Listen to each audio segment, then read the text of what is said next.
dia pada pukul itu. Bila dia hendak yang lebar, kita boleh yang lebar. Hanya kan.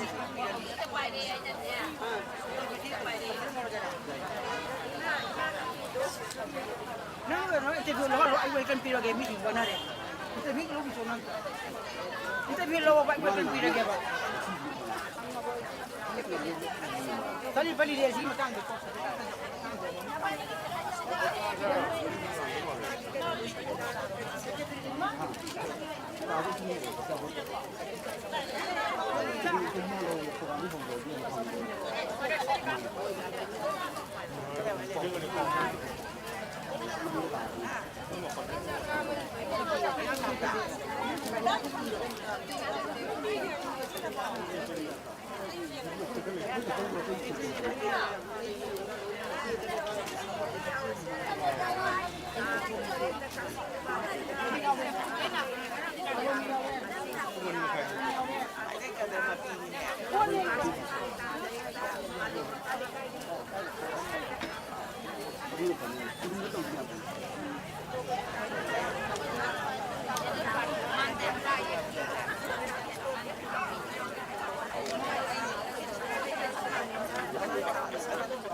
방문 넘치러 온다. 아니미 요리 방문.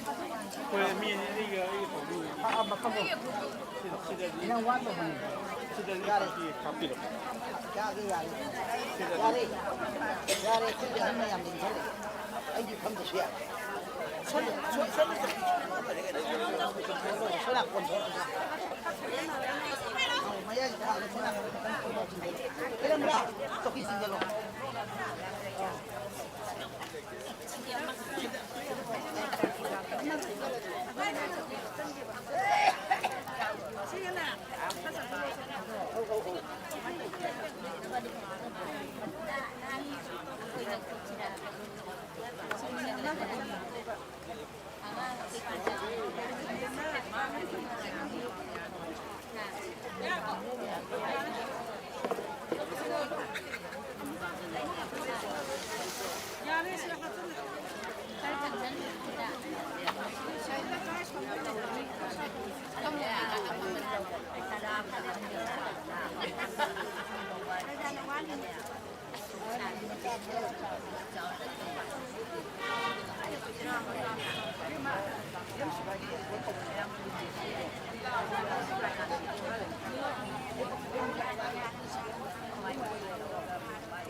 Ako'y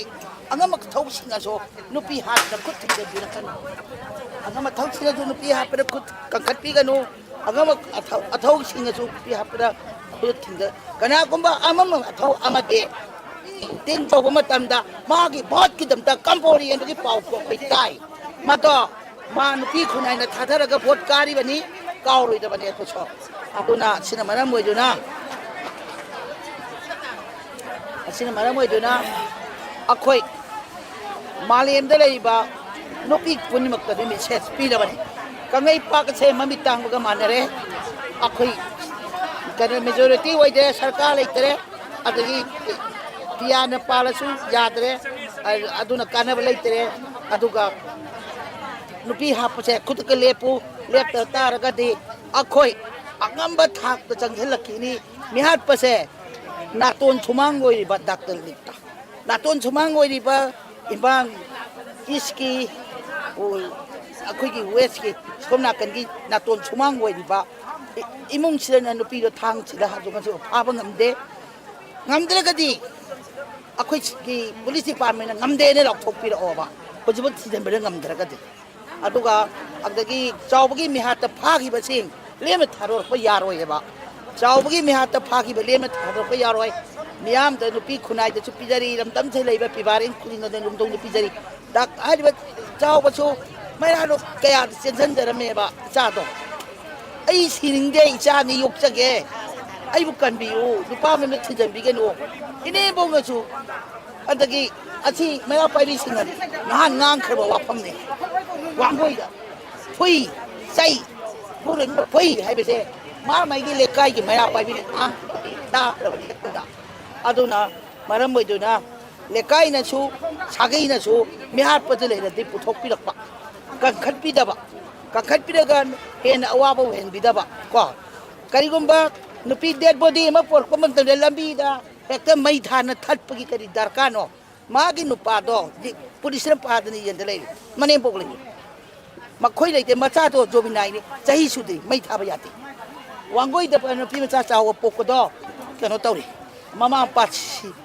chidi hingi dead body lawra mai tha ki bada ai na yai khut thing ba kadong ei sunga moi hai che moi khang de irang thukno sila kanu le mia akhoi di le kai de le crime si tho ji ne akhoi mia pa thi ba de yok ge akhoi chu nupi ne nupi da hat pa che akhoi chu kap ni nge hai dana chong thok pi ro sagai ki kanna ba khang che chetan oi le thoklak la ba ti nupi khunai ge yeng na ba kan ni hai ba che kaw ro da ba ne asma di mi ai tham jage aduga akhoi police department ka khat pi da ba mati maton sina aigi mi ki mi ngai bi da ba ai di manungda ai ma aigi ini ni machani kurai machani on machani hai bi da ba nin bi da ba nupi hat pa se yade hai ba se am khang na ba ai di amok ta de matam ma de jawlom pali ngai matam da bidis na phasi ta ro hat ki ba miam na khang na lei ngachi ni nupi hat pa se nupi miam na amok ta ju phasi ta bra ma wi si ba gi dan di pi da ba de nupa do hali ba mi hat pa sing do aki ba se kheng ma lei gani adu ra ta ba ta ra ga di ga tumina ga pangsin de le ga di akhoi lamdam ma se le ba kal organization punama police department na phabi dere hom na phabi dere na khoi punama chu una lom na upagat thi duna nupi hat pa le phan biu hai ba se nupi miya me law ni hai na ra ka se ai ta re ta ba na manam moi duna police department se lei hai ba se khangal lo aduna maram oi dra mi hat pa se dan de kanu handa ki sawa hat pa mi hat pa yenda phasi taw ga dismiss sahi sopa ma si di bak yen tham ga da bani tham jare haine law lok thok ga da bani amone kangkhat pi ra nu manti mandon khut thing jam bi ra nu amo handa kangkhat pe nu corruption hare handa ti ina khunbara ma gi sagi do ina khunbara corruption taw ga sat kani hai ba se na se thom bi ra kanu kar nupi hat pa corruption lai ta bale ba ama wa han si kathok pu gi ba ama wa han si nupi khunai lai me am che si gak tarate nupi hat pa puthok tar pa thok la ba di han ba da di le ro ha wa pham jai da tham jari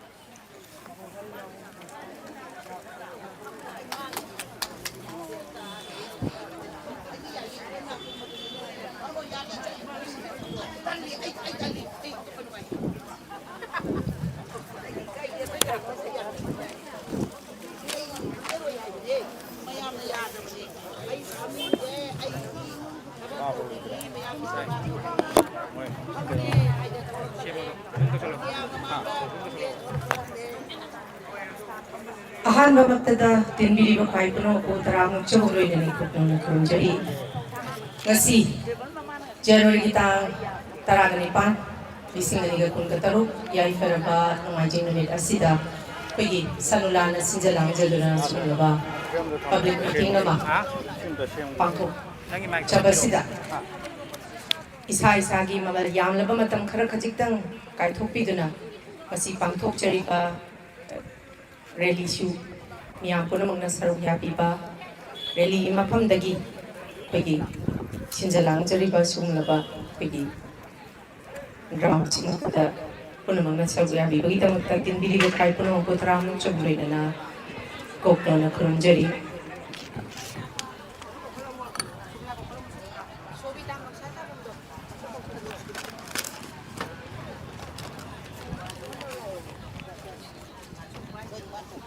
ꯉꯁꯤꯒꯤ ꯑꯩꯈꯣꯏꯒꯤ ꯊꯧꯔꯝ ꯑꯁꯤꯒꯤ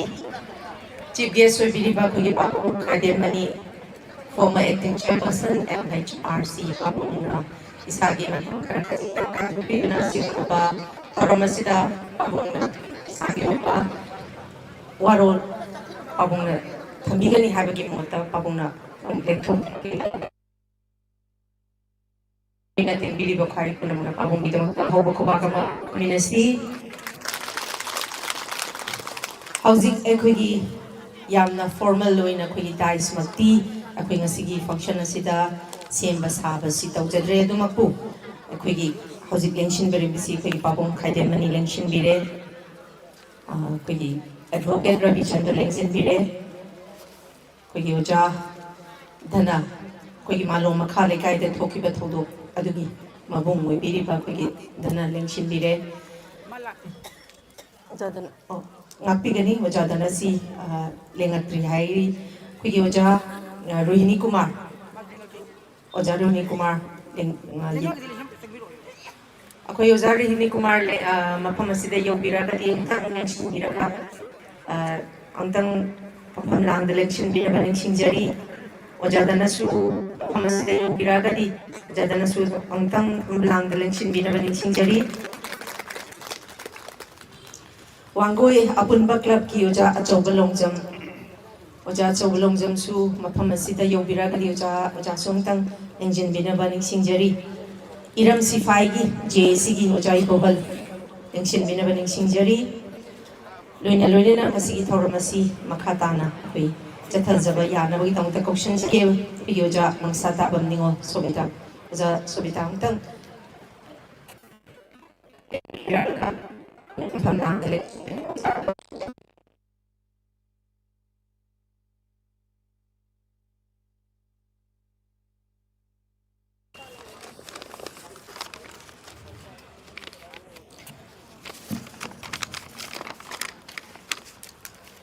ꯉꯁꯤꯒꯤ ꯑꯁꯤꯒꯨꯝꯂꯕ ꯊꯧꯔꯝ ꯑꯩꯈꯣꯏꯒꯤ ꯅꯨꯄꯤꯒꯤ ꯃꯊꯛꯇ ꯆꯠꯊꯔꯤꯕ ꯀ꯭ꯔꯥꯏꯝ ꯑꯁꯤ ꯅꯣꯡꯃ ꯅꯣꯡꯃꯒꯤ ꯍꯦꯟꯒꯠꯂꯛꯂꯤꯕꯁꯤꯒꯤ ꯃꯇꯥꯡꯗ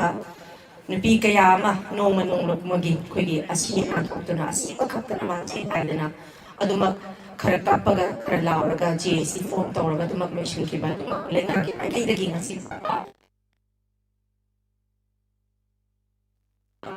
ꯃꯈꯣꯏꯅ ꯐꯪꯐꯝ ꯊꯣꯛꯄ ꯄꯥꯅꯤꯁꯃꯦꯟ ꯀꯦꯄꯤꯇꯦꯜ ꯄꯥꯅꯤꯁꯃꯦꯟ ꯃꯁꯤ ꯐꯥꯎꯕ ꯑꯩꯈꯣꯏꯅ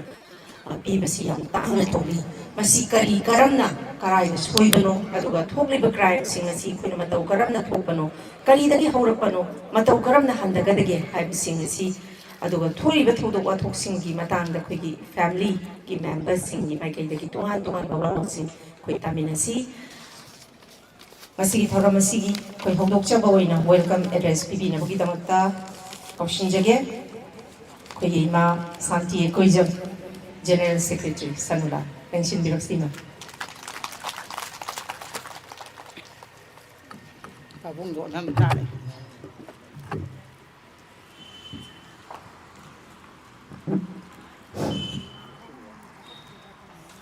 ꯉꯁꯤꯒꯤ ꯃꯥꯂꯦꯝ ꯑꯁꯤꯗ ꯅꯨꯄꯤꯅ ꯑꯣꯠꯄ ꯅꯨꯄꯤꯕꯨ ꯇꯝꯊꯤꯅ ꯍꯥꯠꯂꯒ ꯅꯥꯔꯛ ꯃꯣꯡꯁꯣꯟꯗ ꯍꯨꯟꯗꯣꯛꯄ ꯈꯧꯔꯤ ꯃꯦꯠꯂꯒ ꯍꯥꯠꯄꯤꯔꯒ ꯃꯣꯟ ꯑꯃꯒ ꯍꯥꯠꯄꯤꯔꯒ ꯊꯧꯔꯤ ꯌꯥꯟꯁꯤꯟꯕꯤꯕ ꯏꯃꯨꯡ ꯃꯅꯨꯡꯗ ꯃꯁꯥꯁꯦ ꯍꯥꯠꯇꯣꯛꯑꯒ ꯃꯤꯍꯥꯠꯄ ꯐꯥꯕ ꯉꯝꯗꯕ ꯑꯁꯤꯒꯨꯝꯕ ꯈꯨꯟꯅꯥꯏ ꯑꯁꯤꯗ ꯆꯠꯊꯔꯛꯂꯤꯕ ꯑꯆꯧꯕ ꯆꯩꯊꯦꯡ ꯃꯔꯨꯑꯣꯏꯅ ꯅꯨꯄꯤꯅ ꯅꯨꯄꯤꯗ ꯑꯣꯠꯄ ꯁꯤꯁꯨ ꯑꯆꯧꯕ ꯆꯩꯊꯦꯡ ꯑꯃꯅꯤ ꯍꯥꯏꯕꯁꯦ ꯈꯜꯂꯀꯥꯟꯗ ꯃꯁꯤꯗꯤ ꯀꯩꯗꯧꯕ ꯇꯥꯏ ꯃꯃꯥ ꯑꯣꯏꯕꯤꯁꯤꯡ ꯅꯨꯄꯤ ꯑꯣꯏꯕꯤꯁꯤꯡ ꯃꯇꯝꯅꯔ ꯈꯪꯗꯦ ꯃꯤꯠ ꯎꯁꯤꯜꯂꯛꯇ꯭ꯔꯦ ꯅꯥ ꯄꯪꯁꯤꯜꯂꯛꯑꯦ ꯂꯩꯕꯥꯛꯀꯤ ꯊꯧꯒꯥꯏ ꯇꯧꯅꯤꯡꯉꯛꯇ꯭ꯔꯦ ꯃꯁꯤꯅ ꯃꯔꯝ ꯑꯣꯏꯔꯒ ꯁꯅꯨꯂꯥꯟꯅ ꯅꯨꯄꯥ ꯍꯥꯏꯕ ꯖꯥꯠꯁꯦ ꯌꯥꯎꯍꯟꯗꯅ ꯅꯨꯄꯤ ꯉꯥꯛꯇꯅ ꯁꯤꯟꯖꯔꯒ ꯂꯤꯂꯦ ꯑꯁꯤ ꯁꯤꯟꯖꯕꯅꯤ ꯂꯤꯂꯦ ꯑꯁꯤ 누파 군군타나 신마다 ngmoidoba adungba rile makhal amani ibithoi bani sahi humra helaba hairaba ngakani sahi humra habase hanudana laila suta bakan oiraba adungba afibamni adubu ibani gi salon se miyamna di ibani tang ulangani sanulan se ibani di nupa saraga koisa satpa nupisu saba asumna toroga kon organize togeraga aikogi imai bin mayam se koi masida thamjabani aduna ngasidi asigumba rille mifam masida koi mapung phani ima singna saru abibang amani akoi atopada organize toroga koi ka khabara kaida hapga adoda koi paisa piraga nomaga chatpali rena sade msi haino waro beganu ai miyam bu kai kuno oina welcome address bijage ngasige sigumlaba maman yam laba haitare khongset rele asida saru yabegini hana lengbi ragliba arapa wangoi mutum pibo lasmi bazar de samuro malom adegi hauraibi yangre anapa arapa imai ben mera paibina sanula munshi buzna lengbi rak tamaku sanulangi magedi harau taram obsolina nolpo usari loina na ngasigi lekai sigi singa makha jariba akhwegi apunba maira paibi yamna samna saru yabi lile sida ima singsu aihangna amukana harau taram observaga ko nona punyamjai asigumba lile se akhwegi damakta lepiba minguna panjarbada aigi yambung khajemani yamna sawa mioi misak amani adubu akhoi cham cham ibung ipal loina jaraga ke nazaraga mongna jaraga yamna nusinana loina jaba akhoi thabak thorom da khoibu mateng pangbi ba haibadi wakhan knowledge akhoi na maira ma paiba targadi akhoi ke joba dai koi knowledge leba dai ngangning haina panga ngangba saning haina sakpa yadabani na akhoi ni yambu ma se akhoi gi jamak ta deoina khoi yamna sawa ahanju sale yamun hal or koi mitri pita ba khang hode aduna kalap ki lengwi liba sayong ki lengwi liba adegi sound gi sasing press media gi sasing asi coverage to bidana miam da pau thaduk pina ba nakong mi nakong singna ba honai bi sasing gusu ahang na harau taram oksebuluna kai kumna busari lena ngasi gi 360 gi sasing na coverage to biba adi elective na coverage to biba asi busu sanulangi ma kai digi amuk kahana harau taram oksebuluna kai kuna usari aina harau taram okseba silore matungda ngasiga sigumba miha mi pungi sali balile si isanupi ram sifai sawa maha December last week haitare January lakaduba ahan naha khandana harau mo nokaduba sahi haropagi matang asida miha thina hatok piraga yena khamai maninga hundom se thamoi kai aduna amona sumje thontanaba nupi waibe khoina mama waibe khoina sijinga kai to sige haibase akhoi hujiti maira phamajo ama torojo koi soka sanaga kwa sagana taba mai phuyai bana taba khanaraga khunai se kamin se base thamjage ngasidi lengang na kaidong jam halpa kalaroi imai bian su akhoi gi lengang sina ngasidi aduli le chalu adigi paisa ji noi chani pe habado aduna tabata kathong minaji haiba ngasi khuna sida ningthoreng kya leiringa da ipai phil kathom thawai thabdo ngasi gi lenga si yawbro yawamoi aduna imai bisina nusirasu lenga pu na thai thamjaba se ahak thamjariga miyam ri tesege thank you very much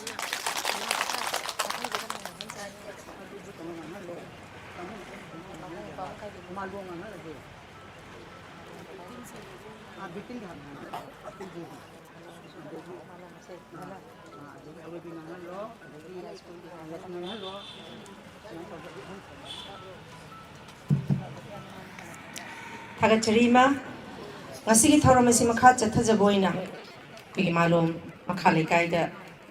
thokiba dumba thokdok amagi victim amagi member pigi mabung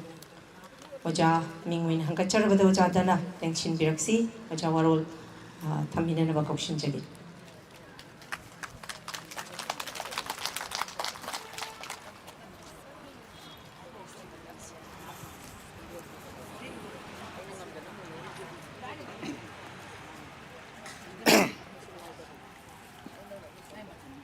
ngasi timbiriba khwai punamapusu koknona khoramjari ahanbada mangda lengchambiriba jugeski phabam landa lengchambiriba pabung khaidem manibusu koknona khoramjari aduga lole lona guest honor atai atai su phambiriba mingdi khangchadre punamapusu ikoknona khoramjari aihak sangang gai maning lekai de leiba singtham dhamendra kawi aigi ipagi mingna dana kawi ayak malom maka terakha pukida siduna leiramba matau lebigi mapung khwaitegi ahan mahana aigi chinau singi manungda iton bini mahana mahaki thokdoksi ai adomatik pende adubo pende haidna chu sarkana di aigi sangi thokdoski matangda bp na kese pai adubo thoiba thokdoksi manungda makhoi gi chu ranai ukilama haya tawraga phawdu ai bin uba phangi adubo aigi sarkagi maike degide ai pendeba mayam lejai maramdi hauji pawa ai chanupi sidi bechigi mi hat pache puthokpiu hai bache supu puthokpide ai na khara hai moina khara khum phai tawdana hauji pawa sang thoktuna dum leiri hoji chahi phaja lakadore lamtagi tareni pambani ichanupi leitaba nipani pambani vita chanupi siduna lerame pukida khangjare sini haujuwa wa chathari ba kese ado post madem piu haiba phawda police ki mai ge ju pak ya gi de ado aina kwata application lama ira matungda ai post madem je lokthok sagi ado ju moi gi suggestion pramak loirame ya ado ba da numit thama maya changi post madem de ji lawno na bada ado moi gi di loida loisilame aduna hojik Sairak tholopagi order gi matungina moi jabin satkare sakara matungda aina kamai tawrake aina koigi ukinduda sarkari ukinduda hajar matamda magi saitudi upai letre adubu high court appeal tawji haiduna sigi che law commissioner da che thagi law commissioner da che thagi ba matamda ai samana chali kamai tawbirage kholage hamota da moigi impure amaduna haire Home Department ki ayaba order laura matungda High Court appeal tawgadabani hai akoi laksaura mai tawbano roi lakano pawdu pijarake hai kuire moina thajing kiba matam se May ge tang kuma thoitani 2025 sidani moina thajing ki je sini agi pendaba ichani pije mathanda asiba mama thanda mangjaragadra miya pasing dudi mai nungaina mayum da lei mayum kai sadana leidana tawdana hongdok ki baju yawi hayu pawju phangi kayam ju pende ai chandupi ki thodok ta natana thokra matung da kaya iram dam chida minupi hatoga sarkagi magai dagi di miya pasing du dandi di chupi pi da bi mongda pangata hapa yare habi ki pota tungda jo tum hatun dum la eva si koi chalan han ga dari braba maya imai bin sinaje amta habi oba ai thamoi di am noi teba adubo masi ki thabak che tungda amona thon dana ba koi gi imai bin khwai punamak singna koi kanda honna biduna koi ju saru ya jage jen ba chong buta ju tungda amona thok tan mai damakta nupi angang singje hat pagi thabak ji lem nabi damakta aduga miha pasing su tambi dandi pina be damakta mayamgi mafam daina kokno na khoirom jari ai sha lo san jarage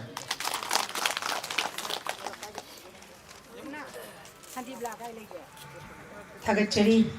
yamna nungai tapa wafamni khoi ge uzana thamdirame basi khoi machan nupi leitabagi nungai triba ꯆꯥꯛꯂꯤꯕ ꯃꯩꯆꯥꯛ ꯑꯁꯤ ꯀꯣꯛꯇ꯭ꯔꯤꯉꯩꯒꯤ ꯁꯤꯗ ꯑꯩꯈꯣꯏꯒꯤ ꯃꯁꯤꯗ ꯂꯩꯈꯤꯗ꯭ꯔꯤꯕ ꯊꯧꯗꯣꯛ ꯑꯁꯤꯗ ꯆꯦꯟꯅꯔꯤꯕ ꯃꯤꯑꯣꯏꯁꯤꯡ ꯆꯞ ꯆꯥꯅ ꯂꯩꯉꯥꯛꯀꯤ ꯃꯥꯏꯀꯩꯗꯒꯤ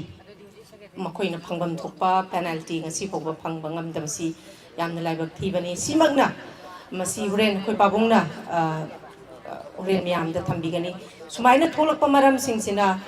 ꯃꯤꯌꯥꯝꯅ ꯑꯩꯈꯣꯏꯒꯤ ꯑꯥꯏꯟꯗ ꯂꯩꯔꯤꯕꯁꯤꯡꯁꯤꯗ ꯑꯩꯈꯣꯏꯒꯤ ꯂꯩꯉꯥꯛ ꯄꯥꯏꯕꯤꯔꯤꯕ ꯑꯥꯏꯟꯒꯤ ꯊꯣꯡꯗ ꯂꯩꯔꯤꯕꯁꯤꯡꯁꯤꯗ ꯊꯥꯖꯕꯁꯤ ꯅꯣꯡꯃ ꯅꯣꯡꯃꯒꯤ ꯋꯥꯠꯂꯛꯄ ꯁꯤꯅ ꯃꯇꯧ ꯀꯔꯝꯅ ꯀꯃꯥꯏꯅ ꯇꯧꯕꯅꯣ ꯍꯥꯏꯕꯁꯤꯁꯨ ꯄꯥꯕꯨꯡ ꯍꯥꯏꯗꯕꯅꯤꯅ ꯍꯣꯔꯦꯟ ꯃꯤꯌꯥꯝꯗ ꯊꯝꯕꯤꯒꯅꯤ ꯃꯁꯤꯒꯨꯝꯂꯕꯁꯤ ꯂꯩꯉꯥꯛꯀꯤ ꯃꯥꯏꯀꯩꯗ ꯊꯥꯖꯕ ꯅꯣꯡꯃ ꯅꯣꯡꯃ ꯋꯥꯠꯂꯛꯄꯁꯤ ꯍꯦꯟꯅ ꯂꯥꯏꯕꯛ ꯊꯤꯕꯅꯤ ꯌꯥꯝꯅ ꯅꯨꯡꯉꯥꯏꯇꯕ ꯋꯥꯐꯝꯅꯤ ꯊꯧꯔꯝ ꯑꯁꯤ ꯃꯈꯥ ꯆꯠꯊꯖꯕ ꯑꯣꯏꯅ ꯑꯩꯈꯣꯏꯒꯤ ꯍꯥꯎꯔꯩꯕꯤꯒꯤ JACꯒꯤ ꯃꯦꯝꯕꯔ ꯑꯣꯖꯥ ꯔꯕꯤꯅꯤ ꯀꯨꯃꯥꯔꯗꯒꯤ ꯁꯨ ꯑꯔꯣꯜ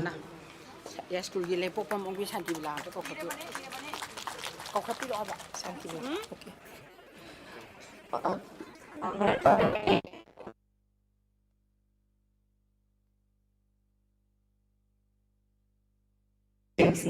makha chathaja boina Oza Revini Kumar Hauraibi JAC member Oza Lenchin Dirksi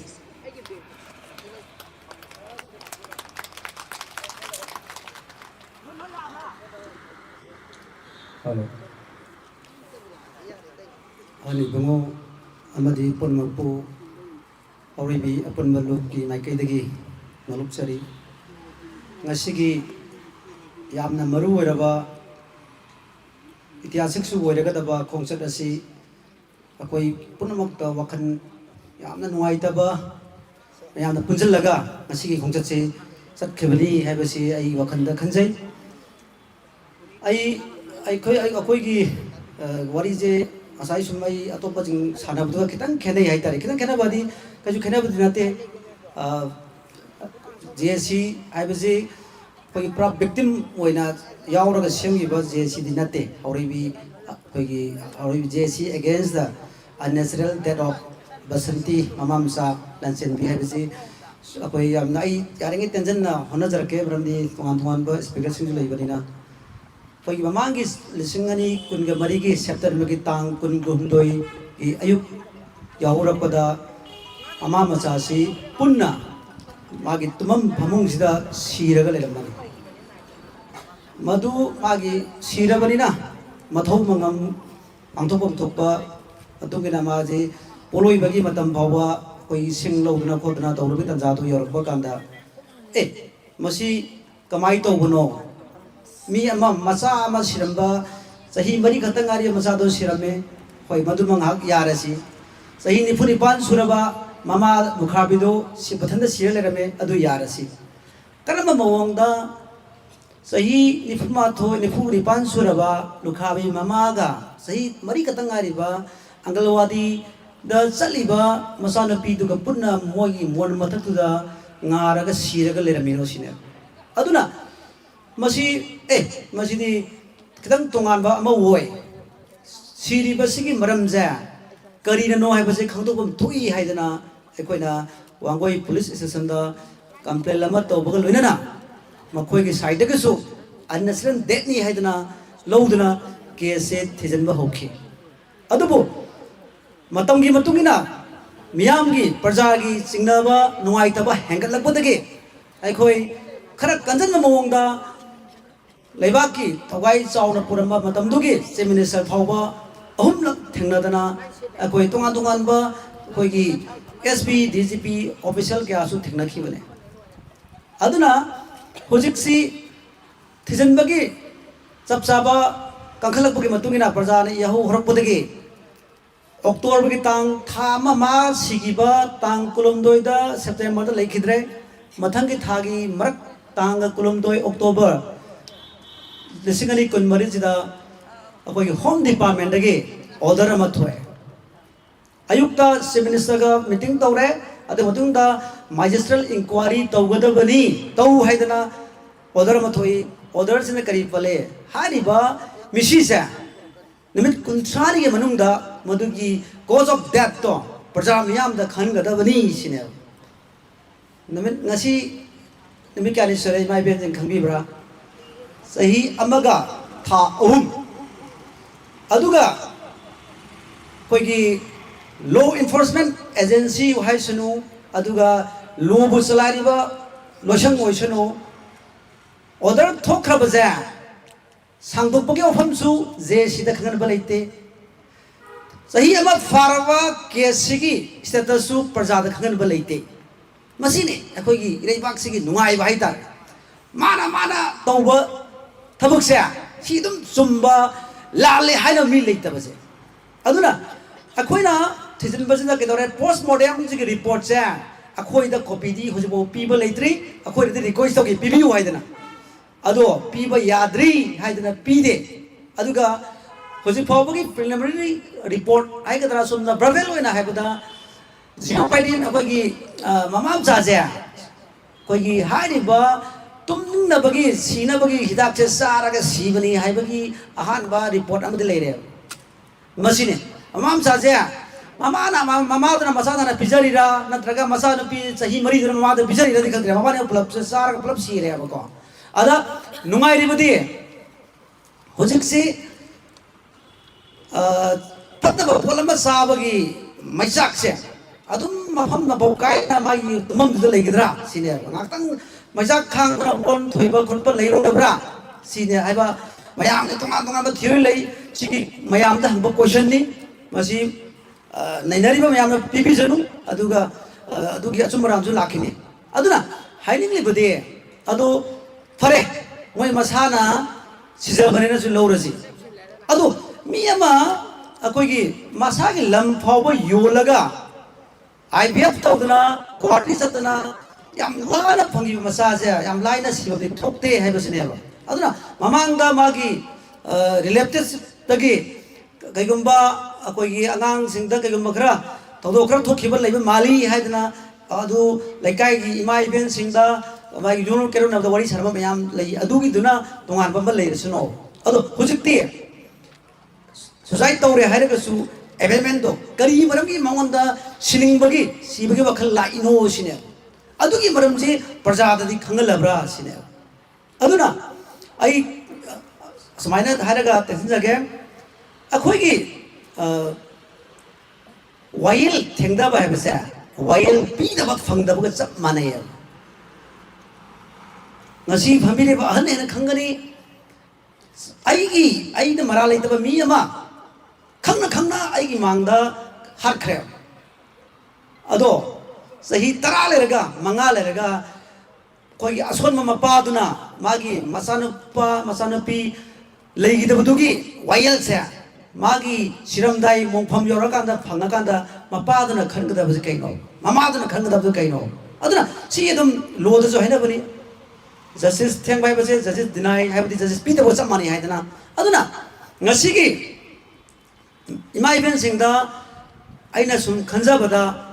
ngasigi imai ben jin loriba thodang se manipurda aduk matek khut thekpada ibada loiba nai oi aduna ngasimak ai isamak nupa moina sida lepa jik tan ikairap tawi maramdi ngasigi siliba program sida akoi nupa gi masing aduki matek leitaba chamani haibagi athadi nupi gi damakta cause sida support tongnaba mija kadai sat khrage aduna sisu achauba question mark amane aduna lakadaba matam singda imai ben sing aikoi aina khanjabada aikoi gi leingakna koi law mayam seme law enforcement agency jingje thabak toba kanda natraga niyom law sema kanda nupida angana thokpra crime jingje sije kitang thuna hoi tongan ba ekti lakhre do thabak oina de akoi ubu phangdri aduna sugumba leiriba mafamja sede yongu akoi handak irang sidaju kayani human rights ka melina ba mayama thoi sida kanana kamai to guno thiram ba yai adu praja miyam da ju matang saba kan da ju khangan badi fai natraga di akoi kam tawdrabra khabar da kagas ta thek toina thengdra banina tawbu tawdona koina mayamna khalle aduna akoi praja gi koi kenoju laktore aduna miyam gi damak nupi gi damak angang gi damak praja miyam gi damak ta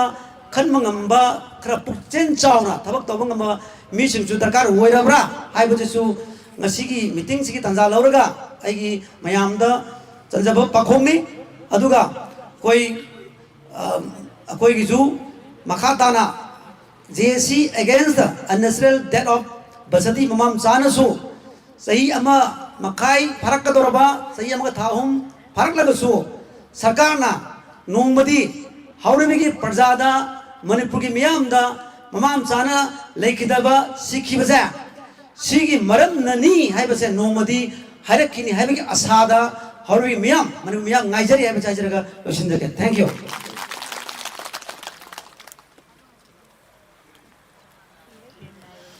थागतचरी ओजा मखान चथजबोइना थरमसिग मरी लेनना वारोल खरा जितंग थंबिननबा कौशनजगे याई school अपुन बमेरा पाइबी secretary इन अखुई जसम टिब्ला कौशनजरी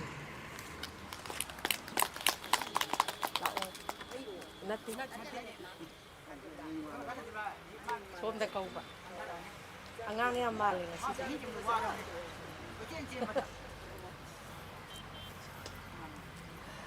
अहम वक्तदा अखोगी सियार लिंजन बीरीबा इतक थोंबा मयाम कोक नोंजरी आई याम खंग हैबा दिनसदे असोइबे का यावरसु मयामना एबु ngapiyo आई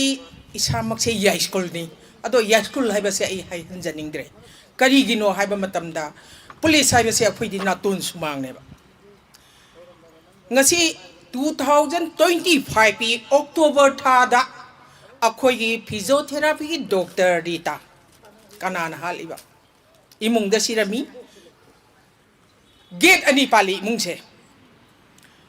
गेट हांगबा हाइबसे फोन तौनरगा कनानो नंगनो अदुनो हार हांगबनी अदु यामना टाइट ओइखराबा युम सिदा करमबा XYZ ना संगअगा रीता बु मिहाथिना हालमी बनो अदुदगी अमुसु हालिबा नुपी सिबु थीबदा सिजनरीबा अखोई स्टेट फोर्सिंग से मोइद पावर से लेत्रबरा ट्रेनिंग से मपुंग फाना तौद्रबरा हाइबा क्वेश्चन सिनी करिनो मखोई मखोई की ट्रेनिंग तौबा मतमदा क्राइम गी मी हाटपगी मी सुमान तौबी कमान तौन मोइ फागनी हाइबसे खंग्रबरा ngasi tha kya sure October November December January loisalakadore tangkai chanjale si bhaw da khangde hai rugana chal uragana thiri una long thoi hek samna haibada pata khoina phum se namu bakan nga phaidana aduman tawna khare he akhoi kangbu ne hek hauroran kaidawi surrounding do kokhat pirani DNA test tawri fingerprint lawri thini moi tawri se lawri thiri karamba process karamba progress leirage haba ima hoi kaimta tumi laibi akhoi soidana tawni sini police ki akhoi police changbasu lepe changningdre karigino haiba matamda थबकसु ओइदे थबक ओइरगदि फैने थबक ओइदे अदोइदि अखोइ नुपी समाजसिदा नुपी अमामा और यास्कुलदगी निको हाइजरसे यास्कुलदगी नुपी अमा और कनोदगी नुपी अमा नुपी सिंजे हालगदि अखोइ नुपी खुदिमकसे तुमिना दो Mir उइसलगा खांगसे हाइना ai हाइजनिंगे करिनो हाइबदा अखोइ नुपीबु सेनबिनिङाइ मिसक अमत लैत्रेबा अखोइ नुपी हाइबा जासे मखोइना खले life हदीबिनी हाइना खल्लेबा मदो life हदीबि नते अखोइ से अचंग नुपीनी नुपी की थौरम के पांथो इ मणिपुर सिदा अखोइ ngasi पुनछलगा ngasi सनुलान छिनबसिदा अखोइ खुदि मंगना सरुक यासलगा नुपी हाइबसे अचंब नते नुपी बु मिहा थिना हटपा यारोय नुपी बु छानै कनो तौबसे यारोय अखोइ खुदि मंग नुपी खुदि मक्की दमकता नुपी मयामना लेपी हाइबसे अखोइ उत्पसे मतम से थिंदरबने याम थीना थेमन करे सामना ngasi तिलिबा मियाम से कयामनो मणिपुर से लेरिबा नुपी से कक्तरा माइ मागी इमुंगदि थोलोय हाइबसे तंब ngamraबा अखोइ नुपी सु याम फते अखोइ फते अखोइ gi इमुंगदा थोगलागदि आई इमुंगदा थोगलागदि आई मतमदि मिगी मतेंग नीगनी मिगी मतेंग तनबा मा हाना Serug याबम थोक्तबरा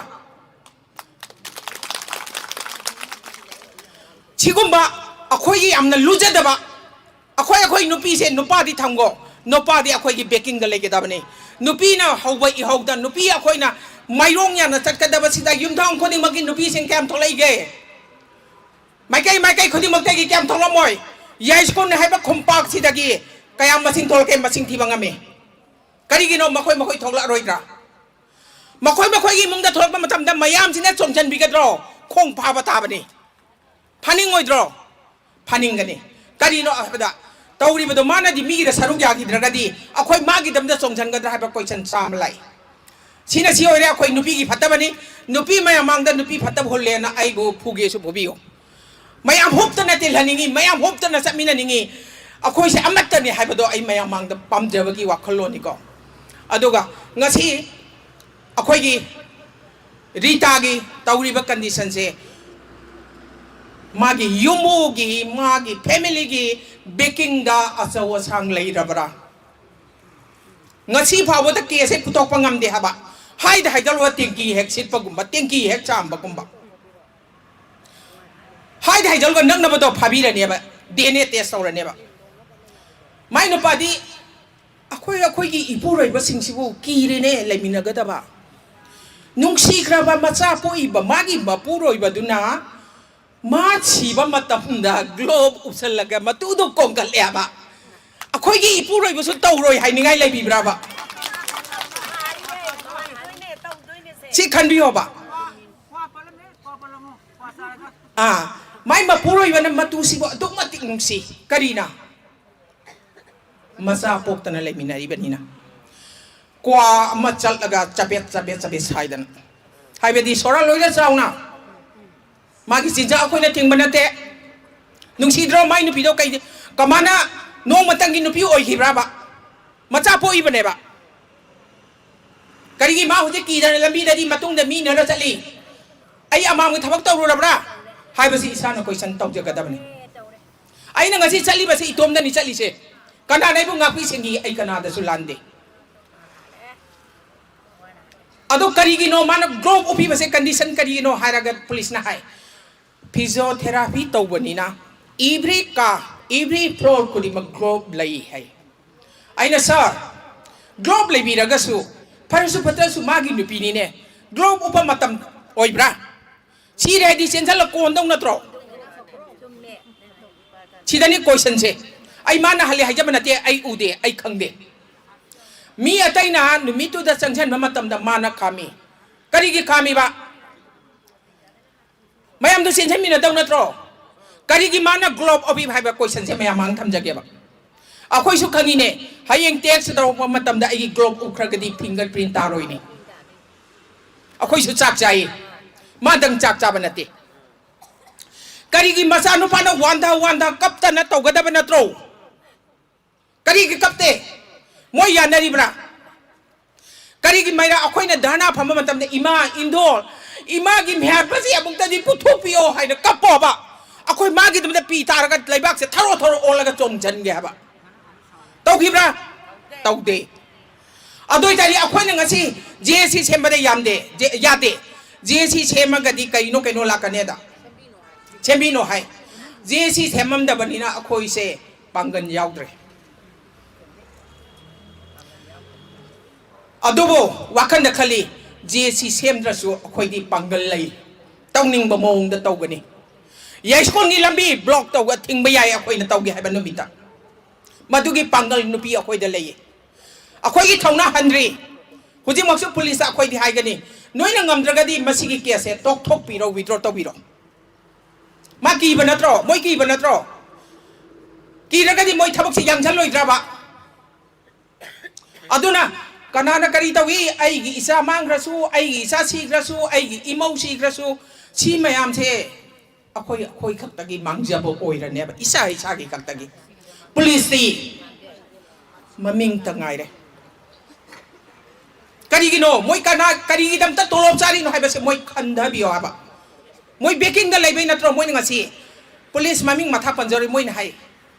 akoi na kan hek tawrurasu akoi su phagi ba ya bai khudong sa balai hai badi magi nupa do lawyer ni adoi tari kai no dress lo to hai bnei di nangi khagi the so nangi uniform do set kanu lo to wa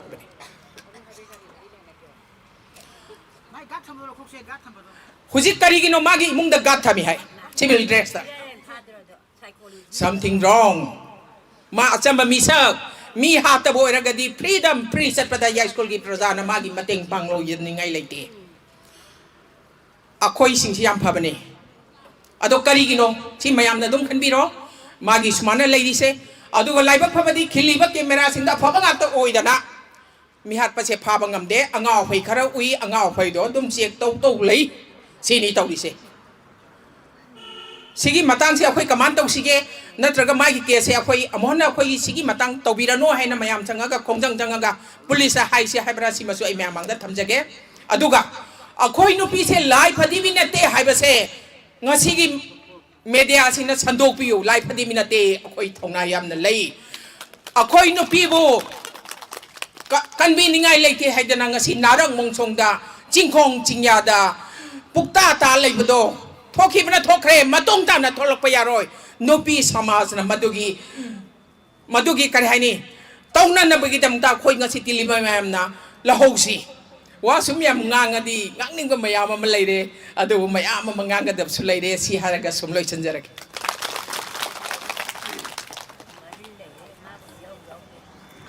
타겟 치리우자 마카체 타자보이나 그게 왕고이 아픈 박랍기 여자 저거 겁신적에 자기 수와로 앙통 탐비나 원칭저리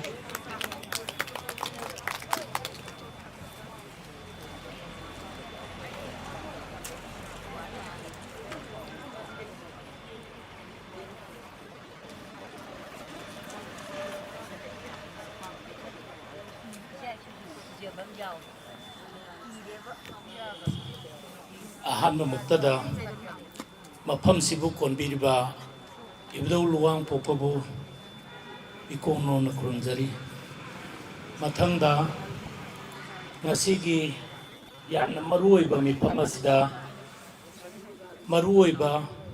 ꯃꯤꯊꯨꯡꯂꯦꯟ ꯑꯣꯏꯅ ꯂꯦꯡꯖꯟꯕꯤꯔꯤꯕ ꯑꯩꯈꯣꯏꯒꯤ ꯏꯄꯥ ꯏꯄꯨꯡꯉꯣ ꯑꯗꯨꯒ ꯏꯔꯝꯗꯝꯁꯤꯒꯤꯁꯨ ꯃꯇꯝ ꯁꯥꯡꯅ ꯊꯧꯒꯥꯏ ꯀꯌꯥ ꯄꯨꯕꯤꯔꯤꯕ ꯑꯩꯈꯣꯏ ꯃꯤꯡ ꯑꯣꯏꯅ ꯇꯣꯉꯥꯟꯅ ꯃꯥꯒꯤ ꯃꯃꯤꯡ ꯐꯥꯎꯕ ꯀꯧꯕ ꯅꯨꯡꯉꯥꯏꯖꯗꯕ ꯄꯥꯕꯨꯡꯕꯨꯁꯨ ꯏꯀꯣꯛꯅꯣꯅ ꯈꯨꯔꯨꯝꯖꯔꯤ ꯃꯊꯪꯗ ꯑꯩꯈꯣꯏꯒꯤ ꯑꯣꯖꯥ ꯃꯌꯥꯝ ꯗꯥꯏꯇ ꯂꯦꯡꯖꯟꯕꯤꯔꯤꯕ ꯑꯃꯃꯝꯇ ꯑꯣꯏꯅ ꯍꯥꯏꯖꯗ꯭ꯔꯒꯁꯨ ꯄꯨꯝꯅꯃꯛꯄꯨꯁꯨ ꯈꯨꯔꯨꯝꯖꯔꯤ ꯃꯊꯪꯗ सिगुम्बा यामना मरुओइबा थौरमसिबु मपुंग फानबा सिंबिरिबा इमाजिंग खोगी सनुलांगी इमाजिंग पुनमपुसु इकाई कुना बौसरी लोइना ना माइगै के आदगी लापिरिबा ngasiगी यामना तमदु लेताद्रबा फिबम अमदा लालिबा मणिपुर की मायोनजी करमना एखोई खंधमिनरगा अमदी एखोई पुन्ना तानमिनरगा असिगुमलबा यामना थोहनिंगदबा थौदो वाथो कयाना थलइजे मसी फहनजिगे हाइबगी इमा सनुलाल होइना सनुलांगी इमा सिंगना सिंबिरिबा मीटिंग सिदा इसागी असिनबा थौगाइसिंग काइथोपिरगा माइगै कयादगी लापिरिबा इमा खुदिमपुसु इकोंगनोना खुरुमजरी मसाइदगी एखोइगी थौदोकसिगी विक्टिम ओइग्रा सिंग मरी लेनना अमदी लेंबिरेइबा वजा वांगांग लोइ कयाना थंबिगी बावाफम एखोइना ताजरे अमदी इरमदम मणिपुर से याम थोदोना सु सौब जगा नतबनिना एखोइना मतम मतमदुदा थोकिबा दिल्ली न्यूज़पेपर के आदा थेंगनगिबा थौदो वाथो कयासु अखोइगी मिसी मिनागी मतंगदा अदुम एखोइसु थेंगजगी ngasi maksu laksariba I samak wangoi apunba club ki president oina thogai pujabani ekhoigi thogai pubagi matamsu loibagi matam lai hauna ekhoigi loigadoba matam se lagliba 2026 ki November thabo ekhoina thogai oina pujagani hariba matam sigi manung sida tholaiba thodowa thokse aduki matik yamkre yam seng namaki ngasigi mifamsiga mari leinazarkanda ataida haidokchadraga ngasigi mifamsiga mari leinazarkanda ekhoina haijaningiba waridi ngasai wazajingna ngangbiramba thambiramba amadi pabung hoina horeng kona thambirakatoriba masa khaina ekhoi khandhamina bagaloinana nainafam thoi nainadragadi ekhoi kaidomoida ekhoigi societies de ing tapagi kunai ma woiba ngamoi tasengna makidi ekoi sum ꯌꯥꯝ ꯂꯨꯁꯟꯅꯁꯨ ꯈꯟꯗꯕꯤꯗ ꯑꯩ ꯐꯥꯒꯤ ꯑꯣꯏ ꯀꯩ ꯑꯣꯏ ꯑꯃꯈꯛꯇꯪꯁꯨ ꯍꯥꯏꯖꯒꯦ ꯑꯩꯈꯣꯏ ꯅꯍꯥ ꯑꯣꯏꯔꯤꯉꯩꯗ ꯊꯥꯕꯜ ꯆꯣꯡꯕꯁꯦ ꯑꯩꯈꯣꯏꯒꯤ ꯐꯦꯃꯤꯂꯤ ꯑꯣꯏꯒꯗꯣꯏꯁꯦ ꯃꯤꯅꯒ ꯄꯥꯏꯈꯤꯕꯗ ꯌꯥꯝ ꯁꯥꯎꯅꯤꯡꯕꯅꯦꯕ ꯑꯗꯣ ꯃꯗꯩꯗꯨꯗꯒ ꯈꯠꯅ ꯆꯩꯅꯕꯒ ꯑꯗꯨꯝ ꯌꯥꯎꯔꯤꯅꯦꯕ ꯀꯩꯒꯤ ꯃꯤꯅ ꯄꯥꯏ ꯑꯩꯈꯣꯏꯒꯤ ꯌꯨꯝ ꯄꯥꯟꯃꯤꯟꯅꯗ꯭ꯔꯤꯉꯩꯒꯤ ꯑꯩꯈꯣꯏꯒꯤ ꯄ꯭ꯔꯤ ꯃꯦꯔꯤꯇꯦꯜ ꯁ꯭ꯇꯦꯇꯁ ꯍꯥꯏꯕ ꯇꯥꯔꯦ ꯑꯗꯩꯗꯨꯗꯗꯤ ꯑꯩꯈꯣꯏꯅ ꯄ꯭ꯔꯣꯇꯦꯛꯁꯟꯁꯦ ꯌꯥꯝ ꯄꯤꯕ ꯁꯥꯏ ꯑꯗꯨꯒ ꯉꯁꯤꯗꯤ ꯌꯨꯝꯗ ꯑꯩꯈꯣꯏꯅ ꯅꯨꯡꯁꯤꯔꯕ ꯏꯆꯥꯁꯤꯡ ꯑꯃꯗꯤ ꯐ꯭ꯌꯨꯆꯔ ꯖꯦꯅꯦꯔꯦꯁꯟ ꯑꯩꯈꯣꯏꯅ ꯄ꯭ꯔꯣꯗ꯭ꯌꯨꯁ ꯇꯧꯔꯕ ꯃꯇꯨꯡꯁꯤꯗꯗꯤ ꯑꯩꯈꯣꯏꯅ ꯌꯨꯝꯒꯤ ꯑꯩꯈꯣꯏꯒꯤ ꯍꯛꯆꯥꯡ ꯇꯪꯈꯥꯏꯅꯤ ꯍꯥꯏꯅ ꯂꯩꯃꯤꯟꯅꯔꯤꯕ ꯏꯃꯨꯡ ꯃꯅꯨꯡꯗ ꯂꯩꯔꯤꯕ ꯏꯁꯥꯁꯤ ꯃꯄꯨꯡ ꯐꯥꯕ ꯉꯝꯗ꯭ꯔꯕ ꯃꯣꯏ ꯌꯥꯎꯗ꯭ꯔꯒꯗꯤ ꯑꯗꯨꯕꯨ ꯑꯩꯈꯣꯏꯅ ꯁꯥꯎꯅꯤꯡꯕ ꯈꯔꯒꯤ ꯅꯨꯡꯉꯥꯏꯇꯕ ꯄꯦꯟꯗꯕ ꯈꯔꯒꯤ ꯑꯟꯗꯔꯁꯇꯦꯟꯗꯤꯡ ꯑꯃ ꯁꯦꯝꯕ ꯉꯝꯗꯕꯒꯤ ꯑꯩꯈꯣꯏꯅ ꯀꯅꯥꯒꯨꯝꯕꯤ ꯑꯃꯠꯇꯅ ꯄꯨꯊꯣꯛꯄ ꯉꯝꯗꯅꯕꯒꯤꯗꯃꯛꯇ ꯌꯥꯝꯅ ꯆꯥꯎꯅ ꯍꯥꯏꯕꯗꯤ ꯀꯣꯜ ꯕ꯭ꯂꯗꯦꯠꯇ ꯃꯤ ꯍꯥꯠꯄꯗꯧꯅꯒ ꯍꯥꯠꯅꯔꯤꯑꯕ ꯉꯁꯥꯏꯗꯒꯤ ꯍꯥꯏꯅꯔꯤꯕ ꯋꯥꯉꯥꯡꯂꯣꯏ ꯀꯌꯥꯅ ꯏꯃꯥꯁꯤꯡ ꯀꯌꯥ ꯑꯃꯗꯤ ꯑꯣꯖꯥꯁꯤꯡ ꯀꯌꯥꯅ ꯊꯝꯕꯤꯔꯝꯕ ꯋꯥꯐꯝꯁꯤꯗꯒꯤ ꯑꯩꯈꯣꯏꯅ ꯇꯥꯖꯕꯗ ꯑꯃꯗꯤ ꯌꯥꯝ ꯅꯛꯅꯅ ꯑꯩꯈꯣꯏꯒꯤ ꯋꯥꯡꯒꯣꯏꯒ ꯅꯛꯅꯅ ꯂꯩꯔꯤꯕꯁꯤꯡꯗ ꯁꯤꯈꯤꯕ ꯃꯤꯁꯤ ꯃꯤꯅꯥ ꯈꯨꯗꯤꯡꯃꯛꯇ ꯃꯦꯟ ꯀꯜꯄ꯭ꯔꯤꯠ ꯑꯣꯏꯔꯤꯕꯁꯤꯡꯁꯦ ꯏꯃꯨꯡ ꯃꯅꯨꯡꯒꯤ ꯃꯥꯒꯤ ꯍꯁꯕꯦꯟꯁꯦ ꯏꯟꯚꯣꯜꯃꯦꯟꯁꯦ ꯑꯗꯨꯝ ꯆꯥꯎꯅ ꯂꯩꯌꯦꯕ ꯑꯩꯈꯣꯏꯅ ꯎꯖꯕꯗ ꯃꯁꯤꯃꯛꯅ ꯇꯥꯛꯄꯗꯤ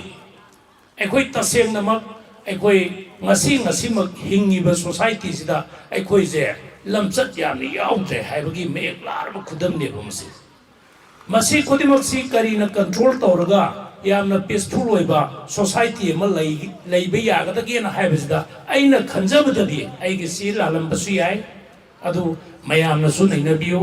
ꯑꯩꯅ ꯈꯟꯖꯕꯗꯗꯤ ꯁꯨꯛꯁꯣꯏꯗꯅ ꯑꯩꯈꯣꯏꯁꯦ ꯌꯥꯝꯅ ꯏꯪ ꯇꯞꯄ ꯈꯨꯟꯅꯥꯏ ꯑꯃ ꯑꯣꯏꯒꯦ ꯍꯥꯏꯔꯒꯗꯤ ꯑꯩꯈꯣꯏꯁꯤ ꯏꯁꯥꯗꯒꯤ ꯆꯨꯝꯊꯣꯛꯄ ꯑꯃ ꯗꯔꯀꯥꯔ ꯂꯩꯌꯦꯕ ꯑꯩꯈꯣꯏ ꯏꯁꯥꯁꯤꯡꯁꯦ ꯁꯣꯏꯗ꯭ꯔꯦꯅ ꯈꯜꯂꯒ ꯍꯤꯡꯖꯕꯩ ꯋꯥꯅꯤ ꯑꯩꯈꯣꯏ ꯈꯨꯗꯤꯡꯃꯛꯁꯦ ꯇꯥꯏꯕꯪ ꯃꯤꯑꯣꯏꯕꯅꯤ ꯁꯣꯏꯗꯕ ꯉꯝꯗꯕ ꯂꯥꯟꯗꯕ ꯉꯝꯗꯕ ꯇꯥꯏꯕꯪ ꯃꯤꯑꯣꯏ ꯄꯣꯛꯅꯤ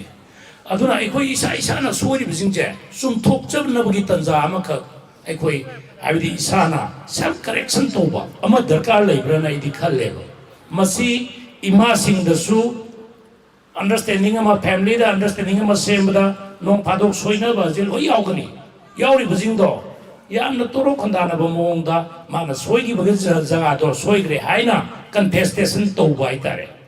ꯑꯗꯒꯤ ꯑꯃꯨꯛ ꯂꯩꯔꯤꯕ ꯍꯥꯏꯕꯗꯤ ꯃꯤꯄꯨꯝ ꯈꯨꯗꯤꯡꯃꯛꯁꯤꯅ ꯃꯁꯥꯒꯤ ꯁꯣꯏꯈꯤꯕꯁꯦ ꯀꯨꯞꯁꯟꯅꯗꯕꯤꯗ ꯌꯥꯝꯅ ꯇ꯭ꯔꯥꯟꯁꯄꯔꯦꯟꯁꯤ ꯊꯝꯅ ꯑꯗꯨꯃꯥꯏꯅ ꯍꯤꯡꯃꯤꯟꯅꯔꯒꯗꯤ ꯁꯥꯟꯇꯤꯁꯦ ꯌꯥꯝ ꯊꯨꯅ ꯄꯨꯔꯛꯀꯅꯦꯅ ꯑꯩꯗꯤ ꯑꯗꯨꯃꯗꯤ ꯈꯟꯖꯩ ꯑꯗꯨ ꯅꯠꯇꯕꯤꯗ ꯑꯩꯈꯣꯏꯅ ꯆꯨꯝꯕꯅ ꯑꯩꯈꯣꯏꯒꯤ ꯐꯦꯃꯤꯂꯤꯅ ꯆꯨꯝꯕ ꯑꯗꯨꯒ ꯑꯩꯅ ꯄꯥꯡꯒꯜ ꯀꯜꯂꯦꯅ ꯃꯥꯕꯨ ꯑꯣꯚꯔꯀꯝ ꯇꯧꯕ ꯍꯥꯏꯇꯥꯔꯦ ꯑꯩꯅ ꯃꯥꯕꯨ ꯍꯥꯏꯕꯗꯤ ꯃꯥꯅ ꯆꯨꯝꯒꯦꯔꯥ ꯂꯥꯟꯒꯦꯔꯥ ꯑꯩ ꯃꯥꯏ ꯃꯃꯥꯡꯗ ꯑꯗꯨ ꯑꯗꯥ ꯑꯩ ꯆꯨꯝꯗꯕ ꯌꯥꯗꯦ ꯀꯥꯏꯅ ꯐꯣꯔꯁꯤꯞꯅꯦꯁ ꯁꯤꯖꯤꯟꯅꯕ ꯍꯥꯏꯇꯥꯔꯦ ꯑꯗꯨꯗꯒꯤ ꯁꯤꯒꯨꯝꯕ ꯊꯧꯗꯣꯛ ꯋꯥꯊꯣꯛꯁꯤꯡꯁꯦ ꯊꯣꯛꯂꯛꯄꯅꯦꯅ ꯑꯩꯗꯤ ꯑꯗꯨꯃꯥꯏꯅ ꯈꯜꯂꯦꯕ ꯉꯁꯤꯗꯤ ꯑꯩꯈꯣꯏꯅ ꯑꯆꯨꯝꯕ ꯋꯥꯌꯦꯜ ꯑꯃ ꯂꯥꯛꯅꯅꯕꯒꯤꯗꯃꯛꯇ ꯍꯥꯏꯕꯗꯤ ꯑꯥꯏꯟꯒꯤ ꯊꯣꯡꯗ ꯆꯠꯂꯦꯕ ꯑꯥꯏꯟꯒꯤ ꯊꯣꯡ ꯌꯧꯅꯅꯕ ꯆꯠꯄꯁꯤꯗ ꯂꯣ ꯑꯦꯟꯐꯣꯔꯁꯤꯡ ꯑꯦꯖꯦꯟꯁꯤ ꯍꯥꯏꯗꯅ ꯄꯨꯂꯤꯁ ꯗꯤꯄꯥꯔꯠꯃꯦꯟ ꯑꯃ ꯂꯩꯔꯤꯕꯁꯤꯡꯁꯦ ꯁꯤꯁꯨ ꯑꯩꯈꯣꯏꯒꯤ ꯏꯃꯨꯡ ꯃꯅꯨꯡꯗꯒꯤ ꯂꯩꯈꯤꯕ ꯃꯤ ꯉꯥꯛꯇꯅꯦꯕ ꯃꯣꯏꯁꯨ ꯄꯥꯔꯠꯂꯤ ꯗꯦꯃꯦꯖ ꯇꯧꯔꯕ ꯍꯥꯏꯕꯗꯤ ꯔꯣꯇꯟ ꯑꯣꯏꯔꯕ ꯑꯗꯨꯒꯨꯝꯕ ꯃꯈꯜꯒꯤ ꯖꯤꯕ ꯉꯥꯛꯇꯅꯦꯕ ꯃꯣꯏꯁꯨ ꯑꯩꯈꯣꯏꯁꯨ ꯖꯤꯕꯅꯤ ꯃꯣꯏꯁꯨ ꯔꯣꯇꯟ ꯑꯣꯏꯔꯕ ꯖꯤꯕꯅꯦꯕ ꯃꯁꯥꯒꯤ ꯃꯔꯥꯟꯗꯣ ꯈꯪꯖꯗꯕ ꯃꯤꯅꯦꯕ ꯑꯗꯨꯅꯉꯁꯤ ꯑꯩꯈꯣꯏꯒꯤ ꯈꯨꯟꯅꯥꯏꯁꯤꯗ ꯌꯥꯝ ꯆꯥꯎꯅ ꯁꯣꯏꯊꯔꯛꯄꯒꯤ ꯃꯔꯝꯁꯦ ꯑꯩꯈꯣꯏ ꯏꯁꯥꯁꯦ ꯆꯨꯝꯊꯣꯛꯆꯗ꯭ꯔꯒꯗꯤ ꯀꯩꯗꯧꯃꯗꯤ ꯌꯥꯔꯣꯏ ꯉꯁꯤ ꯃꯣꯏꯕꯨ ꯑꯃꯨꯛ ꯂꯤꯛꯂꯝ ꯑꯃ ꯄꯤꯔꯒ ꯂꯣ ꯑꯦꯟꯐꯣꯔꯁꯤꯡ ꯑꯦꯖꯦꯟꯁꯤꯁꯦ ꯅꯣꯏ ꯁꯨꯃꯥꯏꯅ ꯆꯠꯀꯗꯕꯅꯤ ꯍꯥꯏꯕꯗꯤ ꯏꯠ ꯁꯨꯗ ꯕꯤ ꯏꯟ ꯒꯨꯗ ꯗꯣꯛꯇ꯭ꯔꯤꯟ ꯋꯦ ꯍꯥꯏꯗꯅ ꯍꯥꯏꯕꯗꯤ ꯆꯠꯀꯗꯕ ꯂꯝꯕꯤꯁꯦ ꯑꯐꯕ ꯑꯆꯨꯝꯕ ꯂꯝꯕꯤ ꯁꯤꯁꯤꯅꯤ ꯑꯗꯨꯒ ꯁꯤꯁꯤꯅ ꯑꯔꯥꯟꯕ ꯂꯝꯕꯤꯅꯤ ꯃꯁꯤꯅ ꯃꯤꯅ ꯆꯠꯅꯗꯕ ꯂꯝꯕꯤꯅꯤ ꯃꯁꯤꯅ ꯃꯤꯅ ꯆꯠꯅꯕ ꯂꯝꯕꯤꯅꯤ ꯍꯥꯏꯅ ꯃꯣꯏꯕꯨ ꯇꯥꯛꯄꯤꯒꯗꯧꯕ ꯑꯩꯈꯣꯏꯒꯤ ꯒꯚꯔꯟꯃꯦꯟꯠꯁꯤꯁꯨ ꯌꯥꯝ ꯁꯦꯡꯅꯃꯛꯀꯤꯗꯤ ꯍꯧꯖꯤꯛ ꯒꯚꯔꯟꯃꯦꯟꯠꯁꯤꯗ ꯂꯩꯔꯤꯕ ꯃꯤꯁꯤꯡꯁꯤꯁꯨ ꯃꯣꯏꯗꯒꯤ ꯍꯦꯟꯅ ꯇꯣꯟꯕ ꯁꯥꯊꯤꯅ ꯃꯣꯏꯁꯨ ꯇꯪꯈꯥꯏ ꯅꯠꯇꯦ ꯃꯣꯏꯗꯤ ꯁꯔꯨꯛ ꯑꯃ ꯊꯣꯛꯄ ꯑꯅꯤ ꯁꯤꯔꯕ ꯃꯤ ꯉꯥꯛꯇꯅ ꯍꯥꯏꯕꯗꯤ ꯒꯚꯔꯟꯃꯦꯟꯠꯁꯤ ꯄꯥꯏꯔ ꯂꯩꯔꯦꯕ ꯑꯗꯨ ꯑꯣꯏꯇꯥꯔꯗꯤ ꯑꯩꯈꯣꯏꯁꯤ ꯀꯃꯥꯏꯅ ꯍꯥꯏꯕꯗꯤ ꯖꯁꯇꯤꯁ ꯀꯃꯥꯏꯅ ꯐꯪꯗꯣꯏꯅꯣꯕ ꯁꯦ ꯃꯤꯌꯥꯝꯒꯤ ꯑꯆꯨꯝꯕ ꯋꯥꯌꯦꯜ ꯑꯃ ꯐꯪꯅꯅꯕꯒꯤꯗꯃꯛꯇ ꯎꯀꯤꯜꯒꯤ ꯁꯤꯟꯐꯝꯗ ꯀꯠꯊꯣꯛꯄꯒ ꯂꯣꯏꯅꯅ ꯃꯥꯅ ꯇꯝꯖꯔꯛꯏꯕ ꯂꯥꯏꯔꯤꯛꯇꯨ ꯐꯖꯅ ꯃꯥꯅ ꯋꯥꯈꯜ ꯂꯧꯁꯤꯡ ꯄꯨꯊꯣꯛꯇꯅ ꯍꯣꯠꯅꯖꯔꯒ mara leiraba mijing puthumana bagdamta court ki thongda pau tamnana bagi messenger mo hoina leigado ba mana nupi hapada kok thadare ba adu itani kari no matok duise akhoi ki khunai ji loire haiba se ngasi hairiba se ngasi ki yai pharaba numit akhoi ki 2026 ki di hauklapa January ki tang 5 je masi yam thengmal labane ba adubu thengmal le haiduna prang prang song ga su kana roi mikum sidagi akhoi khandami na basangi homi na basangi akhoi isana isagi haidi masak khang basangi aduga isana isagi soigiba haiba je mina ne khangde na haine ba soidana soiba je masana khangane ba aina khanjabadi aina khongna thanga satpasida aina nungna maniat pa je soidana khangane ba auna aina nungna maniat pa taragadi neliba nungje amugana lauthoga netana bidam ta sattam seba ko aina haijabadi akhoi tamai mak phadna akhoi isana isagi iral sing se ya sasi ya bagaloina na akhoi mafam saba matam saba amadi matam delay tawdana abdi thengdan dana akhoi mafam duda akhoi contestation tawbaje akhoi haina seba aduna tragadi aikoina kaidongaida mangda lengjen biribe imazing aina sumthokpa sungongmoy kaidongaida aina ima hoidana ima sumaina sunna satiu hairsu ima hoina satraga lore aina aigi nusiraba aigi isaje aina pi ngaidagi grum of torokpadagi tamna mabu haidi lai su tamanba sa umba adagi makhong thangba tambiba lai su tambiba sumaina sum matang la khakanda ma hayeng sawragum mapung mari phaba mi ma hoirani mana mayum makai pala matunda aina monda haibas yara roe aina ngasagi ma groom up tawringai habdi mana brought up oringai sawkhalingi marakto aduda ma sembal loidre mana aduda copy tawgidoi je mapa gi habit mama gi habit is an every movement of the family ma copy tawr sakinebo mana adu copy tawr sakrga hayeng ma je mana kan bangang aduga society da yamna disturbance to bangang na chakna society da yamna obedient oi bangang ma habdi miam de expose to kanebo matamda di mapani mamani gana mapa mama jinaga ahanga oisalapane managa mapung mari phagakibane haibada baba nawalo de da kana harikane aina haijaning iba wari di matamdu da isa nupa do akoina correction to bangamarwe samana ba mongda ngasi lamdam kaya dagi lakpiriba imai beng khodimakse aina kaidongoi da sumthokpa semthokpa ngamjarwe kana nangam isa na dingam gane ba auna aina haijaning hodi ngasi tinbiriba aikogi picture gasu manipur mafam kaya dagi lakpiriba ima khodimakki mafamda amadi ngasi gi asigum laba yamna maruiba habdi mifam khanane nabagi mifam amadi religion ba asigum laba khunai da tangdu laita drabadagi wazaraba imajingna mamitagi piranga loinana araiba habdi pangal losi adagi thauna lingjen haujing imajing se sai humbudra hela bai ma ngakani sondara bane moina ngasi khoya tusina siba ngamdatna habdi khoi manipur jibo ai khoi maitei khunai jibo mulhora doira gaina tumba ya abdi mapam khodi mokte manipur gi no at the corner of the manipur moi koi chakna moi na masida sabam na sesara kaya hendana imagine sina wa dana khang koi cha chana khuma ga ne ba masi lai ba sigi mipamje it is very important masi yam maruya aduna wahi kharaji hajar ga hainin gudi yam le wangang loye madi ngangbi gatoba abdi ahanjing oza guru imai ben yam lei banina ai ju ngang ba hogragadi yam le kundaba mi mazu goise ba auna ai kudi murtu oi samjan jarga haning badi yam lei mafam saba matam saba abdi amuk ai koi punamakpu imam mayam amadi ozajin punamakpu amuk thengna jana gi tanja do ishorna pina bibo oisno matungda mu ai makha tajage ado ngasi gidi aina silu mi phamje amukhak natana yamna tuina hapra amagi nat amagi kai kudinga ai koi habdi khannaminaba khandhaminaba sangi aduga maruoina government pibiriba saachida amoi sengba puchen sengba aduga mami thajan basu mathau tai aduna tigaidi ngasagi police na kaidongoida 하이디 폴리스나 그동안에도 오비덴 오이로이 law enforcing agency나 오비덴 오이드라보다 아이코이 미하토 부토파 숭앙 모이 아코이데 트레이닝 야오바 미주나테 모이다 동안바 트레이닝 아마 피리바 그러면 미부 까마이나 하이디 마제 마라라이바 미제 까마이 쳇게 가시 아이나 강자다바이 와니 모이디 아두다다 레이드나 모이디 강이네바 떠우로이나 떠우지네바 파가도바 미나 파드라보다 아이나 생가 파루야 보테 후이나 콩가도다 가다나 콩가디 가다 사이사이 하이바 이파이 부기 바로레이 아우나 아이코이나 파콩 콩가주 야로이 아두나 아이코이나 콩바 야바 모팜 레이바 폴리스 디파트먼트 미가 주소 이붕어 SP 낭나 떠우리도 야로이 낭나 떠우리 낭나 톡톡데 낭나 톡 파스나 떠 하이드나 망학 샴파르가 깃깃깃깃 넘어가 마톡도 혼나나버기 파워도 이마이베 나머리 아이코이 투나이드기 나사징 나하웨 바모우센 생머징다 싱하비오 아두이 마탕들라네 머니푸르 산티 레이그니 하이버 와펌제 탐저가 पुनमकु खुरुमजरिया दुगा बिदाय लौजर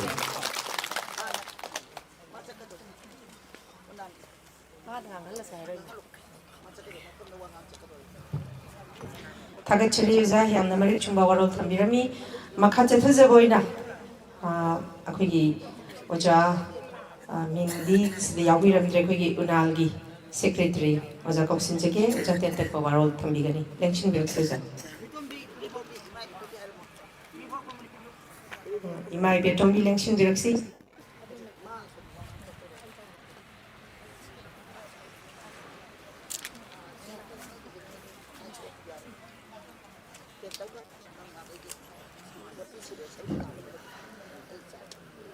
ngasi January gi tang taraga nipan yai pharaban numit asida akoi nupi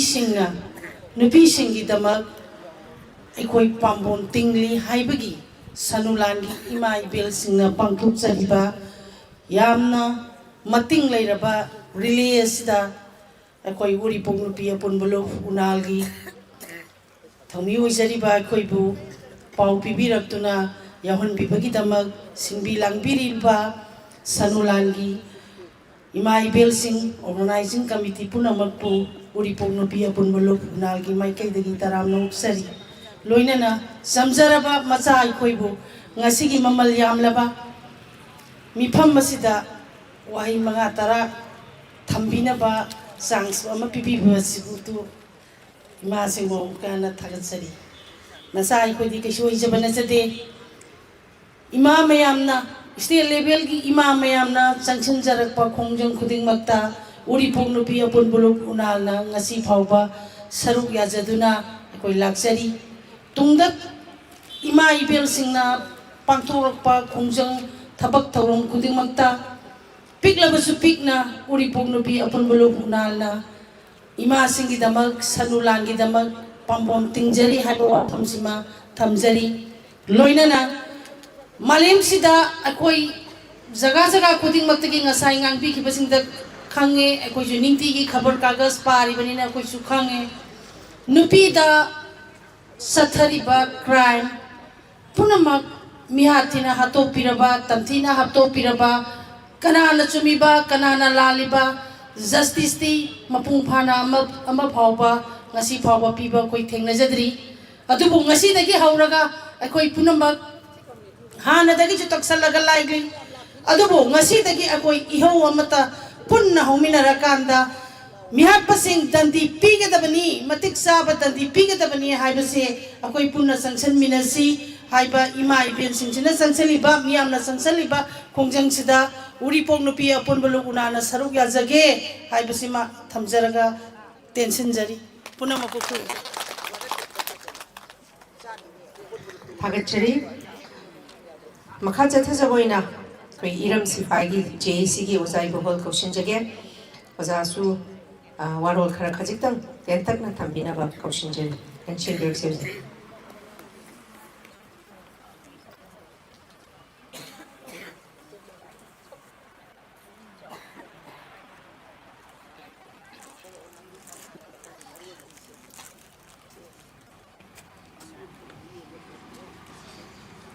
Ahan mamaktada guest da lengchin biriba wajasing alaman ima amadi mang da timbiriba ima event kuding apanda ꯏꯀꯣꯛꯅꯣꯅ ꯈꯨꯔꯨꯝꯕ ꯎꯠꯆꯔꯤ ꯑꯩꯒꯤ ꯁꯥꯏꯠꯇꯒꯤꯁꯨ ꯑꯩꯈꯣꯏ ꯏꯔꯝ ꯁꯤꯐꯥꯏ ꯍꯧꯖꯤꯛ ꯍꯧꯖꯤꯛ ꯌꯥꯝ ꯀꯟꯅ ꯏꯁꯨ ꯑꯣꯏꯔꯤꯕ ꯑꯗꯨꯝꯕ ꯏꯆꯟꯅꯨꯄꯤ ꯆꯥꯎꯕꯒꯤ ꯖꯦꯁꯤꯒꯤ ꯀꯟꯚꯦꯅꯔ ꯑꯣꯏꯅ ꯂꯩꯖꯕꯅꯤ ꯑꯩꯒꯤ ꯃꯤꯡ ꯆꯟꯅꯕ ꯏꯕꯣꯜ ꯃꯉꯥꯡ ꯍꯧꯖꯤꯛꯁꯤ ꯑꯩꯅ ꯃꯤꯌꯥꯝꯗ ꯍꯪꯅꯤꯡꯕ ꯋꯥꯍꯪ ꯑꯃꯈꯛ ꯂꯩ ꯃꯗꯨꯗꯤ ꯅꯨꯄꯤꯁꯤ ꯀꯌꯥꯃꯨꯛ ꯌꯥꯝꯅ ꯃꯅꯤꯡ ꯇꯝꯅꯒꯦ ꯍꯥꯏꯕꯁꯤꯅꯤ ꯅꯨꯄꯤꯁꯤ ꯏꯃꯨꯡ ꯑꯃꯗ ꯀꯌꯥꯃꯨꯛ ꯌꯥꯝꯅ ꯃꯅꯤꯡ ꯇꯝꯕ ꯂꯩꯗꯨꯅ ꯑꯁꯨꯝꯕ ꯊꯧꯗꯣꯛ ꯋꯥꯊꯣꯛꯁꯤ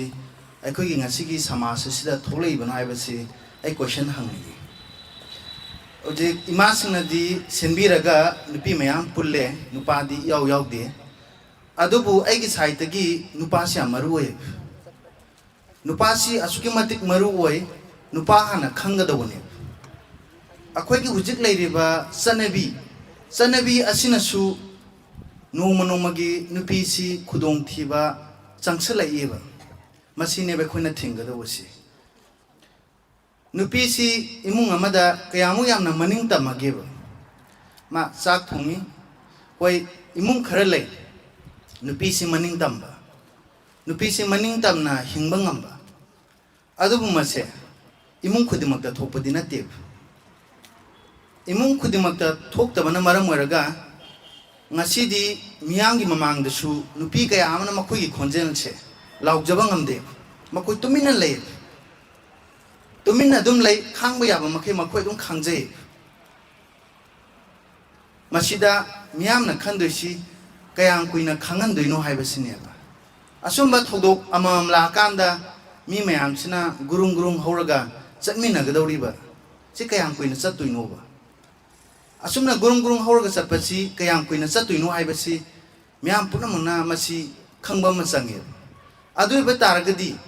ꯇꯨꯡ ꯀꯣꯏꯅ ꯁꯥꯡꯅ ꯂꯩꯅꯕ ꯅꯨꯄꯤꯁꯤꯡꯁꯦ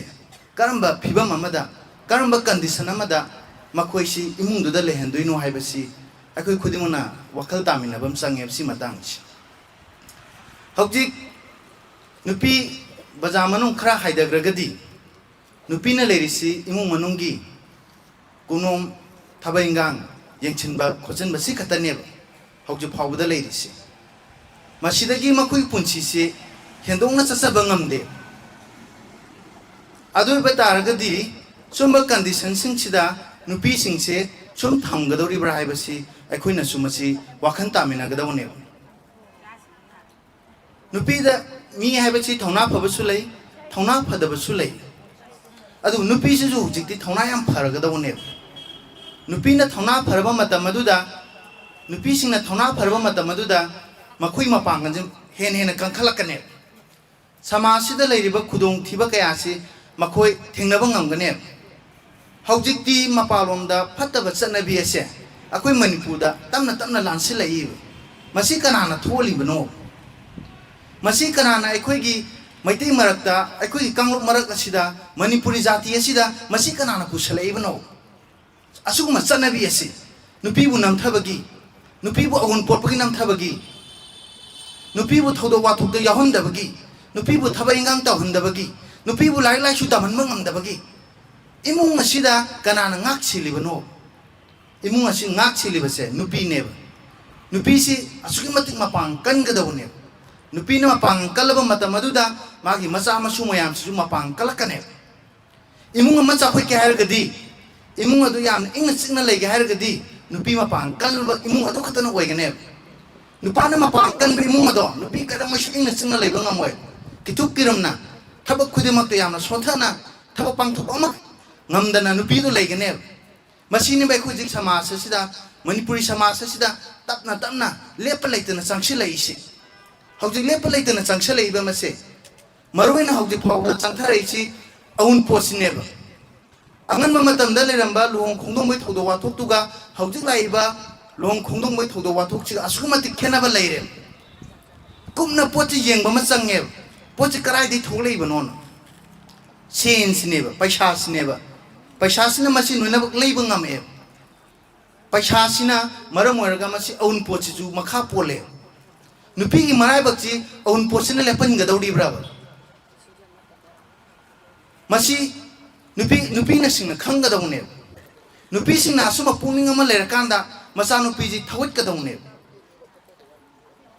ꯅꯨꯄꯤꯁꯤ ꯀꯔꯝꯕ ꯃꯑꯣꯡꯗ ꯅꯨꯄꯥꯗꯨꯗ ꯆꯠꯍꯟꯒꯗꯧꯔꯤꯕꯅꯣ ꯅꯨꯄꯤꯁꯤ ꯀꯔꯝꯕ ꯃꯑꯣꯡꯗꯨꯗ ꯅꯨꯄꯥꯒꯤ ꯃꯅꯥꯛꯇ ꯂꯩꯒꯗꯧꯔꯤꯕꯅꯣ ꯅꯨꯄꯤ ꯈꯨꯗꯤꯡꯃꯛꯅ ꯃꯁꯤ ꯒ꯭ꯌꯥꯟ ꯇꯥꯒꯗꯧꯅꯦꯕ ꯍꯧꯖꯤꯛꯁꯦ ꯅꯝꯐꯨ ꯁꯥꯐꯨꯗ ꯂꯩꯕꯒꯤ ꯃꯇꯝꯗꯣ ꯅꯠꯇ꯭ꯔꯦ ꯅꯨꯄꯤꯁꯨ ꯃꯈꯣꯏ ꯃꯁꯥꯅ ꯊꯕꯛ ꯁꯨꯕ ꯉꯝꯃꯕꯅꯤ ꯊꯕꯛ ꯏꯟꯈꯥꯡ ꯁꯨꯕ ꯅꯣꯏꯃ ꯉꯝꯃꯤ ꯍꯤꯔꯝ ꯈꯨꯗꯤꯡꯃꯛꯇ ꯍꯧꯖꯤꯛꯁꯤ ꯅꯨꯄꯤ ꯑꯃꯠꯇꯅ ꯁꯨꯕ ꯉꯝꯗꯕ ꯊꯕꯛ ꯂꯩꯇ꯭ꯔꯕꯅꯦꯕ ꯅꯨꯄꯥꯒꯨꯝꯅ ꯃꯈꯣꯏꯁꯨ ꯍꯤꯡꯕ ꯉꯝꯃꯕꯅꯦꯕ ꯅꯨꯄꯥ ꯑꯃꯅ ꯅꯨꯄꯤ ꯃꯌꯥꯝ ꯀꯣꯏꯔꯒ ꯅꯨꯄꯤ ꯑꯃꯅ ꯑꯗꯨꯝꯕ ꯈꯤꯇꯪ ꯂꯥꯛꯄ ꯃꯇꯝꯗ ꯅꯨꯄꯤꯗꯤ ꯀꯩꯗꯧꯕꯩ ꯕꯗꯅꯥꯝ ꯁꯤꯔꯤꯕꯅꯣ ꯅꯨꯄꯥꯅ ꯑꯁꯨꯛ ꯌꯥꯝꯅ ꯃꯅꯤꯡ ꯇꯝꯕ ꯑꯩꯈꯣꯏꯒꯤ ꯁꯃꯥꯖ ꯑꯁꯤꯅ ꯄꯤꯔꯤꯕꯁꯤ ꯀꯔꯤꯒꯤꯅꯣ ꯅꯨꯄꯥꯗꯗꯤ ꯀꯅꯥꯝ ꯀꯔꯤ ꯇꯧꯔꯤ ꯃꯥ ꯀꯔꯥꯏꯗ ꯆꯠꯂꯤ ꯀꯔꯤ ꯆꯥꯔꯤ ꯀꯔꯤ ꯊꯛꯂꯤ ꯈꯣꯠꯂꯤ ꯃꯌꯥꯝꯅ ꯌꯦꯡꯁꯤꯟꯕꯤꯔꯕ ꯉꯁꯤꯒꯤ ꯃꯦꯗꯤꯌꯥꯗ ꯀꯅꯥꯅ ꯂꯥꯎꯕꯤꯔꯕꯒꯦ ꯅꯨꯄꯥꯁꯤꯡꯅ ꯇꯧꯔꯤꯕ ꯊꯕꯛ ꯏꯟꯈꯥꯡ ꯃꯌꯥꯝꯁꯤꯗ ꯀꯅꯥꯝꯇ ꯂꯥꯎꯗꯦ ꯑꯗꯨꯒ ꯅꯨꯄꯤꯒꯤꯗꯤ ꯅꯨꯄꯤ ꯃꯁꯦꯟ ꯃꯨꯔꯨꯝ ꯃꯨꯔꯨꯝ ꯉꯥꯡꯅꯒꯅꯤ ꯂꯩꯀꯥꯏꯗ ꯈꯨꯡꯒꯪꯗ ꯁꯣꯔꯣꯛꯇ ꯃꯁꯤ ꯅꯨꯄꯤꯁꯤꯡꯒꯤ ꯑꯁꯣꯏꯕꯅꯦꯕ ꯃꯁꯤ ꯃꯇꯥꯡ ꯑꯩ ꯇꯦꯟꯁꯤꯟꯖꯒꯦ ꯑꯗꯨꯕꯨ ꯏꯆꯟꯅꯨꯄꯤ ꯆꯥꯎꯕꯁꯦ ꯊꯧꯅꯥ ꯌꯥꯝ ꯂꯩꯌꯦꯕ ꯃꯥ ꯍꯤꯡꯕ ꯄꯥꯝꯃꯦꯕ ꯃꯥ ꯑꯁꯨꯛꯀꯤ ꯃꯇꯤꯛ ꯍꯤꯡꯕ ꯄꯥꯝꯕ ꯅꯨꯄꯤ ꯑꯃꯅꯦꯕ ꯃꯥ ꯁꯤꯚꯤꯜ ꯑꯣꯔꯒꯅꯥꯏꯖꯦꯁꯟ ꯀꯌꯥꯒꯤ ꯃꯐꯝꯗ ꯆꯪꯁꯤꯜꯂꯝꯃꯦꯕ ꯃꯁꯤ ꯍꯤꯡꯅꯤꯡꯕꯒꯤꯅꯦꯕ ꯑꯗꯨꯕు ꯑꯩꯈꯣꯏꯒꯤ ꯉꯁꯤꯒꯤ ꯁꯃꯥꯖ ꯑꯁꯤꯅ ꯑꯩꯈꯣꯏꯒꯤ ꯅꯨꯄꯤꯕꯨ ꯊꯝꯃꯤꯕ ꯐꯤꯕꯝ ꯑꯁꯤꯗ ꯃꯥꯅ ꯂꯩꯔꯤꯕ ꯀꯟꯗꯤꯁꯟꯁꯦ ꯃꯅꯨꯡ ꯍꯨꯟꯅ ꯀꯅꯥꯝꯇꯅ ꯌꯦꯡꯕꯤꯈꯤꯗ꯭ꯔꯦ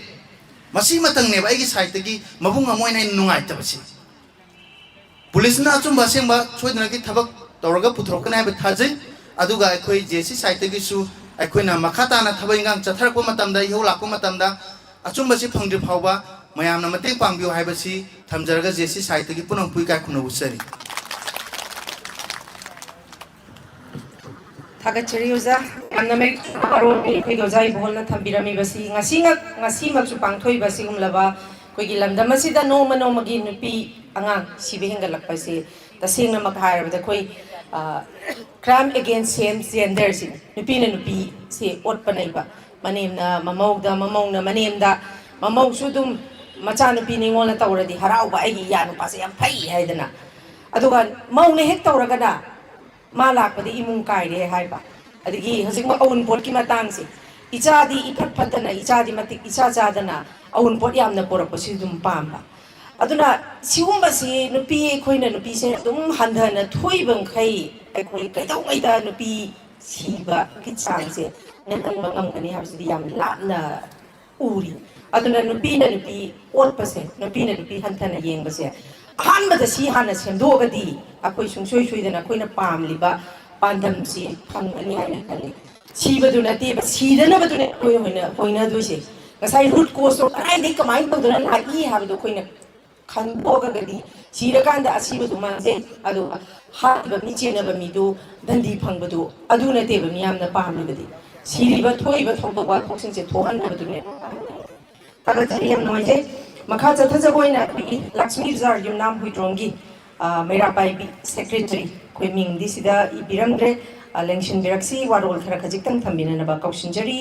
लेंशन बिरक्सी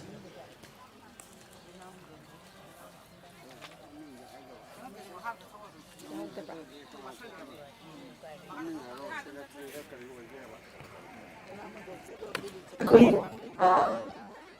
Kumali, maka sa koy kausinjari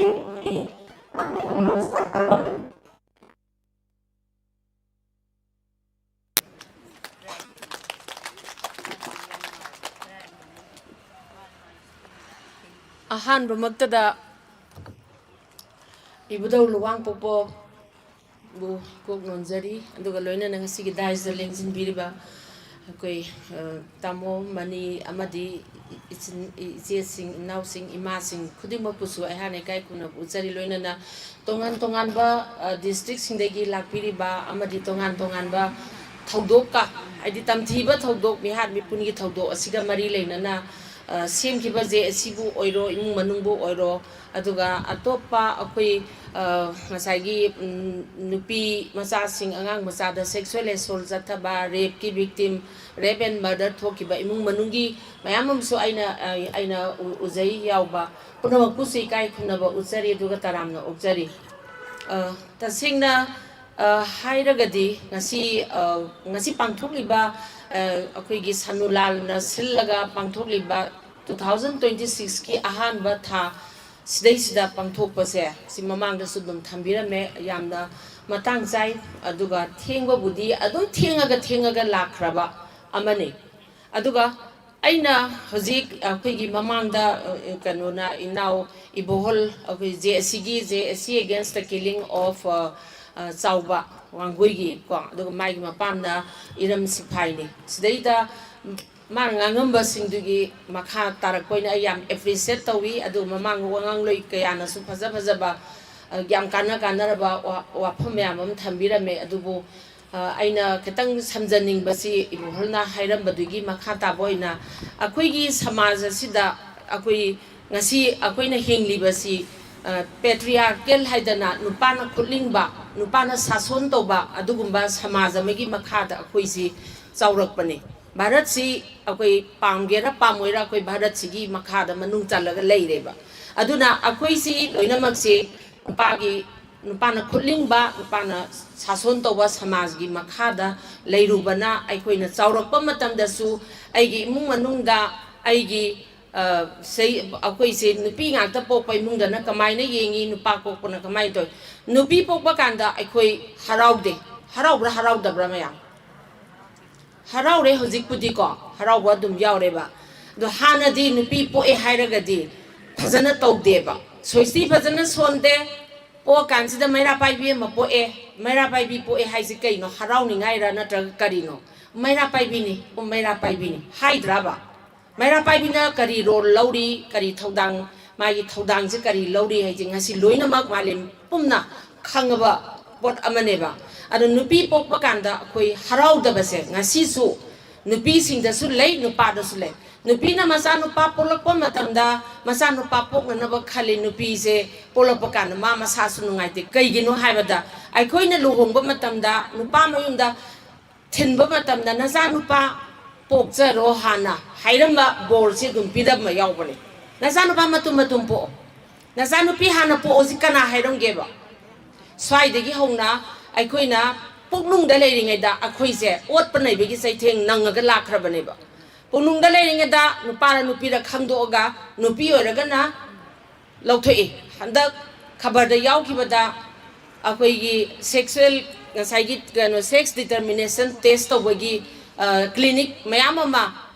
thingjan grabani taraga kayano masing oibani ko haidi angang si nupara nupira khangdo ambagi test se tawrambagi damta thingjan grabane ba kari marangi no masi thinga ise nupi ne hairaga nupi singse angang se sum lauthokpa nupi do nupa pong na ba tan ba matamda last cancer tawra sigiba cervical cancer da sigiba mayam amsi yaweba aduna akoina samasida samasa sung chatnabina nupa ma sung anigi marakta yam khenaba to khaiba miyeng mayam thamba se sina maram oraga nupa ma sa si da yamna maning makha tauna yoga e sa thakpada school da phaba school da pizeta karida loinamak gari ma leiba matamda thaba ama to da demand kanada akoi nupi di adum kharaga namdharaga lakhibase sina maram moiraga ngasagi yum palakba matamda magi status ama ma maintain tawba horakpa matamda ma onda su ko ngasai nupi otpagi akoi naw kan hari piana su palleba sidi am naina bam change adubai adugi matangda masi gender kawi ko gender sensitization mathau tai akoi nupa amasung nupi anigi marakta samajam sung chatnabina kari marangi tokhai ba mieng tongan ba wakhal tongan ba thabak ko ama mathengda akoi nupa singsina dum maning makha tong chatli adegi thaban chonggera hadyum halakera haloira adum tawi bona supalambado akoi nupi dadi kaidore asaibok chalura lukhabi amana masa thakpa ngamnana ba kaithenda pot yole injang napi yole nga yole ayuk nongal ni kena pungani makhai da hogarlaga potse yomdana kaithin chaluraga halakpa matamda puraiba paisa duna chengwalaga macha masu thangna na ba honarba matamda magi nupa duna loinamak pudi natte yu thangna ba paisa mulaga nupi fudat lamba hatkiba mayam su yaudaba natte ba akoi loin kaiba ado mano wana chaluri bedu kanana kaidawi nupa leitraba matamdadi adugum nupi se nupi sina selise athengbada hale mawang ngangnari ne du tawinina haiba se kanana hai adu so khoi nupi na de du ngangnei ba si myam se khoi khara toksiko ꯑꯩꯈꯣꯏ ꯃꯁꯤ ꯌꯥꯝ ꯇꯧꯋꯦꯕ ꯒꯥꯔꯤ ꯇꯣꯡꯉꯒ ꯂꯥꯛꯑꯦ ꯃꯋꯥꯗ U ꯉꯥꯎꯔ ꯂꯩꯔꯦ ꯅꯪꯅ ꯁꯤꯗ ꯇꯣꯡꯉꯒ ꯂꯥꯛꯏꯕ ꯖꯤꯞꯁꯦ ꯅꯪ ꯅꯋꯥꯔ ꯅꯪ ꯃꯥꯏ ꯃꯅꯥꯛꯇ ꯐꯝꯃꯤ ꯀꯩꯅꯣ ꯆꯟꯗꯗꯅ ꯅꯨꯄꯥꯗꯨꯒꯤ ꯃꯅꯥꯛꯇ ꯐꯝ ꯀꯥꯟꯗ ꯃꯉꯣꯟꯗ ꯐꯨꯕ ꯆꯩꯕ ꯑꯗꯨꯒꯤ ꯀꯝꯄ꯭ꯂꯦꯟ ꯃꯌꯥꯝ ꯑꯃ ꯂꯥꯛꯑꯦꯕ ꯑꯩꯈꯣꯏꯗ ꯑꯗꯨꯅ ꯇꯣꯈꯥꯏꯕ ꯃꯤꯠꯌꯦꯡ ꯋꯥꯈꯜ ꯃꯌꯥꯝ ꯑꯃ ꯊꯝꯃꯝꯃꯤꯁꯦ ꯉꯁꯤ ꯚꯥꯔꯠ ꯁꯔꯀꯥꯔꯅ ꯉꯁꯤ ꯌꯨꯅꯥꯏꯇꯦꯗ ꯅꯦꯁꯟꯅ ꯁꯁꯇꯦꯅꯦꯕꯜ ꯗꯦꯕꯂꯞꯃꯦꯟ ꯒꯣꯜꯒꯤ ꯃꯈꯥꯗ ꯑꯩꯈꯣꯏꯒꯤ 2030 ꯐꯥꯎꯒꯤ ꯃꯅꯨꯡꯗ ꯅꯨꯄꯥ ꯑꯃꯁꯨꯡ ꯅꯨꯄꯤ ꯑꯅꯤꯁꯦ ꯊꯣꯡ ꯃꯥꯟꯅꯅ ꯆꯠꯍꯟꯅꯕꯒꯤꯗꯃꯛꯇ ꯕꯦꯇꯤ ꯕꯆꯥओ ꯕꯦꯇꯤ ꯄꯔꯥओ ꯁꯦꯝꯒꯠꯂꯛꯑꯦꯀꯣ ꯃꯌꯥꯝ ꯑꯃ ꯕꯦꯇꯤ ꯕꯆꯥओ ꯍꯥꯏꯗꯤ ꯅꯨꯄꯤ ꯃꯆꯥ ꯀꯜꯂꯣꯏꯌꯦ ꯅꯨꯄꯤ ꯃꯆꯥ ꯃꯌꯥꯝ ꯑꯃ ꯍꯥꯠꯂꯤ ꯅꯨꯄꯤ ꯃꯌꯥꯝ ꯑꯃ ꯍꯥꯠꯂꯦꯕ ꯀꯜꯂꯣ ꯍꯥꯏꯅ ꯂꯥꯎꯔꯤ ꯑꯗꯨꯕꯨ ꯃꯌꯥꯝ ꯑꯃ ꯍꯥꯠꯂꯦꯕ ꯑꯗꯨ ꯑꯩꯈꯣꯏꯁꯦ ꯀꯗꯥꯏꯗ ꯁꯣꯏꯔꯕꯒꯦꯕ ꯑꯗꯒꯤ ꯑꯃꯨꯛ ꯍꯧꯖꯤꯛ SDG goal 2030 ꯐꯥꯎꯒꯤ ꯃꯅꯨꯡꯗ goal number 5ꯇ ꯌꯥꯎꯔꯤꯁꯦ gender equality ꯍꯥꯏꯕꯅꯦꯕ ꯅꯨꯄꯥꯒ ꯅꯨꯄꯤꯒ ꯊꯣꯡ ꯃꯥꯟꯅꯅ ꯆꯠꯍꯟꯒꯗꯕꯅꯤ ꯍꯥꯏꯕꯁꯤ 2030ꯗꯅꯦꯕ ꯑꯁꯤ ꯌꯥꯝ ꯋꯥꯠꯂꯦꯕ ꯑꯩꯈꯣꯏꯁꯤ ꯑꯁꯥꯝꯅ ꯍꯥꯠꯂꯤꯕ ꯃꯔꯛ ꯑꯁꯥꯝ ꯅꯨꯄꯤꯕꯨ ꯇꯥꯊꯤ ꯇꯥꯑꯣꯏꯅ ꯌꯦꯡꯉꯤꯕ ꯍꯟꯊꯅ ꯌꯦꯡꯉꯤꯕ ꯑꯎꯟꯄꯣꯠ ꯌꯥꯝꯗꯦꯅ ꯑꯣꯠꯄ ꯃꯆꯥ ꯅꯨꯄꯥ ꯄꯣꯛꯇꯕꯒꯤ ꯑꯣꯠꯄ ꯅꯨꯄꯤ ꯉꯥꯛꯇ ꯄꯣꯛꯏ ꯍꯥꯏꯕꯒꯤ ꯑꯣꯠꯄ ꯃꯌꯥꯝꯁꯤ ꯂꯣꯏꯅꯃꯛ ꯊꯦꯡꯅꯔꯤꯅꯦꯕ ꯑꯩ ꯏꯁꯥꯃꯛꯁꯨ ꯑꯩ ꯏꯆꯤꯟ ꯏꯅꯥꯎ ꯅꯨꯄꯤ ꯉꯥꯛꯇ 6 ꯄꯣꯛꯏ ꯂꯥꯁꯇ ꯂꯣꯏꯔꯝꯗꯥꯏꯗ ꯅꯨꯄꯥ ꯑꯃ ꯄꯣꯛꯑꯦ ꯑꯗꯨꯕꯨ ꯏꯃꯥꯗꯣ ꯌꯥꯝ ꯀꯞꯈꯤ ꯌꯥꯝ ꯋꯥꯈꯤꯀꯣ ꯑꯗꯨ ꯃꯥ ꯌꯥꯝꯅ ꯑꯩꯈꯣꯏꯅ ꯑꯦꯄ꯭ꯔꯤꯁꯤꯌꯦꯠ ꯇꯧꯏ ꯍꯧꯖꯤꯛꯇꯤ ꯂꯩꯈꯤꯗ꯭ꯔꯦ ꯃꯆꯥ ꯅꯨꯄꯤ ꯑꯣꯏꯔꯒꯁꯨ ꯁꯦꯝꯒꯅꯤ ꯍꯥꯏꯅ ꯃꯥ ꯀꯟꯅ ꯍꯣꯠꯅꯔꯝꯃꯦꯕ ꯑꯗꯨꯒꯨꯝꯕ ꯃꯃꯥ ꯃꯌꯥꯝ ꯑꯃꯁꯨ ꯂꯩꯇꯕ ꯅꯠꯇꯦ ꯑꯩꯈꯣꯏ ꯅꯨꯄꯤ ꯈꯨꯗꯤꯡꯃꯛꯁꯦ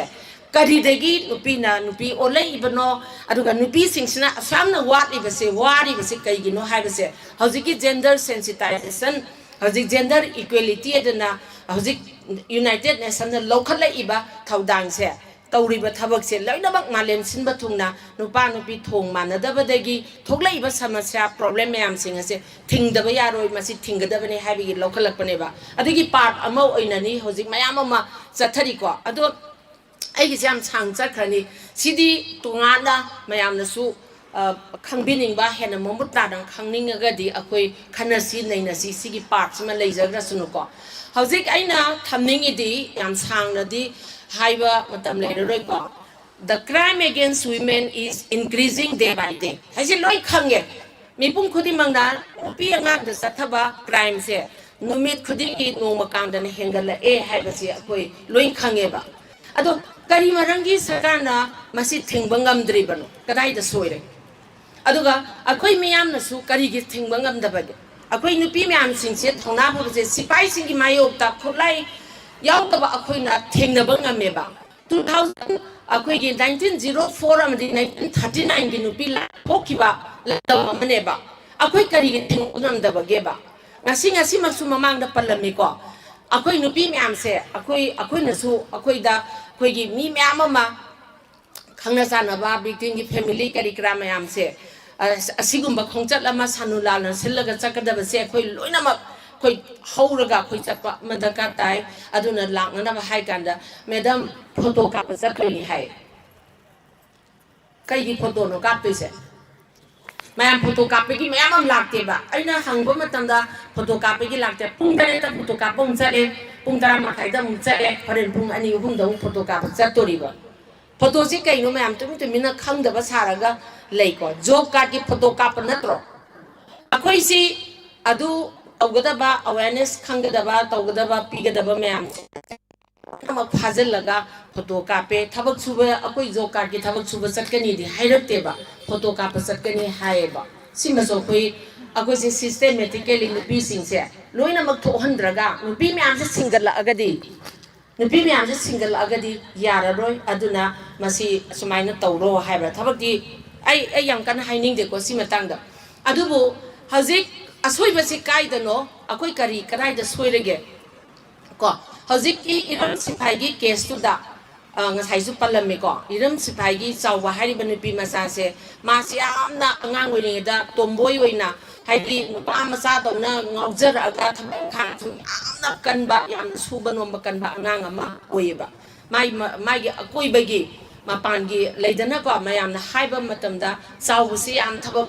ꯏꯟꯈꯥꯡ ꯁꯨꯕ ꯅꯣꯝꯕ ꯀꯟꯕ ꯑꯉꯥꯡ ꯑꯃꯅꯦꯅ ꯍꯥꯏꯌꯦꯕꯀோ ꯑꯗꯨ ꯃꯥꯁꯤ ꯅꯨꯃꯤꯠꯇꯨꯗ ꯊꯣꯛꯈꯤꯕ ꯃꯇꯝꯗ ꯀꯃꯥꯏꯅ ꯇꯧꯒꯦ ꯑꯗꯨꯗꯤ ꯉꯁꯥꯏ ꯃꯌꯥꯝꯅꯁꯨ ꯑꯗꯨꯝ ꯀꯩꯅꯣꯗꯒꯤ ꯇꯥꯕꯕꯨꯗꯤ ꯇꯥꯔꯝꯃꯅꯤꯀꯣ ꯆꯥꯎꯕ ꯃꯆꯤꯟ ꯃꯅꯥꯎ ꯅꯨꯄꯤ ꯉꯥꯛꯇ 4ꯒ ꯅꯨꯄꯥ ꯑꯃꯒ ꯄꯣꯛꯏꯀꯣ ꯑꯗꯨꯒ ꯃꯥꯏ ꯃꯆꯤꯟ ꯃꯅꯥꯎꯁꯦ ꯑꯇꯣꯝꯕꯗꯨꯅ ꯅꯨꯄꯥꯅꯦ ꯑꯇꯩꯗꯤ ꯅꯨꯄꯤ ꯉꯥꯛꯇꯅꯦꯕ aina saida thamningi si kaigino habada hauzik akhoi manipurda nupi me ama mahale iba adik izat manghalaga langthomi ba yang usit thawoidana tawbiri ba myam se imung si nupi ngata ko imung ama aduga amana ngasai yang lairaba imung di nupi singse khalaga targeted hai tare ko target to iba adu tade khoi leiba myam singsi im khara sotaba to ba manipurda khoi sida lai myam singsi di yang lai tong khandong gi di kai su yaw roi ba saida natra sara hingba ayam bangak tane ba akhoi myam singsi myam singsi nong gi linsana sila lai ra ba sai ko sin hangning ba ha di ba myam sai na kara kun de gi ka yaw de ba hoi dokter di tagi di magi di tongana yang punna ne ba ma ta kari marangi dokter di tahani no kari marangi mi hat pa sa huju phabo puthok ti no akhoi gi police sing si kya mu yam na sor ka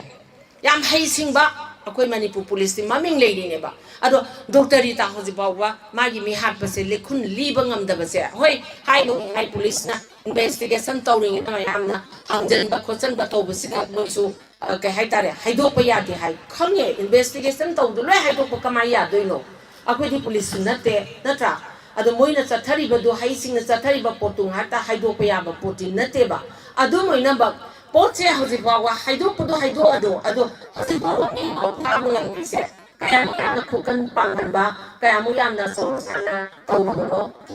ma ta ha ise kari maram nei ba ge ha ba se ko yang thuna khangning e ba adu bo ngasi phau da mai ni ha se se ba to ba singale singale mamang ka su case me ado ma le le hoji ha pa masak khangdana tàu với tàu là trial tàu này tàu hai là mi hát có sẽ asin mi hát có pengen tàu bị sinh là thằng đi yes asin khang dana lấy ba adu di horen tamu sukra hai panbin payani ko tak manina adu masai sida aina hangningi ba kano di kaino harda aina kano tawning ba se aina pa di khara soi wang edu di am nang ni hele mon aduga hauzik se akoina neina ba ya ba se ko ai ketang aina so kanu to bani ko akoi mi halaga akoi je tumin leiri ba se kai gino hayeng asida ama halakani adusu mayang se tumin adum lei ki ba akoi khara khakta ne ba lai se ke su yam ba mi na te ba sai telise manipur su yam chawba pham sida laiba mi sidi akoi concern oide akoi je sensitive oide sincere oide akoi je kaisu khande ha nupi hat ba kaina akoi is nata je mi le kai su hauji di chingam khada yaure natra chingam khada gi mi ni ba nu pa se natra adagi mayama ma so hat ki ba su leita ba nate lam khuding da nupi hat pa sing je akoi na boycott to ba ma thau ta sale ba ji ya school da site pandira me ko jingang khadegi ningol mina ko ba aigi imanabi amsung bisenpur da hat kheba adu magi mi hat padu manaw pana ni mama mai pana hale hai adu bu magi manaw pa do zik jail da leireba haji babu case loisan dreba loisan na pending tawra ga leiba ma case me am ji masing khangdana leiba adu akoi na mi hala kan da koi tumin lei si kai gino then government is also silent government na silent tor ga lei sina kai gino digi mathang da government si akoi nupi angang se kan bangam driba se masina takpadi government si leitre ko hazikudi leitre akoi gi government hai tare ko legislative assembly thamaga leiba du din natre adu president rule se leiri ba president rule leiri governor gi manak mukta dani nahan doctor dita hat ibado adu kari tawrage ba azu phau mi phabangam da leise dgpc mayang masane mayang masa ma oire adu oiragasu yam hai singe na thare ineba adu si thigat pangam disi kai gino adu di akoi kai to bata bage ba haji bhawa mi ha pa puthok bangam dragati akoi kai to bo mathau ta ge se khoina ama change ba lo mayam am seme policy mayam am seme mayam am tor ai sa ha do beti basao beti parao ka hai yam phajaba kainu amane ba adu beti mayam di basao to ngam dre ba kan ngam dre ba nupi mayam am di ha le ba tunggi yumbirel sen ga ba haidi sawna hundo mi se angang ani ne matau lebi nga sai do मान हुंदोमी से अंगांग अहुमनेबा अदुगा अदुमाई तौदना हालिबा मयाम से तोंगान तोंगान ब मफम दा हाटपा मयाम सिंगसिदा अपिकपा मसा मयाम अमु हुंदोमी हौजिक फावबदा चावबगी मसा से नुपा मयुमदो मी हाले हारिबा नुपा मयुम वांगोइगी मफम सिदगी अंगांग से लौखतेबा हेक हौबदगी अंगांग से लौथोओ अंगांग से लौननबा हाइना कोई चाइल्ड कमीशन दसु आई इसामक चलगा कंप्लेन थाइबा अंगांग सी मी हालिबा मफम दुदा सुम थमगदी याररोय अदुना अंगांग सी सेफ एंड साउंड ओइगदबा अंगांग सी फजना किहंदबा याम सिक्योर लेना अंगांग सी तौबिबा मथौ ताई हाइबदगी कमीशन ना चाइल्ड वेलफेयर कमिटी थारगा अंगांग सी येंगजालुबदा फजना लेहवी हाइदना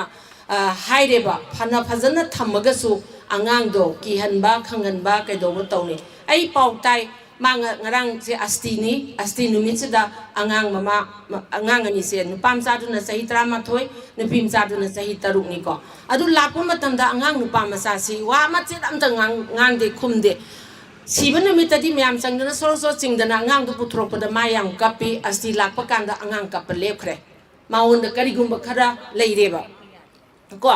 adu angang masa pisak to adu di मादी खंगद्रीदना सही तरुक्तुदी यांकन खंगबन नट्रिब तरामाथोय इसी एडोलेसेंट चांग अबनेबा ज्ञान ता मालोय खंगदोइने मालोय उदोइनेबा हौजे फावदा चावई केस का मरी लेना मोय इमु मनुगी मी कयाम स्टेटमेंट लौखरे हौजे फाव आइना ताबदा चावगी मामा चावगी मापा मचे ngasiदी ngasi लौनी हाइब्रा मनाव मचे मनाव मयाम दुगी स्टेटमेंट लौनी हाइ असुग्यामना कुइरबा नहान तांग कुंत्रेता सीबदुबु ngasi तांग ग्यानो लेदिसे सिबाव मनुदा स्टेटमेंट से परप थुन लौदेबा आइना ताबदा लामबा चुमराइ दि खंगदेको आइ मसि लोइनमक मसिगी केसिगी वारी नतबदको सुमाइना थोपा थौदोक सि तौबा कानसिदा इमुंग मनुंग सिदि खरा खरा पैसा नुसा पाइबा लौ इंखो लेबा ओइदोइनिको थौदो वाथु सि थो कानददि लौ योले सना काइरे हाइबसो दुम ताबा यावेबा अदु कदाइदा सिजन दोइनो दुसो खोइना खनबा म चांगेबा मसि दुम थोइको अखोइ मदु बाबो थिगतबा मथौ ताइबा कमाइ तौरिगेना अदो आइना अखोइगी मणिपुरदा अखोइ थोइबा कनो से केस से हंदक ममांगी 2025 ता अपुनबा मिसिंग नुपी कुंथ्रागा नि थोइ सीबा सीबसी काय कायदा नो हाइबदा खरा अमना हाटपा खरा अमना सस्पिशियस डेथ सिंगननिंगाय ओबा मोंगदा सीबा खरा अमना सुसाइड तौबने ना हाइबा सुसाइड तुसु सिंगननिंगाय दि ओइको मा मतुम तौरिब्रा मीना थौरी यानसलिब्रा हाइबदो अदुगुंबा मयाम से तौबा कांदा सही अमदा पुन्ना केसी कनो तौवेबा 2025 ता कुंथ्रागनी थोइनि पीसे हाट लेबा मजा पोपदा मरी मसी को हॉस्पिटल नेग्लिजेंस मेडिकल नेग्लिजेंस नि हाइ खरा लेरगा दुम गुरु गुरु तौर दुम यासनगिबा अदुम तौवी को सी अदुसु दुम यावरेबा अदुमाइन तौदना सही खुदिंगी नुपी कुंथ्रा निफु सुमसु सीदना लेबा तारबदी अखोइ मतौ करमना अखोइ इजा सिंजे कमाइन कंदोरिगेबा असी अखोइ फिरेप अमा लौबा मथौ ताइ अदुगा ngasi si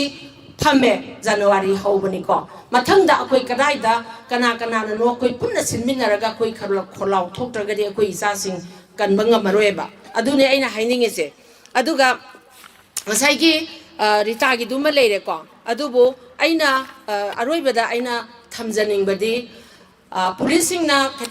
kitang sensitive oiba case sing se kitang serious oina loba ma mathau taiba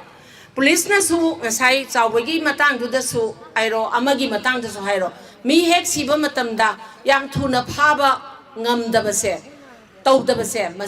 masi khoina kari marangi no yam akoi thigat pa ma mathau taiba law enforcement agency si training phaja na pi bani do training tawra kadai dano asum sotharaga leire adui tadi akoina law enforcement agency singna tawriba thabak singa sida akoina yaningdaba akoina pendaba leiragadi akoi kholau thokpa amase mathau taiba aina loisalakpada aina thamningbadi mayam si adum thenga amnina aina loisalakpada thamningbadi akoina isa ningon singje yum pan rakanda mana ai nupasina ole inembok na ole ai leibang ngamdre ai halage hai ka sida mama mapa matana harau na nang halo sida leiro matang khara leiro hai base masi khara wat leba ꯌꯥꯔꯤꯕ ꯃꯈꯩ ꯅꯪ ꯅꯨꯄꯤꯅꯤ ꯅꯪ ꯅꯤꯉꯣꯜꯅꯤ ꯑꯗꯨꯅ ꯅꯨꯄꯥ ꯃꯌꯨꯝꯗ ꯁꯤꯒꯗꯕꯅꯤ ꯑꯗꯨꯅ ꯅꯪ ꯅꯨꯄꯥ ꯃꯌꯨꯝꯗ ꯍꯜꯂꯣ ꯈꯔ ꯑꯉꯥꯡ ꯆꯥꯎꯔ ꯃꯥꯏ ꯐꯖꯒꯤꯅꯦꯅ ꯊꯥꯈꯤꯕꯅꯦꯕ ꯆꯥꯎꯕꯁꯨ ꯍꯟꯖꯤꯟ ꯍꯟꯖꯤꯟ ꯆꯦꯜꯂꯛꯑꯝꯃꯤ ꯍꯟꯖꯤꯟ ꯍꯟꯖꯤꯟꯅ ꯑꯩꯈꯣꯏꯒꯤ ꯃꯩꯔꯥ ꯄꯥꯏꯕꯤꯁꯤꯡꯗ ꯀꯟꯕꯤ ꯑꯣꯏꯅ ꯆꯠꯂꯝꯃꯦꯕ ꯑꯗꯨꯕꯨ ꯆꯥꯎꯕ ꯀꯟꯕ ꯉꯝꯈꯤꯗ꯭ꯔꯦꯕ ꯑꯗꯨꯕꯨ ꯆꯥꯎꯕꯒꯤ ꯊꯧꯗꯣꯛꯁꯤ ꯊꯣꯛꯇꯅꯕꯒꯤꯗꯃꯛꯇ ꯑꯩꯈꯣꯏ ꯌꯨꯝ ꯈꯨꯗꯤꯡꯃꯛꯇ ꯌꯥꯝ ꯄꯤꯛꯄ ꯂꯝ ꯑꯣꯏꯔꯒꯁꯨ ꯑꯩꯒꯤ ꯏꯆꯥꯗꯨꯅ ꯅꯤꯉꯣꯟꯗꯨꯅ ꯃꯥꯁꯦ ꯑꯩ ꯂꯩꯕ ꯅꯨꯡꯉꯥꯏꯇ꯭ꯔꯦ ꯑꯩ ꯍꯜꯂꯛꯑꯒꯦ ꯍꯥꯏꯗ꯭ꯔꯒꯁꯨ ꯑꯩ ꯌꯥꯝ ꯀꯤꯔꯦ ꯂꯩꯕ ꯐꯨꯒꯦ ꯍꯥꯠꯀꯦ ꯇꯧꯔꯦ ꯍꯥꯏꯕ ꯇꯥꯔꯒꯗꯤ ꯑꯩꯈꯣꯏꯅ ꯇꯉꯥꯏ ꯐꯗꯅ ꯁꯪ ꯃꯆꯥ ꯑꯃꯈꯛꯇꯪ ꯃꯥꯒꯤ ꯀꯥ ꯃꯆꯥ ꯑꯃꯈꯛꯇꯪ ꯄꯤꯕꯤꯔꯒ ꯈꯠꯅꯔꯤꯉꯩ ꯎꯟꯈꯠꯅꯔꯤꯉꯩ ꯃꯅꯨꯡꯗꯣ ꯃꯇꯝ ꯈꯔ ꯑꯩꯈꯣꯏ ꯌꯨꯝꯗ ꯊꯝꯕꯤꯌꯨ ꯍꯥꯏꯕꯁꯦ ꯑꯩ ꯍꯥꯏꯖꯅꯤꯡꯉꯤꯕ ꯉꯥꯏꯍꯥꯛ ꯂꯩꯔꯒ ꯑꯩꯈꯣꯏ ꯗꯦꯠ ꯕꯣꯗꯤ ꯃꯨꯟꯅꯕ ꯆꯠꯀꯅꯦꯕ ꯗꯦꯠ ꯕꯣꯗꯤ ꯃꯇꯝ ꯌꯥꯝ ꯃꯥꯡꯉꯦꯕꯀꯣ ꯑꯗꯒꯤ ꯑꯃꯨꯛ ꯏꯕꯤꯗꯦꯟꯁ ꯃꯌꯥꯝ ꯑꯃ ꯚꯥꯏꯇꯦꯜ ꯏꯕꯤꯗꯦꯟꯁ ꯐꯪꯒꯗꯧꯔꯤꯕ ꯌꯨꯝꯗꯣ ꯊꯨꯒꯥꯏꯔꯦ ꯌꯥꯡꯈꯥꯏꯔꯦ ꯀꯩꯗꯧꯔꯦꯀꯣ ꯑꯗꯨꯏ ꯍꯧꯖꯤꯛ ꯃꯣꯏꯁꯨ ꯊꯨꯒꯥꯏꯔ ꯂꯩꯈ꯭ꯔꯦ ꯏꯃꯨꯡꯗꯨꯗꯁꯨ ꯈꯨꯗꯝ ꯆꯥꯡꯗꯝ ꯑꯣꯏꯕ ꯄꯣꯠ ꯆꯩ ꯃꯌꯥꯝ ꯑꯃꯁꯨ ꯂꯩꯔꯝꯒꯅꯦꯕ ꯑꯗꯨꯒꯨꯝꯕ ꯈꯨꯗꯝ ꯆꯥꯡꯗꯝ ꯂꯧꯒꯗꯕ ꯀꯩꯅꯣꯗꯣ ꯃꯗꯨ ꯀꯩꯅꯣ ꯇꯧꯗ꯭ꯔꯦꯕ ꯊꯨꯒꯥꯏꯈ꯭ꯔꯦ ꯃꯩ ꯊꯥꯗꯣꯛꯈ꯭ꯔꯕꯅꯤꯅ ꯀꯩꯁꯨꯝ ꯂꯩꯇ꯭ꯔꯦꯕ ꯑꯗꯨꯒ ꯍꯟꯗꯛꯀꯤ ꯆꯥꯎꯕꯒꯤ ꯃꯇꯥꯡꯁꯤꯗ ꯑꯩ ꯂꯥꯁ ꯑꯣꯏꯅ ꯑꯩꯅ ꯊꯝꯖꯅꯤꯡꯕꯁꯤ ꯃꯥꯒꯤ ꯄꯣꯁꯃꯣꯔꯇꯦꯝꯁꯤ ꯑꯌꯥꯝꯕꯅ ꯄꯣꯁꯃꯣꯔꯇꯦꯝꯁꯤ ꯍꯛꯆꯥꯡꯁꯦ ꯁꯥꯎꯔꯤꯕꯅꯤꯅ ꯄꯣꯁꯃꯣꯔꯇꯦꯝ ꯇꯧꯗꯅ ꯍꯛꯆꯥꯡꯁꯦ ꯂꯧꯗꯅ ꯑꯗꯨꯝ ꯇꯧꯏ ꯂꯧꯕ ꯂꯧꯗꯕꯗꯨꯗꯤ ꯀꯣꯟꯅ ꯂꯧꯔꯁꯨ ꯌꯥꯏꯀꯣ ꯄꯣꯁꯃꯣꯔꯇꯦꯝꯗꯤ ꯈꯨꯗꯛꯇ ꯄꯣꯁꯃꯣꯔꯇꯦꯝ ꯇꯧꯍꯧꯔꯒꯗꯤ ꯃꯥꯒꯤ ꯃꯉꯣꯟꯗ ꯏꯖꯠ ꯃꯥꯡꯍꯟꯈꯤꯕ꯭ꯔꯥ ꯒꯦꯡ ꯔꯦꯞ ꯇꯧꯈꯤꯕ꯭ꯔꯥ ꯃꯉꯣꯟꯗ ꯀꯗꯥꯏ ꯃꯐꯝꯗ ꯊꯤꯜꯂꯒ ꯍꯥꯠꯂꯤꯅꯣ ꯀꯩꯗꯧꯔꯤꯅꯣ ꯍꯥꯏꯕꯅꯆꯤꯡꯕ ꯃꯌꯥꯝꯁꯤꯡꯁꯦ ꯌꯥꯝ ꯐꯖꯅ ꯈꯪꯒꯗꯕꯁꯦ ꯄꯣꯁꯃꯣꯔꯇꯦꯝ ꯉꯟꯅ ꯇꯧꯗ꯭ꯔꯒꯗꯤ ꯃꯥꯏ ꯈꯨꯗꯝ ꯆꯥꯡꯗꯝꯁꯤ ꯃꯥꯡꯉꯦꯕ ꯍꯧꯕꯗꯩ ꯍꯧꯅ ꯌꯥꯝ ꯉꯟꯅ ꯄꯣꯁꯃꯣꯔꯇꯦꯝ ꯇꯧꯊꯣꯛꯑꯣ ꯍꯥꯏꯅ ꯋꯥꯡꯒꯣꯏꯒꯤ ꯀꯦꯁꯁꯤꯗ ꯍꯧꯖꯤꯛ ꯌꯥꯝ ꯊꯦꯡꯅ ꯄꯣꯁꯃꯣꯔꯇꯦꯝ ꯉꯔꯥꯡ ꯅꯍꯥꯟ ꯈꯛꯇꯪ ꯇꯧꯈꯤꯕ ꯃꯗꯨ ꯄꯨꯂꯤꯁꯅ ꯇꯧꯍꯟꯗꯕ꯭ꯔꯥ ꯖꯦꯁꯤꯅ ꯇꯧꯍꯟꯗꯕ꯭ꯔꯥ ꯏꯃꯨꯡ ꯃꯅꯨꯡꯅ ꯇꯧꯍꯟꯗꯕ꯭ꯔꯥ ꯑꯩ ꯌꯥꯝ ꯁꯥꯎꯅꯤꯡꯈꯤꯕ ꯃꯇꯥꯡꯗꯨꯗ ꯄꯣꯁꯃꯣꯔꯇꯦꯝ ꯇꯧꯊꯣꯛꯑ ꯃꯥꯒꯤ ꯚꯥꯏꯇꯦꯜ ꯏꯕꯤꯗꯦꯟꯁ ꯃꯥꯡꯈ꯭ꯔꯅꯤ ꯍꯥꯏꯅ ꯑꯗꯨꯝ ꯇꯧꯈꯤꯗꯦ ꯑꯗꯨꯕꯨ ꯔꯤꯖꯜꯇꯨ ꯌꯦꯡꯉꯁꯤꯀꯣ ꯁꯤꯅꯦ ꯑꯩꯅ ꯍꯥꯏꯅꯤꯡꯕꯁꯦ ꯑꯗꯨꯅ ꯇꯨꯡꯗ ꯊꯣꯛꯂꯛꯇꯅꯕꯒꯤꯗꯃꯛꯇ ꯑꯩꯈꯣꯏ ꯀꯩꯗꯧꯁꯤꯒꯦ ꯑꯗꯨꯒ ꯑꯩꯈꯣꯏꯅ ꯀꯩ ꯍꯥꯏꯇꯥꯔꯦ ꯁꯤꯗ꯭ꯔꯤꯉꯩꯗ ꯏꯆा ꯅꯤꯉꯣꯜꯁꯤꯡ ꯀꯟꯕ ꯌꯥꯕ ꯌꯨꯝꯗꯗꯤ ꯅꯣꯛ ꯂꯣꯏ ꯇꯧꯔꯝꯕꯅꯦ ꯑꯩ ꯌꯥꯝ ꯑꯣꯠꯂꯦ ꯍꯥꯏꯕꯁꯦ ꯁꯤꯔꯀꯥꯟꯗꯅꯦ ꯂꯣꯏꯅꯃꯛꯅꯦ ꯊꯣꯛꯂꯛꯄꯅꯦ ꯃꯥ ꯉꯔꯥꯡꯗꯪ ꯂꯥꯛꯑꯝꯕꯅꯤ ꯑꯩꯈꯣꯏꯗ ꯍꯜꯂꯛꯑꯝꯕꯅꯤ ꯑꯩꯈꯣꯏꯅ ꯊꯤꯜꯂꯨꯕꯅꯤ ꯑꯗꯨ ꯇꯧꯔꯝꯕꯅꯤ ꯑꯩꯈꯣꯏꯅ ꯊꯤꯜꯂꯨꯕꯅꯤ ꯍꯥꯠꯄꯗꯣ ꯑꯩꯈꯣꯏꯁꯨ ꯌꯥꯎꯕꯒ ꯆꯞ ꯃꯥꯟꯅꯩꯕ ꯑꯗꯨꯗꯤ ꯀꯣ ꯏꯆा ꯅꯤꯉꯣꯜ ꯀꯟꯁꯤ ꯍꯥꯏꯇꯥꯔꯗꯤ ꯀꯣ ꯂꯩꯇ꯭ꯔꯁꯨ ꯂꯩꯇꯅ ꯀꯔꯤꯅꯣ ꯏꯁꯤꯡꯗ ꯊꯛꯑꯁꯨ ꯆꯥꯔꯥ ꯅꯥꯝꯗ ꯆꯥꯔꯒꯁꯨ ꯑꯩꯒꯤ ꯏꯅꯥꯛꯇ ꯀꯣꯟꯁꯤꯜꯂ ꯊꯝꯕꯤꯌꯨ ꯃꯕꯨꯡ ꯃꯧꯄ꯭ꯋꯥꯁꯤꯡꯅ ꯉꯁꯥꯏ ꯌꯥꯝ ꯐꯖꯕ ꯏꯕꯣꯜꯅ ꯍꯥꯏꯔꯝꯕ ꯑꯃ ꯂꯩꯀꯣ ꯅꯨꯄꯥꯗ ꯄꯤꯒꯗꯕꯅꯦꯅ ꯅꯨꯄꯤꯗꯤ ꯃꯌꯥꯝ ꯒ꯭ꯌꯥꯟ ꯇꯥꯔꯦꯕ ꯑꯗꯨꯕꯨ ꯅꯨꯄꯥꯁꯤꯗ ꯍꯥꯏꯕꯁꯤ ꯀꯌꯥ ꯉꯝꯗꯦꯕ ꯈꯪꯉꯒꯁꯨ ꯃꯗꯨ ꯄꯥꯡꯊꯣꯛꯄ ꯉꯝꯗꯦꯕ ꯅꯨꯄꯥꯁꯤꯡꯁꯦ ꯒ꯭ꯌꯥꯟ ꯇꯥꯍꯟꯕ ꯗꯔꯀꯥꯔ ꯇꯥꯏ ꯑꯗꯨꯕꯨ ꯅꯨꯄꯥ ꯒ꯭ꯌꯥꯟ ꯇꯥꯅ ꯑꯗꯒꯤ ꯏꯕꯤꯗꯦꯟꯁ ꯃꯥꯡꯅꯅꯕ ꯍꯥꯠꯄꯁꯨ ꯂꯩꯇꯕ ꯅꯠꯇꯦꯀோ ꯁꯨꯃꯥꯏꯅ ꯇꯧꯔꯒꯗꯤ ꯑꯩ ꯈꯪꯈ꯭ꯔꯅꯤ ꯀꯥꯏꯅ ꯌꯥꯝ ꯀꯩꯅꯣ ꯇꯧꯔꯒ ꯒ꯭ꯌꯥꯟ ꯇꯥꯅ ꯇꯧꯕꯁꯨ ꯂꯩ ꯑꯗꯨꯕꯨ ꯅꯨꯄꯥꯁꯤꯡꯁꯦ ꯌꯥꯝꯅ ꯀꯩ ꯍꯥꯏꯇꯥꯔꯦ ꯃꯤꯇꯤꯡ ꯁꯤꯒꯨꯝꯕꯁꯤꯗ ꯈꯟꯅꯅꯕꯒꯤ ꯑꯩꯈꯣꯏꯅ ꯀꯃꯥꯏꯅ ꯁꯤꯟꯁꯤꯒꯦ ꯏꯃꯥꯁꯤꯡꯅ ꯑꯗꯨꯁꯨ ꯈꯟꯅꯕꯤꯌꯨ thank you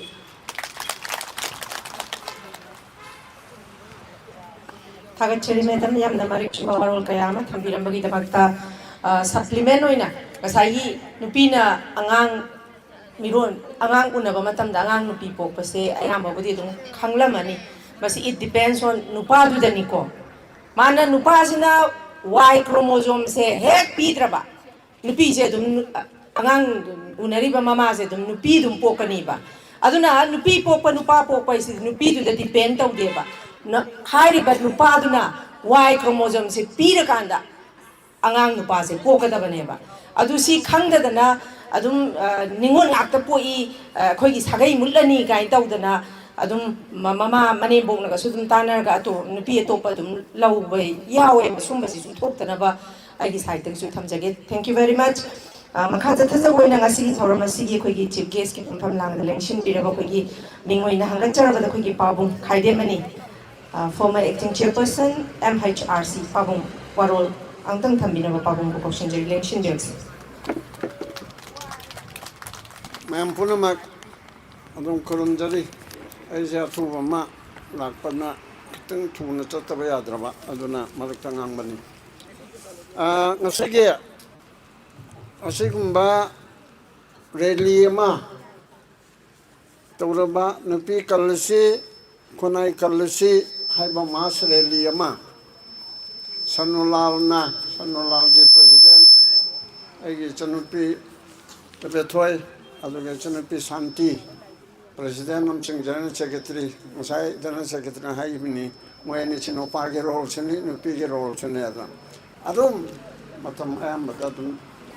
Mayam Yapuna, but Topchi told the Lerabani. Aduna Sigumba, Sanolal Nasinba, Reliam Sung, public meeting. Asida ki su yaw tabe ade haidana yam tiena ngarang da khapta haibani adu pare yaw tabe yadraba mayam gi oi bapot nina maroi na nupi samaj gi mera pai bi gi damakta laudana lakpanina o theng na haibang am na haiba lete yawrani haidana sai gi ai sum yawbani chinungai mayam gi makal mayam se podong cha da ba thengnari ba khonari ba mayam se ada si karigino haiba mande khona hana khangba mande changnido musa hairi ba singsida amata yaudri karigino nupi da crime against women haiba sida yam he na thoi si karigino ai ko gi sasun leibra sasun haiba se masina thon banatra sasun sida ai koina sasun chi kanana tawi government na tawi government ti kanana semi aikoi ge mihut na semi aikoi ge mihut tu de kanana khali aikoi na khali maroi na nupi samaj na mapungda mang tharaga khalle ba adu ge khanba ki system tu da an ba ma yaw bana oi bara achi khanbam chumme ba nupi hat ka daba nupi rep to ka daba adu ma thinga daba thana adu loi ba thana adu ki matakta wain bichar to ka do ripse ko ge mla ko ge minister sing natro adu de thana na mi phadre mla natro minister amana dum lo mamani anu kai ge ma loi ba sa ko na wakal tamina ka damna adu tamina ka damna secondary ni wakal tamina bi yaro I pullaga Taugan Pullaga Yarwe, government Shindo Kadava. Government Samba Kanda, Chahi Padrena, government Sida, Aigi Sare, Togadaba, Aigi Su, Itan Mangan Gadaba, Manga Kakadaba, me, Aduda, I the Chungi Source in Ragay Bungo, none I would represent Toraga Southern Pyruro, Hyderabadi, Papse, Quimam, Chupudrane. Bot piruri ba mi hat pa juta ai gi sanupi manga kakpa ai su hat pa ai gi mangda ichan rep to ba nu pa juta nang na sa chon pai bi ro hai na sinalati loire na atu sinege chamu hanna ai ko rep mayam mo to hon se crime mayam mo to hon se haldi ranti dol atu da gi mam di parloi mi hat pa da thing da ba atu gumba nupi hat pa da thing da ba pha ba ngam da ba ai khoi punamak pu aigi laipakte ge aibu tanthorapda thingba ngamdaba aduga megi sauda akoi nghaktang ge lupa lising amana votu piru rabote ngasi de nupi tarini pan khaktani sidi idipse nupi kunthra manga hala aneba mathang do 2007 gi matungda 27 gi matung hala aneba adun de khwali ge maru elipse mayam na lai thokpa election sin maru oidra mi apaba tharabdi lai haiba tharabdi lo khangba tharabdi इज्जत खंग बतारबदी थौना लेबा नरेंद्र मोदी जी दा नरेंद्र मोदी जी सो तुम हायो ने आई दाम कन्ना नीति के लावरिपसे जी सो तुम हायो मखोंग दु पाइरो नो जी कोई जगह दु नुंगाय रो नो सॉरी हाइबा ngamba mi am khaktang ai ko ji mar ta gi thagal ka chimin sa oi mu chumdro ya na kai na ngai na prithvi da lai ri balai pak puna makki lai pak ki makokta Lepaga to the state, Chief Minister, Natraga Governor,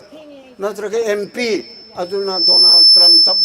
Rapamantorage, San Francisco, the Leba, Moidici Minister, Haiti State, to get Governor Hire, Presidential rule Nina. Governor Duna San Francisco MP Duna Donald Trump Tasa, I am to Unajagi and appointment law with the no making Manula Pangaba, Manamapan Chatrati. Japan na su pangya by program low level ko ngamba nungai ba Britain na su tawe ba Britain ki Prime Minister duna mapana chakki banatra ba adu di Britain ki province amgi makokto adu namto unajage MPM na muto unajage hanu opposition na haiba ruling na haiba sida une ba but I go history that did 3 May 2023 hojik faubada chahi ani ga tha tara chahi ahum changa abase asida aikoi gi chief minister na aikoi prime minister unaba ngamde loiradra wadi chedra loire adu de adu kumadu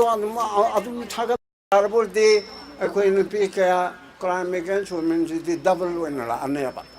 adu yanamda kalidege thoi 사촌 리터바 몽 따다바 도그데 컨 칼루다바 헤라 사촌나 도동나 때다 아고 타리바 리프렌티브 MLS는 도동나 때 뭐 폴리스도 도동나 트로 임판 타나나 도동나 트로 아직에 왕고이 PS는 도동나 트로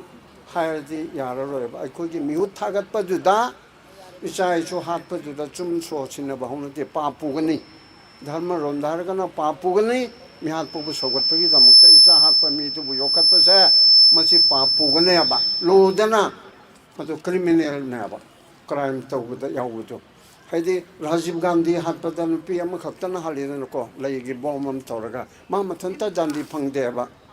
मी तरा मरी मंगा मयाम दो रोयना 제네 그리기노 보험 사업 야우바 레엔 야우바 하는 내부 플랜 쪽 야우바 지티 이버도 야우바 마야암도 강제나 바이도 컨스파이러시 하리도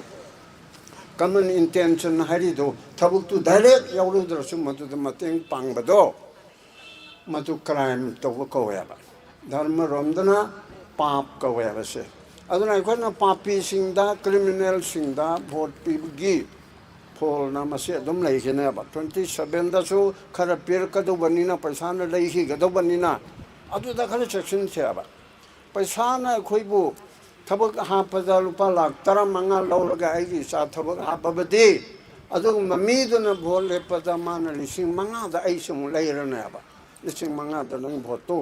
अंगोन पिउ को नंग छु मंगा हाय लेर मसिगी एले हासे यामना फजदब लोंदा द इंग्लिश तार का प्रोस्टिट्यूट ओइबिगी मोंगचे लुपा खरदा आइगी इज्जत आइगी कैंडिडेट तोम हेरी अदुदा इबु लुपा खरदा मान लोंगु लोंगमो उप उप फदिबो जदरे अदुगु मेगी मोंगदा इगो योंथोकनुसेबा अदोरदि तंखाय मा फनि तंखाय फनि आई कैन गारंटी यू तंखाय फनि मरम फजबा एडमिनिस्ट्रेशन नमला अबदि पुलिस तो फजन कंट्रोल तोरनी होम दो फजन कंट्रोल तोरनी प्रजागा मरी लेनरनी सेंटर का मुनरनी अदोरदि अफबो ओइलेदना सिन नंबर 1 अदगे दे होजे हारिबा मयाम सिदा लेरिबा मयाम सि करिनो हाकन अरुगु मदुदा अदुदा मतेम तंगा हागिगे अवगे लेपा ngakpasida maruiba योसेफी मखोंग अहुम ले लेस्लेचर हाइबमा एमएलए फमेले कारिस मियांगी मी कारिसे एजुकेटिव हाइबमा मदुदा आईएएस आईपीएस एमसीएस एमपीएस लाइले हाइबमा आम केरानी मकोक मयाम से मसिमा जुडिशरी हाइदना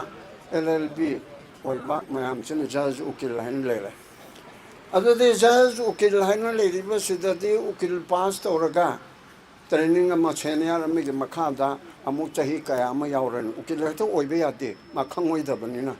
अदुगु मजिदा सेनियर अम यावरनी अदुगे चाही कया जज उकिल ओरगा अदुदा जज खनगदरिमि जज ओरबसु मा दोयमना मतिक चारबसु अमुक ट्रेनिंग पिएबा तो मतिक चारब जुडिशरी हाइबा ओम सुब मकोंगसिदा हाइरब मिदो चुमना हाइबना यालोय ट्रेनिंग पिएबा देन अनि सुबा educative IAS, IPS, MCS, MPS, हाइरबनी दना मोइसा अदु नोइ हाइरेनि यारो IAS पास तोरपा नंग STC दगी SDO दगी होनो ओयु नंग चाही म ट्रेनिंग पिगनि प्रोफेशन पियाबा IPS सो चाही म ट्रेनिंग पियाबा नंग आ ओसी की थाक त पुथरेरगा SP ओइबे याबा IPS तो मखानगे ट्रेनिंग चोयबा अदु मसाकी क्वालिफिकेशन फजना लेरबा जुडिशरी के मेंबरसिंग एजुकेटिव के मेंबरसिंग ट्रेन तौवेबा अदो ओम सुब मखोंग लेजिस्लेचर आइबे MLA सिंग दि ट्रेन तौद्रसु यायबा पॉलिटिक्स हाइबे सदि पॉलिटिक्स तगे MLA लाकदोरिनि रानते यावबदि रानते यावबसे मसे लारि हाइतरसु यावबा याबनिना लारि हाइतबा सिंगगे मनक्तगे मेरेट थोरकदनिना MLA सु लारि हाइतरबसु यायबा अंदु स्वाइदे इंडिया के डेमोक्रेसी द सोइदिबसे आइन सेमगदबा लो मेका लोगी कारखाना सुगदुरिबा MLA सिना बुलदु लेसन बाहाइतरबा नट लेसन बाहाइतरबा अदुरदि कमाइतोन माना वर्कशॉप यावदैनो कमाइतोन लो सेमदैनो ꯑꯗꯨꯕꯨ ꯑꯥꯏꯟ ꯑꯃꯗꯨꯗ ꯑꯆꯧꯕ ꯚꯥꯔꯠꯀꯤ ꯑꯣꯏꯅ ꯂꯩ ꯈꯔ ꯁꯦꯝꯗꯣꯛꯄ ꯑꯃ ꯆꯪꯕꯅꯤꯅ ꯑꯩꯈꯣꯏꯅ ꯀꯔꯝꯕ ꯃꯤꯗ ꯚꯣꯠ ꯄꯤꯒꯗꯒꯦ ꯅꯨꯄꯤ ꯁꯃꯥꯖꯀꯤ ꯃꯥꯌꯣꯛꯇ ꯂꯦꯞꯄ ꯑꯗꯨꯒꯨꯝꯕ ꯑꯩꯈꯣꯏꯒꯤ ꯑꯉꯥꯡ ꯍꯥꯠꯄ ꯐꯨꯕ ꯆꯩꯕ ꯑꯗꯒꯤꯗꯤ ꯅꯨꯄꯤꯗ ꯔꯦꯞ ꯇꯧꯕ ꯏꯖꯠ ꯃꯥꯡꯍꯟꯕ ꯍꯥꯠꯄ ꯇꯨꯞꯄ ꯃꯗꯨꯕꯨ ꯀꯟꯈꯠꯂꯤꯕ ꯃꯣꯏꯅ ꯇꯧꯋꯦ ꯍꯥꯏꯕ ꯅꯠꯇꯦ ꯑꯩꯈꯣꯏ ꯑꯦꯝ ꯑꯦꯜ ꯑꯦꯁꯤꯡꯗ ꯃꯗꯨꯕꯨ ꯀꯟꯈꯠꯂꯤꯕ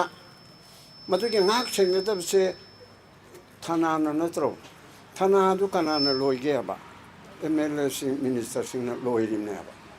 ꯃꯣꯏꯅ ꯇꯧꯒꯦ ꯊꯅꯥꯅ ꯇꯧꯒꯦꯅ ꯇꯧꯕ ꯅꯠꯇꯦ ꯃꯣꯏꯒꯤ ꯑꯆꯧꯕꯁꯤꯡꯗꯨꯅ ꯊꯠꯇꯅ ꯇꯧꯔꯤꯕꯅꯦꯕ ꯑꯗꯨꯒꯨꯝꯕꯒꯤ ꯄꯣꯠꯇ ꯑꯩꯈꯣꯏ ꯈꯔ ꯒ꯭ꯌꯥꯟ ꯇꯥꯃꯤꯟꯅꯁꯤ ꯍꯥꯏꯕ ꯑꯃ ꯑꯍꯥꯟꯕꯗ ꯗꯦꯟ ꯍꯧꯖꯤꯛꯀꯤ ꯑꯩꯈꯣꯏ ꯋꯥꯀꯠꯄꯁꯨ ꯍꯩꯇꯦ ꯋꯥꯀꯠꯄ ꯍꯩꯇꯦꯗꯤ ꯑꯩꯈꯣꯏ ꯁꯕꯤꯇꯥꯕꯨꯗꯤ ꯈꯔ ꯀꯩꯅꯣ ꯇꯧꯔꯦ ꯑꯩꯅ ꯍ꯭ꯌꯨꯃꯦꯟ ꯔꯥꯏꯠ ꯀꯃꯤꯁꯟ ꯇꯧꯕꯗ ꯃꯥꯅ ꯀꯦꯁ ꯌꯥꯝ ꯄꯨꯔꯛꯏ ꯅꯨꯄꯤꯗ ꯑꯗꯨ ꯇꯧꯕꯤꯔꯦ ꯍꯥꯠꯂꯒ ꯑꯗꯨ ꯇꯧꯕꯤꯔꯦ ꯑꯗꯨ ꯇꯧꯔꯦ ꯑꯗꯥ ꯇꯧꯔꯦ ꯀꯌꯥ ꯑꯃ ꯔꯤꯀꯃꯦꯟ ꯇꯧꯏ ꯑꯗꯨꯒ ꯀꯌꯥ ꯑꯃꯅ ꯃꯇꯝ ꯂꯣꯏꯒꯦꯅ ꯇꯧꯗꯦ ꯋꯥꯀꯠꯄꯁꯦ ꯑꯩꯈꯣꯏ ꯍꯩꯇꯦ ꯍꯥꯏꯕ ꯑꯗꯨꯅ ꯍꯧꯖꯤꯛꯀꯤ ꯀꯅꯥꯒꯤ ꯂꯥꯏ ꯁ꯭ꯀꯨꯜꯒꯤ ꯍꯥꯏꯔꯣ ꯗꯥꯛꯇꯔ ꯔꯤꯇꯥꯒꯤ ꯍꯥꯏꯔꯣ ꯑꯗꯒꯤ ꯋꯥꯡꯒꯣꯏꯒꯤ ꯍꯥꯏꯔꯣ ꯑꯗꯒꯤ ꯑꯗꯨꯒꯤ ꯍꯥꯏꯔꯣ ꯃꯅꯤꯄꯨꯔ ꯍ꯭ꯌꯨꯃꯦꯟ ꯔꯥꯏꯠ ꯀꯃꯤꯁꯟꯗ ꯀꯦꯁ ꯊꯥꯔꯕ꯭ꯔꯣ ꯊꯥꯔꯝꯃꯣꯏ ꯋꯥꯀꯠꯇꯦ ꯍꯥꯏꯕ ꯁꯣꯝꯗꯅ ꯄꯣꯁ ꯃꯣꯔꯇꯦꯝ ꯄꯤꯔꯛꯇꯦ ꯄꯣꯁ ꯃꯣꯔꯇꯦꯝ ꯄꯤꯗꯕ ꯌꯥꯕ꯭ꯔꯣ ꯀꯃꯤꯁꯟꯗ ꯊꯥꯎꯗꯅ ꯀꯃꯤꯁꯟꯁꯤ ꯁꯤꯖꯤꯟꯅꯧꯕ ꯃꯅꯤꯄꯨꯔ ꯍ꯭ꯌꯨꯃꯦꯟ ꯔꯥꯏꯠ ꯀꯃꯤꯁꯟ ꯑꯩꯅ ꯑꯣꯏꯔꯝꯃꯦ ꯍꯥꯏꯕꯒꯤ ꯅꯠꯇꯦ ꯀꯃꯤꯁꯟ ꯍꯥꯏꯕꯁꯤꯗꯤ ꯑꯔꯥꯏꯕ ꯀꯣꯔꯠꯅꯦꯕ ꯀꯣꯔꯠ ꯃꯛꯇ ꯃꯃꯟꯗꯤ ꯌꯥꯝꯕ ꯃꯥꯅ ꯍꯥꯏꯕꯗꯨꯗꯤ ꯆꯤꯞ ꯁꯦꯀ꯭ꯔꯦꯇꯔꯤ ꯐꯥꯎꯕ ꯗꯤ ꯖꯤ ꯄꯤ ꯐꯥꯎꯕ 15 days ꯁꯤꯒꯤ ꯃꯅꯨꯡꯗ ꯁꯤꯒꯤ ꯄꯥꯎꯈꯨꯝ ꯄꯤꯔꯛꯎ ꯋꯥꯡꯒꯣꯏꯒꯤ ꯃꯤꯍꯥꯠꯁꯤꯒꯤ ꯃꯇꯥꯡꯗ ꯀꯔꯤ ꯇꯧꯔꯦ ꯔꯤꯄꯣꯔꯠ ꯄꯤꯔꯛꯎ ꯄꯤꯔꯛꯀꯗꯣꯏꯅꯤ ꯍꯧꯖꯤꯛꯁꯨ ꯀꯦꯁ 3-4 ꯑꯩꯅ ꯇꯧꯔꯒ ꯊꯥꯍꯜꯂꯤ ꯅꯨꯄꯤ ꯈꯔ ꯑꯦꯐ ꯑꯥꯏ ꯑꯥꯔ ꯊꯥꯖꯔꯨꯕꯗ ꯅꯪꯒꯤ ꯁꯦ ꯂꯧꯕ ꯌꯥꯔꯣꯏꯅꯦ ꯑꯗꯨꯅꯦꯅ ꯍꯥꯏꯔꯛꯑꯦꯗꯅ ꯍꯦꯛ ꯑꯩꯅ ꯀꯃꯤꯁꯟ ꯊꯥꯔ ꯀꯃꯤꯁꯟꯅ ꯑꯣꯔꯗꯔ ꯇꯧꯔꯤ ꯃꯃꯤꯡꯗꯤ ꯍꯥꯏꯕ ꯌꯥꯗ꯭ꯔꯦ ꯑꯦꯁ ꯄꯤꯅ ꯔꯤꯄꯣꯔꯠ ꯄꯤꯔꯛꯏ ꯁꯨꯃꯥꯏꯅ ꯃꯣꯏꯅ ꯆꯦꯛꯀꯤꯟꯅ ꯊꯤꯟꯅꯕꯒꯤ ꯑꯣꯏꯕꯖꯥꯠꯅꯤ ꯑꯗꯨꯅ ꯃꯗꯨꯗ ꯆꯞ ꯆꯥꯕ ꯂꯧꯈꯠꯄꯗꯨ ꯌꯥꯗꯅ ꯇꯧꯕꯅꯤ ꯈꯣꯠꯄꯅ ꯃꯔꯝ ꯄꯤꯖꯔꯛꯑꯦꯕꯀꯣ ꯑꯗꯩ ꯑꯗꯨ ꯌꯥꯗ꯭ꯔꯕꯣꯏꯗꯤ ꯅꯟ ꯀꯣꯒꯅꯥꯏꯖꯦꯕꯜꯗ ꯂꯧꯈꯠꯂꯣꯗꯅ ꯍꯥꯏꯅ ꯂꯥꯛꯀꯗꯧꯔꯤꯕꯅꯦꯕ ꯑꯗꯨꯅ ꯑꯩꯈꯣꯏ ꯋꯥꯀꯠꯇꯦ ꯃꯅꯤꯄꯨꯔ ꯍ꯭ꯌꯨꯃꯦꯟ ꯔꯥꯏꯠ ꯀꯃꯤꯁꯟ ꯁꯤꯖꯤꯟꯅꯗꯦ ꯃꯃꯥꯡꯉꯩꯗ ꯑꯩꯈꯣꯏꯅ ꯂꯩꯔꯤꯉꯩꯗ ꯃꯅꯤꯄꯨꯔ ꯍ꯭ꯌꯨꯃꯦꯟ ꯔꯥꯏꯠ ꯀꯃꯤꯁꯟꯁꯦ ꯑꯩꯈꯣꯏꯒꯤ ꯃꯅꯤꯄꯨꯔꯁꯦ ꯍ꯭ꯌꯨꯃꯦꯟ ꯔꯥꯏꯠ ꯌꯥꯝꯅ ꯃꯥꯡꯕ ꯑꯥꯔꯝ ꯐꯣꯔꯁꯦꯁ ꯁ꯭ꯄꯦꯁꯦꯜ ꯄꯥꯋꯔꯁꯦ ꯂꯩꯕꯅꯤꯅ ꯍ꯭ꯌꯨꯃꯦꯟ ꯔꯥꯏꯠ ꯃꯥꯡꯕꯒꯤ ꯑꯦꯐ ꯑꯥꯏ ꯑꯥꯔꯁꯦ ꯂꯤꯁꯤꯡ ꯀꯌꯥ ꯂꯩꯒꯦꯅ ꯍꯪꯉꯛꯑꯦꯕ ꯑꯗꯨꯗꯤ ꯑꯝꯐꯥꯎ ꯂꯩꯇꯦꯍꯦ ꯍ꯭ꯌꯨꯃꯦꯟ ꯔꯥꯏꯠ ꯀꯦꯁꯇ ꯑꯩꯈꯣꯏꯒꯤ ꯑꯗꯨꯝ ꯃꯥꯡꯕꯒꯤ ꯑꯦꯐ ꯑꯥꯏ ꯑꯥꯔ ꯇꯧꯕ ꯂꯩꯇꯦꯕ ꯑꯦꯐ ꯑꯥꯏ ꯑꯥꯔ ꯂꯩꯔꯤꯁꯤꯗꯤ ꯀ꯭ꯔꯥꯏꯝ ꯇꯧꯕꯒꯤ ꯀ꯭ꯔꯥꯏꯝ ꯑꯣꯏꯅ ꯆꯠꯈ꯭ꯔꯦ ꯅꯨꯄꯤ ꯐꯨꯕꯒꯤ ꯑꯗꯨꯗꯒꯤ ꯃꯤ ꯍꯥꯠꯄꯒꯤ ꯑꯗꯨꯒꯨꯝꯕꯒꯤ ꯂꯣꯝ ꯆꯠꯈ꯭ꯔꯕ ꯍ꯭ꯌꯨꯃꯦꯟ ꯔꯥꯏꯠ ꯚꯥꯏꯑꯣꯂꯦꯁꯟ ꯍꯥꯏꯕꯁꯤꯒꯤ ꯑꯦꯐ ꯑꯥꯏ ꯑꯥꯔ ꯑꯃꯐꯥꯎꯕ ꯍꯦꯛ ꯂꯩꯇꯕ ꯍꯧꯖꯤꯛꯐꯥꯎ ꯂꯩꯇꯦ ꯑꯗꯨꯅ ꯍ꯭ꯌꯨꯃꯦꯟ ꯔꯥꯏꯠꯀꯤ ꯀꯃꯤꯁꯟꯅ ꯊꯥꯒꯗꯕ ꯑꯗꯨꯝ ꯀꯣꯔꯠꯁꯦ ꯍ꯭ꯌꯨꯃꯦꯟ ꯔꯥꯏꯠ ꯀꯣꯔꯠ ꯍꯥꯏꯅ ꯑꯅꯤꯗꯤ ꯍꯥꯡꯉꯦꯕ district ꯑꯦꯟড session ꯖꯖ Imphal is district and session ꯖꯖ Imphal west ꯑꯁꯤ ꯍ꯭ꯌꯨꯃꯦꯟ ꯔꯥꯏꯠꯀꯤ ꯀꯦꯁꯁꯤ ꯅꯤꯜ ꯑꯗꯨꯅ ꯍꯥꯏꯅꯤꯡꯉꯤꯕꯒꯤ ꯑꯔꯊꯗꯤ ꯋꯥꯀꯠꯄꯕꯨꯗꯤ ꯖꯦꯅꯔꯦꯜꯂꯤ ꯑꯩꯈꯣꯏꯗꯤ ꯍꯩꯗꯤ ꯍꯩꯔꯣꯏ ꯃꯔꯝꯗꯤ ꯑꯩꯈꯣꯏꯒꯤ ꯑꯦꯖꯨꯀꯦꯠ ꯇꯧꯒꯗꯧꯔꯤꯕ ꯀꯥꯡꯕꯨꯅꯁꯨ ꯃꯥꯅ ꯁꯤꯁꯇꯦꯝꯁꯤꯅ ꯁꯣꯟꯕꯅꯤꯅ ꯌꯥꯔꯣꯏꯅꯦ ꯍꯥꯏꯔꯒ ꯑꯗꯨꯝ ꯇꯧꯕ ꯈꯔ ꯀꯟꯅ ꯃꯨꯛꯂꯛꯀꯗꯕ ꯈꯣꯠꯂꯛꯀꯗꯕꯁꯦ ꯑꯣꯏꯔꯒ ꯑꯩꯒꯨꯝꯕꯅ ꯍꯥꯏꯔꯣ ꯑꯩꯅ ꯊꯥꯈꯤꯕꯅꯤꯒ ꯍꯥꯏꯔꯣ ꯑꯗꯨꯗꯤ ꯅꯨꯡꯉꯥꯏꯔꯣꯏꯍꯦ ꯕꯦꯔꯥꯅꯤ ꯍꯥꯏꯗꯤ ꯌꯦꯡꯅꯕ ꯈꯨꯟꯅꯥꯏ ꯑꯃ ꯑꯣꯏꯅ ꯇꯧꯔꯦꯕ ꯑꯗꯨꯅ ꯑꯁꯤꯒꯨꯝꯕ ꯄꯣꯠ ꯄꯨꯝꯅꯃꯛꯁꯤ ꯐꯅꯕꯒꯤꯗꯃꯛꯇ ꯍ꯭ꯌꯨꯃꯦꯟ ꯔꯥꯏꯠ ꯚꯥꯏꯑꯣꯂꯦꯠ ꯇꯧꯕ ꯅꯨꯄꯤ ꯑꯉꯥꯡꯗ ꯑꯣꯠꯄ ꯅꯩꯕ ꯃꯤꯍꯥꯠ ꯃꯤꯄꯨꯟ ꯇꯧꯕꯁꯦ ꯑꯔꯥꯏꯕꯗ ꯍ꯭ꯌꯨꯃꯦꯟ ꯔꯥꯏꯠ ꯀꯃꯤꯁꯟ ꯁꯤꯖꯤꯟꯅꯕꯤꯔꯣ ꯑꯁꯤꯗꯒꯤ ꯏꯆꯝ ꯆꯝꯅ ꯆꯦ ꯑꯃꯗ ꯏꯔꯒ ꯌꯥꯝꯅ ꯇꯤꯀꯦꯠ ꯅꯠꯇꯕ ꯌꯥꯕꯅꯤ ꯎꯀꯤꯜ ꯌꯥꯎꯗꯕ ꯌꯥꯕꯅꯤ ꯑꯗꯨ ꯇꯧꯔꯦꯔꯒ ꯍ꯭ꯌꯨꯃꯦꯟ ꯔꯥꯏꯠ ꯀꯃꯤꯁꯟꯗ ꯑꯗꯨꯗꯒꯤꯗꯤ ꯀꯣꯔꯠ ꯂꯩꯔꯦ ꯍꯥꯏ ꯀꯣꯔꯠ ꯑꯃꯁꯨꯡ ꯁꯨꯄ꯭ꯔꯤꯝ ꯀꯣꯔꯠ ꯑꯦꯐ ꯑꯥꯏ ꯑꯥꯔꯁꯤ ꯀꯔꯤ ꯍꯧꯖꯤꯛ ꯐꯥꯎꯕ ꯂꯧꯈꯠꯇꯦ ꯅꯠꯇ꯭ꯔꯒ ꯂꯧꯈꯠꯂꯤ ꯑꯗꯨ ꯀꯗꯥꯏ ꯌꯧꯔꯦ ꯀꯔꯤ ꯇꯧꯔꯦ ꯑꯗꯨ ꯍ꯭ꯌꯨꯃꯦꯟ ꯔꯥꯏꯠ ꯀꯃꯤꯁꯟꯅ ꯂꯣꯏ ꯉꯝꯃꯤꯀꯣ ꯑꯗꯨꯁꯨ ꯄꯩꯁꯥ ꯈꯔ ꯄꯥꯏꯔꯒꯗꯤ ꯀꯣꯔꯠꯇ ꯆꯠꯂꯒ ꯑꯗꯨꯁꯨ ꯑꯗꯨꯝ ꯌꯥꯔꯦ ꯑꯗꯒꯤ ꯇꯣꯉꯥꯟ ꯇꯣꯉꯥꯟꯕ ꯃꯑꯣꯡꯗ ꯂꯩꯔꯦ ꯑꯗꯨꯒ ꯍꯧꯖꯤꯛꯇꯤ ꯍ꯭ꯌꯨꯃꯦꯟ ꯔꯥꯏꯠ ꯑꯣꯔꯒꯅꯥꯏꯖꯦꯁꯟ ꯇꯧꯔꯤꯕ ꯍ꯭ꯌꯨꯃꯦꯟ ꯔꯥꯏꯠ ꯑꯦꯛꯇꯤꯚꯤꯁꯁꯤꯡ ꯅꯨꯄꯤꯗꯁꯨ ꯅꯨꯄꯤ ꯑꯦꯛꯇꯤꯚꯤꯁꯁꯤꯡ ꯀ꯭ꯔꯥꯏꯝ ꯑꯃ ꯊꯣꯔꯛꯄꯗ ꯌꯥꯝ ꯈꯪꯕ ꯂꯩꯔꯕꯅꯤ ꯑꯩꯅ ꯁꯨꯝ ꯌꯦꯡꯕꯗꯁꯦ ꯃꯃꯥꯡꯅꯦ ꯍꯥꯏꯕ ꯅꯠꯇꯦ ꯀꯩꯅꯣꯁꯦ ꯁꯕꯤꯇꯥꯁꯦ ꯈꯔ ꯈꯪꯉꯕꯅꯤ ꯑꯗꯨꯕꯨ ꯑꯩꯈꯣꯏꯅ ꯑꯃꯨꯛ ꯆꯩꯕꯤꯔꯤ ꯅꯪꯁꯦ ꯏꯟꯇꯔꯅꯦꯁꯅꯦꯜꯒꯤꯗꯤ ꯇꯧꯔꯨꯅꯨ ꯁ꯭ꯋꯥꯏꯒꯤ ꯃꯩꯔꯥ ꯄꯥꯏꯕꯤꯒꯤ ꯒ꯭ꯌꯥꯟ ꯇꯥꯗꯕ ꯁ꯭ꯋꯥꯏꯗ ꯈꯔ ꯅꯦꯝꯅ ꯉꯥꯡꯉꯨ ꯍꯥꯏꯗꯅ ꯑꯩꯅ ꯍꯀꯨꯝꯕ ꯆꯩꯕꯤꯔꯤꯅ ꯌꯥꯝ ꯋꯥꯡꯅ ꯆꯠꯂꯨꯒꯅꯨꯅ ꯖꯦꯟꯗꯔ ꯕꯥꯏꯁ ꯑꯃ ꯇꯧꯔꯗꯤ ꯃꯌꯥꯝꯁꯦ ꯈꯪꯗꯕꯅ ꯑꯌꯥꯝꯕꯅ ꯅꯣꯏ ꯈꯪꯕ ꯃꯁꯦꯟ ꯄ꯭ꯔꯣꯐꯦꯁꯔ ꯅꯨꯄꯤ ꯃꯌꯥꯝ ꯑꯗꯨꯒ ꯂꯥꯏꯔꯤꯛ ꯂꯥꯏꯁꯨ ꯍꯩꯕ ꯂꯦꯗꯤꯁ ꯃꯌꯥꯝ ꯃꯔꯛꯇꯨꯗ ꯖꯦꯟꯗꯔ ꯕꯥꯏꯁꯀꯤ ꯇꯧꯔꯣ ꯑꯃꯒꯤ ꯇꯧꯔꯣ ꯑꯗꯨꯃꯛꯄꯨ ꯃꯣꯏꯅ ꯀꯟꯅ ꯍꯣꯠꯅꯗꯅ ꯖꯦꯟꯗꯔ ꯕꯥꯏꯁ ꯅꯨꯄꯥ ꯅꯨꯄꯤ ꯈꯥꯏꯕꯁꯦ ꯁꯤꯒꯤ ꯋꯥꯅꯤ ꯁꯨꯃꯥꯏꯅ ꯃꯣꯏꯅꯕꯨꯗꯤ ꯂꯥꯏꯅ ꯄꯨꯊꯣꯛꯇꯅ ꯇꯧꯋꯦꯕ ꯑꯗꯨꯅ ꯑꯩꯈꯣꯏꯒꯤ ꯂꯩꯔꯤꯕ ꯆꯨꯝꯅꯒꯤ ꯃꯩꯔꯥ ꯄꯥꯏꯕꯤ ꯑꯃ ꯂꯩꯔꯤꯕꯁꯤ ꯏꯆꯝ ꯆꯝꯅ ꯇꯕꯪꯅ ꯄꯥꯏꯕꯁꯨ ꯑꯗꯨꯝ ꯂꯩꯌꯦꯕ ꯂꯩꯀꯥꯏ ꯈꯟꯅꯔꯒ ꯑꯩꯈꯣꯏ ꯀꯦꯁ ꯑꯃ ꯄꯥꯏꯔꯕꯅꯤ ꯀꯥꯏꯅ ꯀꯦꯁ ꯄꯥꯏꯕ ꯌꯥꯕ ꯅꯠꯇꯦ ꯃꯣꯏꯅ ꯀꯝꯄ꯭ꯔꯣꯃꯥꯏꯁ ꯇꯧꯕꯤꯅꯕ ꯈꯠꯅꯅꯨ ꯆꯩꯅꯅꯨꯅ ꯈꯥꯝꯕꯗꯤ ꯌꯥꯏꯀꯣ ꯃꯩꯔꯥ ꯄꯥꯏꯕꯤ ꯃꯥꯏꯕꯁꯦ ꯑꯩꯅ ꯆꯩꯕꯤꯕꯁꯨ ꯌꯥꯝ ꯌꯥꯎꯔꯤ ꯀꯔꯤꯅꯣ ꯅꯪ ꯎꯀꯤꯜꯗꯧꯅ ꯀꯣꯔꯠꯇꯧꯅ ꯅꯪꯅ ꯀꯦꯁ ꯄꯥꯏꯔꯦ ꯑꯁꯣꯝ ꯊꯪꯕꯒꯤ ꯅꯨꯄꯥꯗꯨꯅ ꯂꯥꯛꯑꯣ ꯌꯥꯗ꯭ꯔꯦ ꯑꯗꯨ ꯀꯩꯗꯧꯅꯤ ꯍꯥꯏꯁꯤꯕꯨ ꯀꯔꯤꯅꯣ ꯅꯪ ꯀꯩꯗꯧꯕꯒꯤ ꯄꯥꯏꯗꯣꯏꯅꯣ ꯑꯗꯨ ꯁꯛꯄꯗꯤ ꯃꯣꯏ ꯑꯅꯤ ꯌꯥꯅꯗꯕꯗ ꯂꯩꯀꯥꯏꯒꯤ ꯑꯣꯏꯕ ꯀꯔꯤ ꯑꯣꯏꯕꯗ ꯑꯃꯁꯨ ꯅꯪꯅ ꯀꯧꯕ ꯌꯥꯕ ꯑꯃꯁꯨ ꯅꯪꯅ ꯀꯧꯕ ꯌꯥꯕꯗ ꯊꯦꯝꯗꯣꯛ ꯊꯦꯝꯖꯤꯟ ꯇꯧꯒꯦ ꯍꯥꯏꯅ ꯑꯗꯨꯒꯨꯝꯕꯒꯤ ꯇꯧꯗꯤ ꯇꯧ ꯀꯦꯁ ꯑꯣꯏꯅ ꯇꯧꯔꯒ ꯅꯪꯅ ꯅꯨꯄꯤꯁꯦ ꯈꯟꯅꯔꯤꯕꯁꯦ ꯀꯔꯤꯒꯤꯅꯣ ꯀꯥꯏꯅ ꯇꯛꯈꯠꯂꯨꯗꯧ ꯅꯠꯇꯦ ꯍꯥꯏꯕ ꯑꯗꯨꯗꯤ ꯗꯣꯃꯦꯁꯇꯤꯛ ꯚꯥꯏꯑꯣꯂꯦꯟꯁꯀꯤ ꯀꯣꯔꯠ ꯂꯩꯖꯩꯑꯕ ꯗꯣꯃꯦꯁꯇꯤꯛ ꯚꯥꯏꯑꯣꯂꯦꯟꯁꯀꯤ ꯀꯣꯔꯠꯇꯣ ꯑꯩꯅ ꯀꯃꯤꯁꯟ ꯂꯩꯔꯤꯉꯩꯗꯗꯤ ꯀꯃꯤꯁꯟꯅꯁꯨ ꯌꯥꯏꯑꯕ ꯌꯥꯏ ꯗꯣꯃꯦꯁꯇꯤꯛꯀꯤ ꯀꯣꯔꯠ ꯂꯩꯖꯕ ꯃꯦꯖꯤꯁꯇ꯭ꯔꯦꯠꯀꯤ ꯂꯩꯖꯔꯕꯁꯨ ꯃꯥꯅ mi amagi mi amada chapam thokta ba thabak tawdana phu ba chaiba tawrabadi domestic violence tagi hengat kharabadi human rights commission da lakpa yaiba kaigana na no pibu chingtharaga na mayumda gari di inthurame ye korai de am yauke na gari di inthuramaga na yum dala jahro na haibedi masidi not only the domestic violence khaktagi case natre adini nang human right mi gi torture to ban pi angang da to budugi mon da lare nang na thak so ko lo da be mon leite ha na to ga ade da lanjare ko ja lanjare da khona yaro pi ma sa du ga hanin so hanin to kan na ta da ma na chothegi ba police report to ga aduna khona wakal privacy to budi khang he ma amna imminent jury sing so hai primitive man sing china wakatpa kokatpa ibesi dasama dongna khalleba police case ma tharorabati ai kaidor to ji to amal le yangunda magi kan to biren hai ka so kai de la ai de hai lokal magi bank balance so parino magi guarantor oiroba adu da tingre ga de adu de na chumaina legal notice ma tharo thareko adu ga adu de human rights commission da nangi right ma labadi Bengna maram chaduna aige accounting ni basa masi hangdo u haina human rights commission the case thau haina ha yang si mai umra case ire complete loire aluga ai thabaki ai nungai roi matam kharang yengi ge haiden tu ina se to adugumba naki ba singna ba kona singno ma punno chaino haibun ta aigi right to tang lo na ba aigi 통 텐번 덮어두디 튕겨졌네. 뭐시기 자가 주대 것이 암촌 그래봐. 아저는 마살 사기 떠리바 오켄자 싱기 떠리바 리겔 에피바 하이드 소아이는 뭐 올로자 하이브나바. 너기 리겔 에피디 시부 수군바 느끼 양한기 마탕다 케스 카라만 타가니 카나다 와카카니 로잉 콜고 어가 소도나도 떠러메 카마이 떠고는 하비게라 수도 카도 떠봐 야드로. 아이나에 양칸나 떠나 보너리 하야바. 아저는 시기 에라다 고치 천만다나 wakatpasi haiman dadana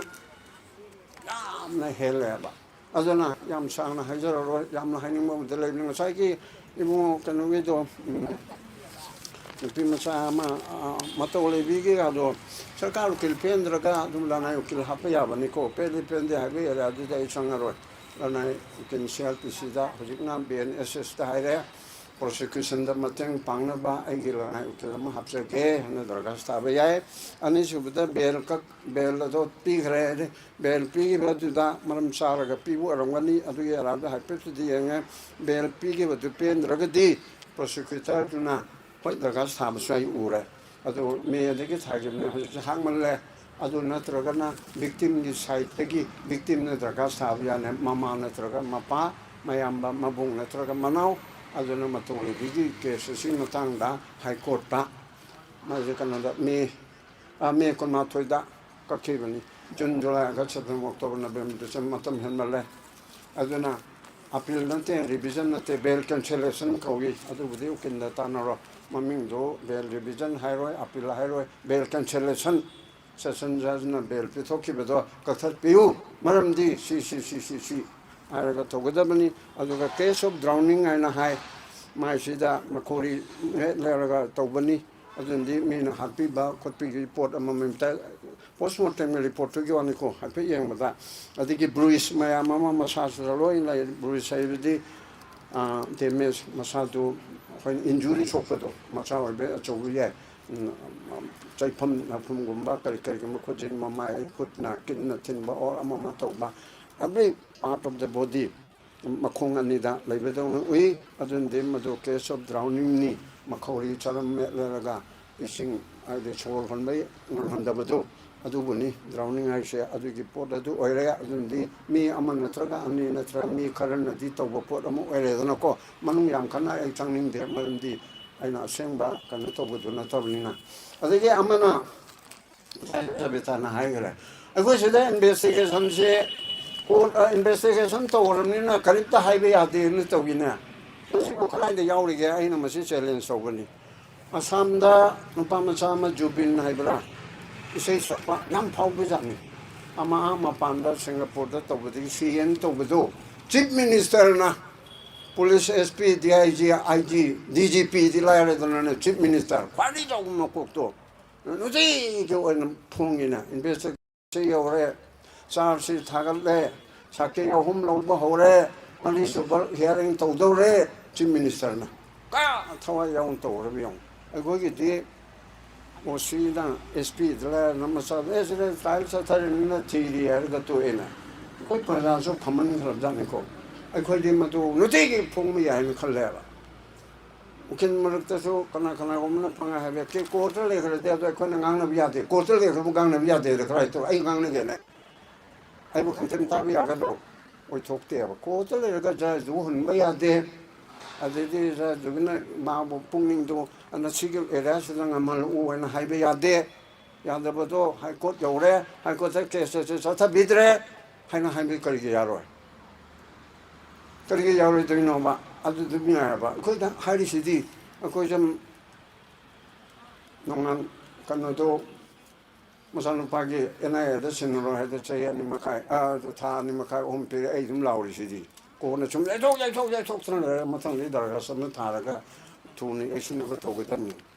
adun investigation le garaba court le garaga khanna ba yade na hai ba sa mase aran bani chumni ma je criminal case the sok da ba aro na turki ma je kanogi yeng ba expert report adu khang ba yada ba do asi tawre ye prime minister chief minister ke se supreme court to tawre don ko ma ge do asi si di man sabne sadame ko hai ya de ba ko report la tri de da adu ma na hai be ya da ba sing do secrecy maintain to ba confidential maintain to ba hai de adu na tra ge mi ka phare adu mi do na kar ke le hai re hai be si loi na hang be ya se khara wang ba da republic na channel lam le do adu da anab gosami nu den no no ma thi bong thi dong kai ma loi na hai do pan ke do bi ke se to de adu ma di lawyer su na te do lo di ang khang adu se investigation ge da ma na hai si hai de ya si ai ya na oi na hai ba ko gi choi adu ban na tong ni ya ba de ko gi di invest thana na pha khare investigation ge wo kai ma hai bi ati kai ma ko ta thang khare adu di kai ma hai bi ati so ka dai da hai li no na aduna akhoi gi ko ta le ga subjudice to subjudice ke at jo ko lon lam na hal ba subjudice sai be di ko ta akai ba pi ba ma ge cha tha ga da ba du da apan ma pi ba adu gi pot ne ba aduna ta da ma na ke su sare ye man thar be ge wari do na sin or pe ne be ren thare adu som da ya da ge kang ma si hairi hai na khan ba bu kar ge ya ri do no ba aina du piro kanda ai phebal da tor kan na hairi bro toro adu ai mai to to ne hairi bro du toro adu na du le le adu ge o se ke hairi bang sai ke ngai ke le kai pareng so rita doctor rita do ai ge no ko ge mahendra kin ge mai no pe ni adu ma du ge du yam no ai ta ba tho dok ni manung chang dar su imphal police station se ga changa kham le ka se ma si khada sa na nong dom lang ba hai ba mi amana to ri amta phangba ya ba electric post mani manga ge manu da leiba pot na mane ba ko na ton sumang na haili do be to we na santi na ton sumang haili do ama ko era ba ni na ado karin to ngam de haili be sibo ado de mo ge masakta ado kal kali tawre ado ge swai to ngam na advice de ama si de to ngam advice song phe hai ko ta abra commission da thar ba ila la be de men commission da mutta ni hangu da na akhoi mera pai be JC amana human right commission da FIR number de le ramani FIR number 7 ꯑꯁꯤ ꯃꯇꯥꯡ ꯁꯤ ꯀꯧꯕ ꯑꯃ ꯍꯥꯠꯈꯤꯕꯁꯤ ꯃꯇꯥꯡꯗ ꯄꯨꯂꯤꯁꯅ local ꯑꯩꯈꯣꯏ ꯄꯦꯟꯗ꯭ꯔꯦ report ꯀꯧꯕꯤꯌꯨ ꯃꯅꯤꯄꯨꯔ ꯍ꯭ꯌꯨꯃꯦꯟ ꯔꯥꯏꯠ ꯀꯃꯤꯁꯟꯒꯤ ꯑꯦꯛꯇꯤꯡ ꯆꯦꯌꯔꯄꯔꯁꯟ ꯍꯥꯏꯗꯨꯅ ꯊꯥꯕꯗ ꯅꯨꯃꯤꯠ 35ꯒꯤ ꯃꯅꯨꯡꯗ ꯔꯤꯄꯣꯔꯠ ꯀꯧꯔꯅꯤ ꯑꯗ ꯁꯤ ꯇꯧꯔꯦ ꯁꯤ ꯇꯧꯗꯦ ꯁꯤ ꯇꯧꯔꯦ ꯁꯤ ꯇꯧꯗꯦ ꯍꯥꯏꯒꯗꯕꯅꯤ ꯑꯗꯨꯅ ꯑꯩꯈꯣꯏ ꯏꯔꯣꯏ ꯍꯦꯛ ꯂꯣꯏꯕꯗ ꯑꯩꯈꯣꯏ ꯋꯥꯀꯠꯄ ꯍꯩꯁꯤ ꯑꯩꯈꯣꯏ ꯋꯥꯀꯠꯁꯤ ꯑꯩꯈꯣꯏ ꯊꯧꯅꯥ ꯐꯁꯤ wakatpa heraga loya ko gidi nupi ngasai patriotic society da haiba nupana palma society ai wakal da di nupi ngam makunai ne ba ha nupi ngam bai bati adhamora donate 1904 1939 1975 1980 mera paibi nupi ngatani nupi na matak sangai ba ko konai ai wakal da di hoi chumi sason to gada assembly da nupi ani ka mari ahum mari yawi adege secretary oy pangamde police ta IGP oy ba amara nira SP oy ba adege hende chumme ba ko sason pai ba da administration to ba da pi yamde adege chumme but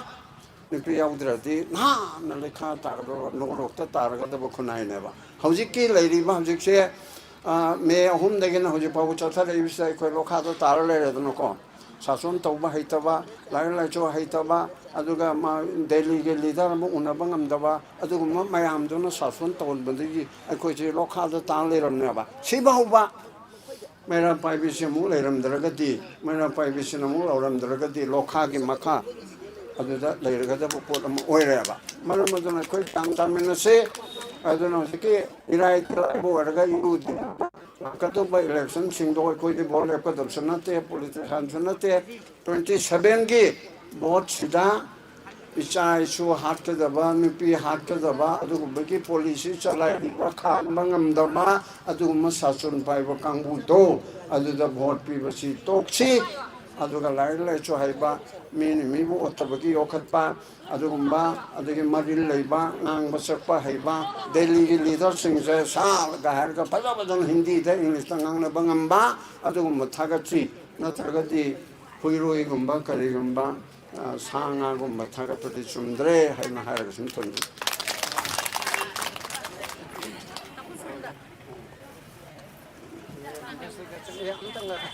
아이제 암장가 어저께 저기 단수 또 아이는 수 떠오르면 폴리스키나 인베스티게이션 하이범가 로에노 어더 하이범가 아니 토르 시사비타나 ям카나 발로 떠오르거든. 아이 리코멘디 떠오르네 봐. 이게 맞다면 21 22다. aduna police bibhag sida sabeta ko organization na natraga sanulal na investigation na haibumaga law and order ga ani khaiduk piu investigation na china around crime torpa mi phami pun phaba pun me thak tung tawba law and order sina ai andolonam laya siranga o ade chimin sa chal siranga o hain tawbana law and order ki wing ama investigation wing ama thambiu haidana taksin me mathau tai thank you थागतचरी पाबुं यामना Marik चुंबा वरुल के आमा थंबिरमगी दमकता कोई मतम सिसु थेंगसिलपन मरम मोइरगा मखा तापा वांगान लोइसिना कितंग तेंतकना थंबिना Warring सिंजेगे मसिगी दमकता ngakpigani मखा जथेजबोइना कोइगी मा सांतिब्ला कलमनिस्ट writer वारोल खरा खजितंग थंबिना बैमा बु कोक्सिनजेगे लेंसिंजिरक्सि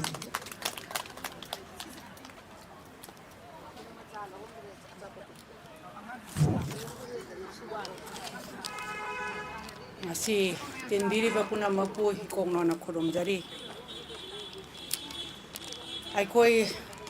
lai ra bana pik than ba laibak si dai sida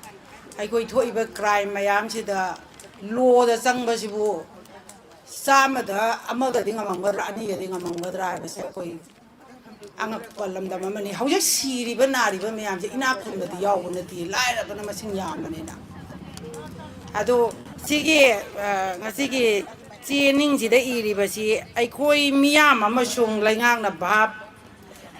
tabigadabadi war crime haibasi genocide ka yamna nakna na laiba wafamni kangkul muthatpani nongmadi international criminal court yawrak loi hainingai leite hai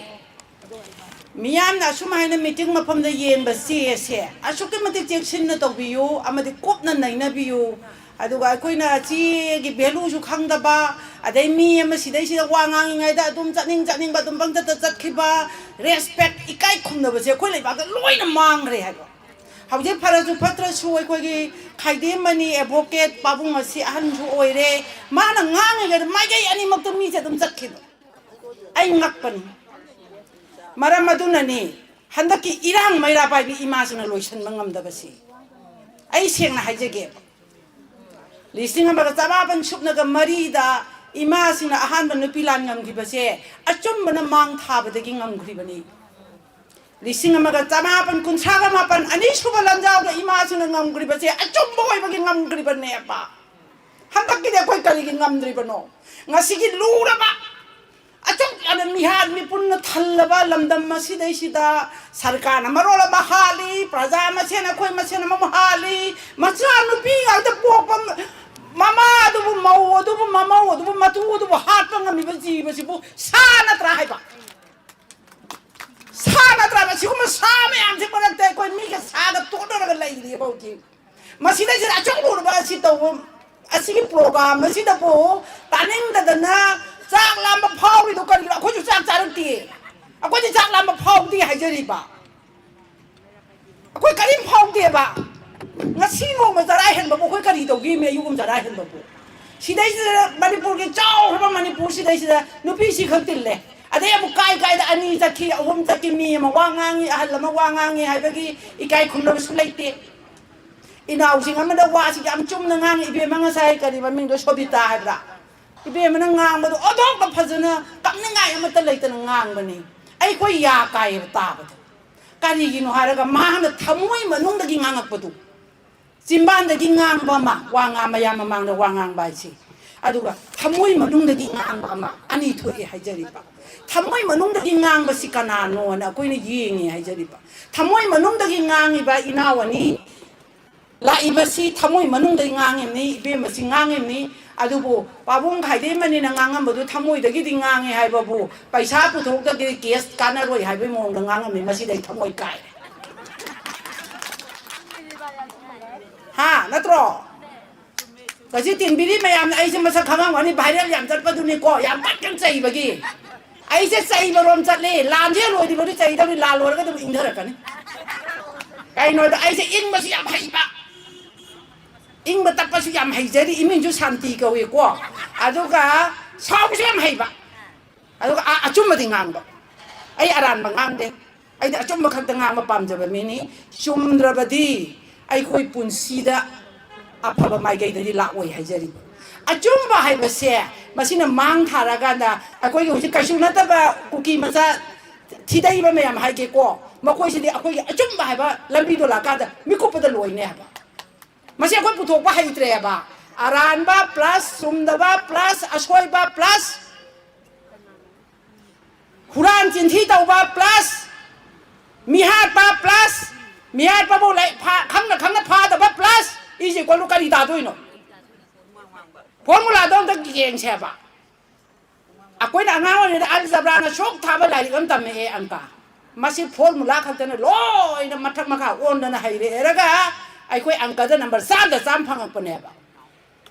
adu era ka di ngasi ai khona angka da formula pa la ko holak pa du bai na mioi ba ko gi samaj ma gi punsi banung si da formula ma yam pa la ko khong thang ja thang ga dong ri ba ne adu ki khong thang ga da chai ye da na oi da pa da ba huram jin thi da ba ya no uru lai san na ising i rai du da ko ma lup pa do no lup pim ne bo ji ji adu da ko kai dong ta ra ge ba sigi idea me am se ai koi kop na khana ne na bam change ba ai di ngasi gi meeting se sumai na khalle nupi lising manga tara di tilam ngadra na ai khalle ba ko lising manga ado chak la me na hagol ga chana gi ba mayam do amma de ko phamin na guli sa do matam oi ri ma hai ni ko is engka da ga hai ri ne ai guli sa matam oi re hai bra ado ai matam hen gi ya de guli du bo hore cha ra su ya drai mi ha ade hoje ayo na lai ba di na ti da na akwai yu ba khan ji ni ko ai na hai jari se ai ayo na lai bo ra ga di ai sa ba ta re ayo na ta da ma ya ma da tholok pa ta ra ko ren ja bi re su ya hai ja ba de da ꯃꯗ ꯑꯦꯡꯀꯔꯗ ꯑꯃꯨꯛ ꯆꯦꯟꯁꯤꯜꯂꯝꯃꯣ ꯍꯥꯏ ꯑꯩꯈꯣꯏꯗ ꯑꯃꯨꯛ ꯍꯥꯏ ꯒꯨꯂꯤ ꯆꯥꯍꯧꯗ꯭ꯔꯦꯀꯣ ꯑꯩ ꯀꯣꯛꯁꯦ ꯉꯥꯏꯍꯥꯛꯇꯪ tension ꯂꯩ ꯀꯔꯤꯅꯣ ꯇꯧꯔꯤꯁꯤꯕꯣ ꯁꯨꯃꯥꯏꯅ ꯑꯩꯈꯣꯏ ꯋꯥ ꯉꯥꯡꯂꯣꯏ ꯑꯣꯏꯅ ꯂꯥꯛꯆꯕ ꯑꯩꯈꯣꯏꯗꯗꯤ ꯀꯣꯛꯁꯦ ꯇꯦꯟꯁꯟ ꯄꯤꯕ ꯌꯥꯗꯦꯕ ꯉꯁꯥꯏ ꯑꯩꯈꯣꯏ ꯗ꯭ꯔꯤꯝ ꯇꯧꯔ ꯂꯥꯛꯏꯅꯦꯕ ꯏꯁ क्रिमिनल मैमसिगी केस मैमसे लाइरबद मसिंग यामने तौ ngमददना लाइरबा मरक सिदैसिदा लोना करी हारिबा उकिलजिना करी तौबिरिबा जज करी हारिबा पुलिसना करी इन्वेस्टिगेशन रिपोर्ट ना करमाइन तौरिबा अखोइदि कोकु थागला लाइनेबा अदु सि यौर लोइ मांगरे राकन द फमदना गुली चाउद्रि मरोलम हाइबने अदगी मियामजिना वा मांगिङैदा अनि चखि अहुम चखि अखोइदि डिसिप्लिन हाइबसे छुक्याउ याउद्रे अखोइ लमसे मसीनेबा अइना अखोइ डिसिप्लिन थक्सी खासीबु नाइद्रबा इकाय खुनबबु मांगरबा अखोइ मसीगुम रेस्पेक्ट हाइबसे अखोइदा लैत्रगदिने अखोइ इचा इसुसु फररोय अदगी लैबाक्सिसु कनबा ngमोय हाब क्वाइदगी नंबर 1 दी अखोइ थक्सी खासीसिने ngasi mau amabu macha nupi ngakta puए haidana natragana mauduna aduma hairena ade mausibu minai oina khandana luheng luhonga pose mani mauna sumangda kuondana pusangedagi ngaiba matamda ai minai nupi em laena khala kola pusalibrai ha ade ai imau thidri ko ai de imau thigana ma yam lakpiu ai na tawba kumai yengbiyo haiba ai ge imau de maharani ne na kola ga na pusangane ba मा करीनो आई मौबु महारानी नत्रो आई मौबु महारानी नत्रनिया आई चानु पाद निंधौ नत्रो आई चा इमौदु मार पर इमौदु आई महारानी नत्रो अदु चेलगा लोंबदि याते चेलदि लोंबा याते मसिगी मतांग दai वाफम न थमजरंगे मैतै आई खोइसे नुपी से नुपा से चेलबदि लोंबा याते हाइबा आई खोइ मैतै के हाना चनबि से चेलबा लुहोंबा यादे नुपा मयुमदा कैना कटकनी अहल लमन खरा याउबिरिबसि खंबिरंगनी अदुगा हये नुपी मयुमदुना लखटपा हाइना अम लखटपिरगा नुपा मयुम अमदि नुपी मयुम चंगना थोकना तौवे हाइबा मदुगी रूल अदु लैरिङाइददि इपा इपुने लाइरिक सुहाइ हाइतबा सिंदने मकोक वांगना वांगना पुथोक्तना साइंस की मतमी साइंटिफिक वर्ल्ड ओरबसे मसीगी ममांग थक्की हेना को इपा इपुना अफा अफा वाहि वता थबक कया पांथोमदुना मणिपुर से इंगना चिकना पालमने आबा मरम अतुना अइन हाइसा ताबिउ को आई अमुका हलखितोनि को सिवारी से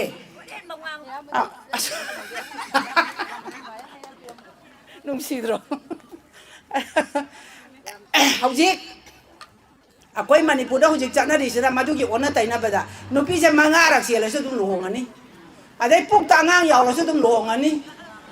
अदैगी मौरसु दुम लोंगनी अदे सिबु करी लोइमी हा अदि लोहोम फादो पाखंबदा फम्बी बने नुमितो पाखंबगी सायो लौरी बने बोरदो आई इका हेंगोइदना दुम हाइगे को नुपागा नुपीगा समनरुरबा अदुगुम्बा नुपासिंग अदुना पाखंबगी सायोन लौरगा बोर फानु फम्बा याते हाइबा नंबर 1 पॉइंट नंबर 2 पॉइंट कैना अदुदा दान पीबदुदा पीरिबा दान अदो नुपागा समनरुरबा नुपी अदुदा ममा मपाना दान पीबदा मदुगी दान अदो मंगोन थोंगरोय हाइबा मरम अदुना आइखोइना ngasi इसा इशु मयाम सि हाइबा इनदे अखोइना ngang तादे अहल लमनदा ओइना मोइना हाइगतना साइ अखोइबो मोइना वारा ए नोइदि लाइरि हैतबनी नोइदि अदुगुमबनी आई अखोइना हाइसना चुम्मबनी गाइना इसा मयाना इथक्ता काखला इसे अदुगुम आरानबा इसा ngak to कोइबैनेबा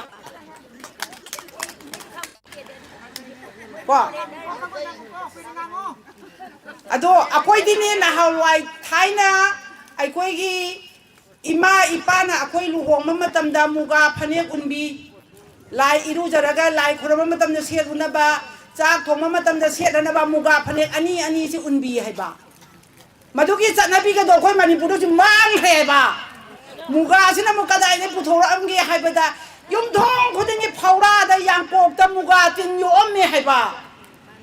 अदुदगी चिंगथोकपा लंगदुना इमा होइना फी सायबा अदुगो उनबियबा खोइदा ꯍꯧꯖꯤꯛꯇꯤ ꯃꯄꯥꯟꯁꯨ ꯁꯝꯇꯨꯑꯣ ꯀꯔꯤꯑꯣ ꯃꯌꯥꯝ ꯂꯥꯛꯑꯒ ꯑꯩꯈꯣꯏ ꯃꯌꯥꯝꯁꯦ ꯂꯣꯏ ꯁꯝꯅꯅꯤꯗꯅ ꯁꯥ ꯆꯥꯕ ꯌꯥꯗꯦ ꯍꯤꯟꯗꯨ ꯂꯥꯏꯅꯤꯡꯕꯁꯤꯡ ꯌꯥꯔꯦ ꯁꯝꯇꯨꯗꯨꯗꯤ ꯁꯦꯠꯂꯤꯅꯦ ꯃꯌꯥꯝꯁꯦ ꯁꯝꯇꯨꯗꯨꯗꯤ ꯁꯦꯠꯂ ꯆꯥꯛ ꯆꯥꯔꯤ ꯍꯥꯏꯕ ꯅꯠꯇꯦ ꯑꯩꯈꯣꯏ ꯇꯧꯔꯤꯁꯤꯕꯨ ꯀꯔꯤꯅꯣꯃꯤ ꯑꯩꯈꯣꯏ ꯇꯧꯔꯤꯁꯤꯕꯨ ꯑꯩꯈꯣꯏ ꯊꯥꯏꯅ ꯑꯔꯨꯝꯕ ꯐꯤꯁꯦ ꯃꯨꯒꯥ ꯉꯥꯛꯇꯅ ꯁꯤꯖꯤꯟꯅꯔꯝꯃꯦ ꯍꯥꯏꯕ ꯏꯄꯥ ꯏꯄꯨꯅ ꯑꯗꯨ ꯑꯩ ꯉꯁꯥꯏꯒꯤ ꯑꯩ ꯔꯤꯄꯤꯠ ꯇꯧꯒꯗꯕ ꯑꯃ ꯂꯩꯀꯣ ꯃꯁꯤ ꯑꯩ ꯀꯥꯎꯅꯦꯗꯅꯅꯦ ꯏꯃꯥ ꯃꯌꯥꯝꯒꯤ ꯅꯥꯀꯣꯡꯁꯦ ꯊꯥꯖꯟꯅꯤꯡꯗꯅ 인젝션 값었는데나 이 떠보니까 아무튼 같은 생각에 오이롬 따라 예롬 호바 예롬 따라 오이롬 호바디 야대 고 아이디 아이야 와다 남절이네 봐 탐모시고가 또 제 이마저는 시드래고 마대 아한니나 로이 탱나락봐도 와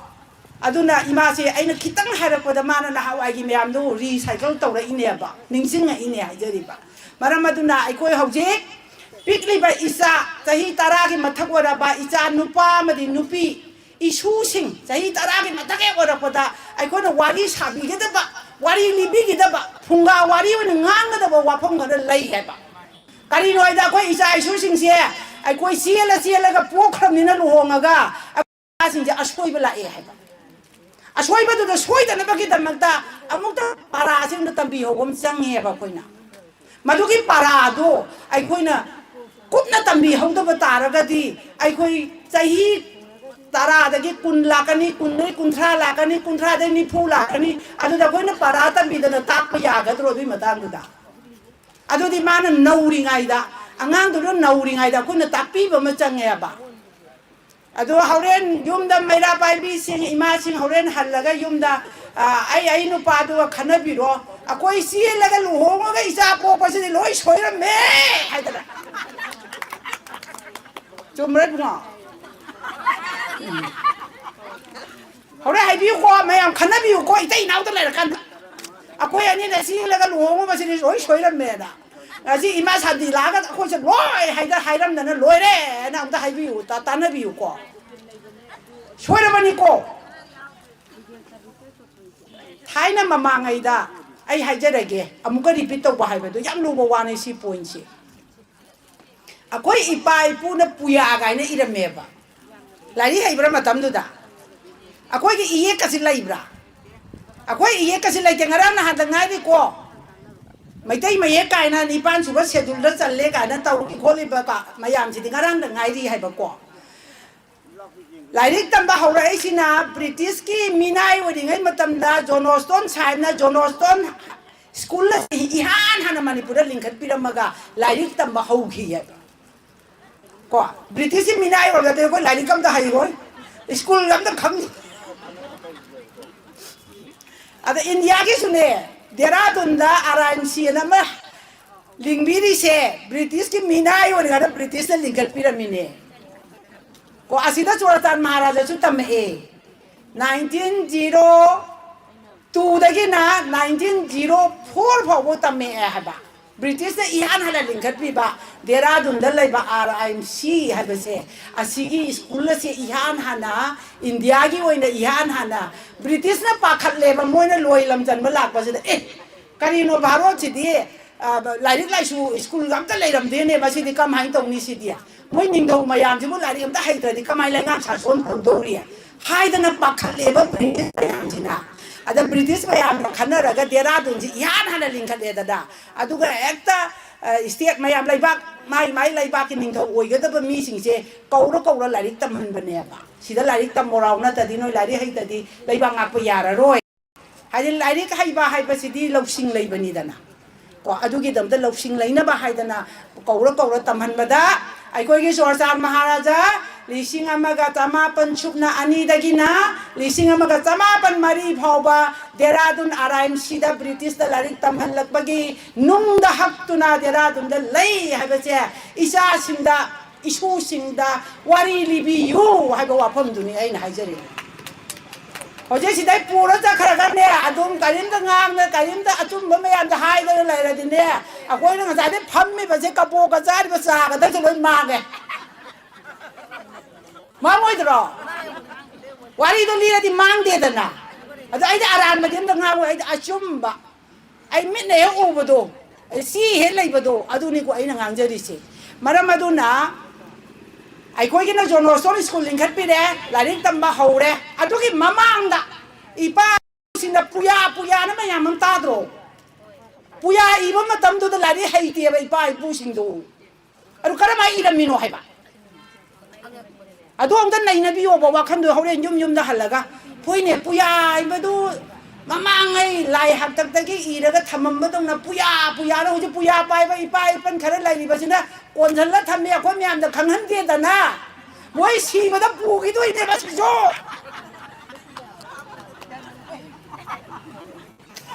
뿌야는 뭐 도가 주바이는 미팅다 이자 사이나우자 뿌야 실례예 마예 시시 하이라 메세 마얌 남 토가 이 토가 마얌도 바비오나 하이브라네 뿌야도 미원야데 로선 탐메 아두거네 하이에 뭐시도 마이 다가 로이니 아래 뿌야 로이 그러니 뭐도 뿌야도 뭐 로이 그러니 하이도 뿌야는 레라메예 아고이 쿠라 토에 아한도 고이 이쿠 토에 아도 시보다 마이 다다 야오래 로래 수바이 당도도 거의 많이 다 있어. 사르브라 사이도도 사라가네. 라이브 칠 라이리거니. 과 심할 라이래 과. 아도 나사 이빠이부 라이리 숙담 담자다 봐. 라이리 마예까지노 강들이가이 마담다 부야 이래가 탐합니다. 이람담 마니푸르기 이래이자 아할라만 이빠이부 이부도 이벤도 마야마두기 와마고. 마두기 이도데 거기다 망들이에. 나시기 마론시다 레이바 이사 이슈 매암나 아두고마 아왕바 꼭두 마치에나 뭐 남팡다나 아니엠바다 레이농도 상하래 아래게 아왕바다 가사이 까칼로리바 이빠 이푸싱 아두나 마코이디 가사이 아이코이기 삿나비기 마뚱이나 시엘라디 루홍바 야데 kaina katkadabani lokhatkadabani samnagadabani aduga nupi mayum nupa mayum kaibagi niti niyum do chalakbagi macha amashu oibagi ipa ipu duna lari suwai haidabado mayek am putoga iraga thamammi bane haijariba maduda nati ne makhan manipur sida hauji hairam ne puyado da ire yauri hairi dai minna u phangdri ne uku da I hairi pu yana ni hai tapi de komaya aku je udri ko urabo je moi urabo ude yana ne sum haidro ta dro ko ya ada ai ma tu dang tadi mayam na yana ne ye no open da semai si ye doi semai nong de yen thoro udana nam tho ga hu ti yam lai de ko adu pi de nam thok de yana ne ada ko yana ba ngai doi ra ba ko sim ko ha yana ba ngai doi ra ne ko si ko bu ha yana ni haira me puya da koi ngai do ri brata haujen lam the na han chai ani pha ba ki palo na bang thok ki dro ningjing bi bra ma ya tat pa chu ya ro ngani ada su ba mo bang thok ko dai chai su ba ngai ri ni tau ri si chum bro su ba mo bang thok ra ke ni yam chau da em chau bang thok ra ke ni mi sin lak ka tin doi ni ko madu da ni es mayam na su ba मेगी तांग होंगे इराक दोम नुक लाए हंदकती 26 की पांग थोक तो कोई चतया पोंते दा गसाई ममांग थारा चेन दोइने बा मयाम से अहुम सुबे लान पांग थोक तो ngai नरिम ने बौ जिसे अरे मथंग अमु मारी सुबे पांग थोक रो ngai दोरिम ने हा फजदरा कोई मणिपुर से खुदक तलो छंगरा बनी करी कुकी गुमना सुमना कोई तौ याबरा हाय बगी इंटेंशन मागी quality leadership lagi moi bathau na karai chakre ora bo sa wali se maram kari kino asi sida til libe miya ma se kari kita nota marang hangana macha ma mong masak khangda ba anga macha da nupa sina rep tau ba asi mo tukat chara ba hangoi ni ngoi ba wahi kaya sina ngasi matam ma na miyam phammi banatra kari kino ba ai koi gi luching ba wari ba ai koi gi phatra ba taku maya masina ai khoi praja bo achok jam lo ot piri ban nai piri maram kari gino lusing masina sam patrisa lusing makana na khalle ai khoi na khalle karam ba lusing ba khalle number 4 karba to ba ganja karba to ba ha thika to ba huran ba maya ma khoi na khalle ga ngasi manipur se beson ta un be sarbara sara ai wana kong la ise tension lo lai ai ne tension le isa je khang ni ngai ta phamin na ba gi maram aduna hayeng mafam jabam da ngangage ngangngai di ai du numit tarani ngangasu loi roi yadre cha no pina matam haidre mayam chak lamna rani haide admara matuna ai khoi ngasi gi amba na madi lai ko ai aroi boina pariam da hajarum gi ko bema aya ba lo da di isa sing je ai di yum na isa no pi lai nong hanga ko khoirami be ma joy na ai na ha sing yang ki ba adu imo da khoiram biu ko nga ga ka shi wa dam ni ko loi le madu da tan nga sa ga thila ko di ko ha om ni ai di khoiram me nong ha ka shi wa di be ma khorom jari loi le kai as do na pharam ma dai di ine mo to ne na ma dai tawra ka dong mayam da di mai khoiram mo moi da khoiram mo hu ji ti ma tha on tho dong ni ma thang ma ga on tho pai do ka shi wa dam ni ma som thorap ko de be ma khorom jari loi le nung sinan ni ko nung sinan na ba ni nung sinan adai de man mamau do so no ma manem bok ta khoiram ge ba mai wa khala ka ne ba ade imoinu da mauna ha sina imoinu puja to ba he to ga da ba numi tu da ima nang so ko lu phaja tum tho pi ro phi phaja ba upu da ima gi phaja ba lu set pi ro haraga imoinu phami ba to gi nakan da ima do ko adu araga di kayam nung sinani ko sima lai le adagi amok ai koi ge langi lairembi gi numit aina koi bai tai gi di merai ni mani kaino do kendal than ba do adu di ai taujadre ko merai punima da ai lakshmi puja hai si lakshmi si adum langi lairembi hari sini ko adu i puja numitana manem bok singna mamau sing do langi lairembi puja to bogumna imau do phi phajara chelaga phajara kira nakan do phamalaga mangon do su langi lairembi da kat pa dumai kat pi ho ba ko adu ga ni mamau gi na langi lairembi mau se lakshmi ne ha ba ko adagi manem bok ina imoino no me ta khoiram na ro ne is nungsi na bana hai ningai le roi ko maramaduna hanari ba sunari ba khudi mo je hat kanu ne tup kanu ne ha ya roi sigi nungsi ba ba bhakti se khoiram ba se masi he la kan da khoi loi kok la ka doi ni wa masida khoi thamse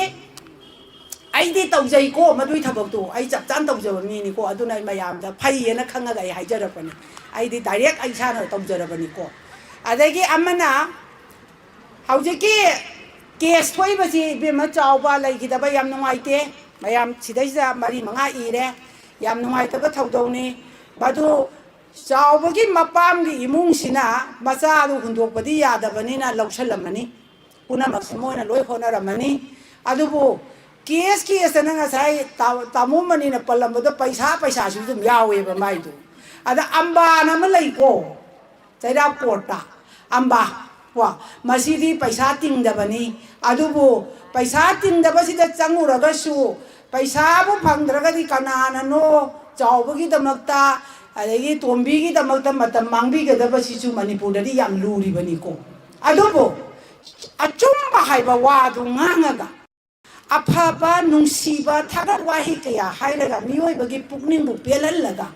ngasi manipur ima laibak sidagi ai khoi awa ana tariba mayam bina mateng pangna ko na minasi ayak chu mateng pangjage aduga loina na amuk hana asigumba gotona ase thoktana bagi damakta imau sing isa sing punamak ase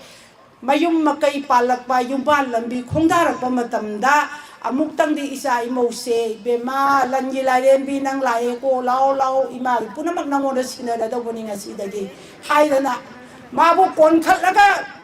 mathakta oga pusanba matamda lainhau laimaren khoiramba matamda madu khonjen thokna haibiraga namo adubu konjan biu amadi mabukling pelan biu haraga khurumjari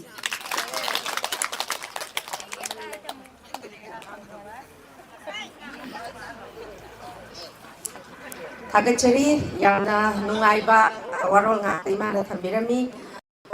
khaja thajaboina khigi lamdeng lamsang mera pai bigi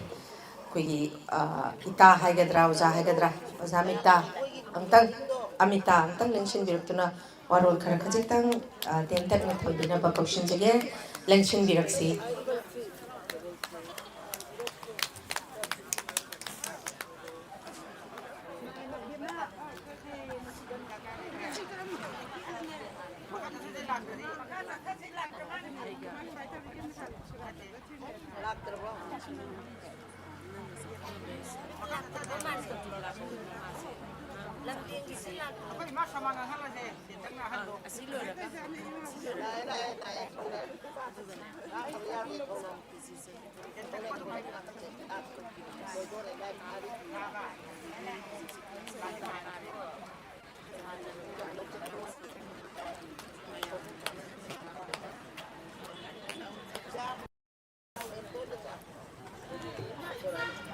ngasi tinbiriba mayam amadi mai ben kai khunna ban tik charaba mayam bo nongdup sari kari haikani khoidi pen dabagi pen daba ngaktani case khudima nupi orasu nupa orasu kadigumba crime nupi angang dei jan manghan borasu ngasi phawbada amata mathong manam khangdana namsallaga thambi ki bangaktani masigi matangda akhoina pen dabagi kholau kaya malawrabasu kanana tabi gani tabi na balaite aduna akhoi ngasi tuminna laithokpagi mahutta ngasi medam hoi amadi mayam sangsan ngasi gi sinbire bisina silli basi ngasi na aroi bi natabada matung ta bada su hena kan ba khongjang jang silaga tai khoi gi pen da base hanjal lajan ta hannaba mathangi khudong jabasu pibiyu haidana haijaraga mayam dagi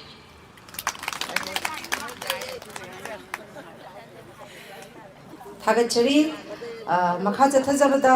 koi chinga makha pun ba nupi loki president gi pham pubiri ba koi gi ima shama kaushon jage ima ten tak na warol khara khajitang thamigani tension bisi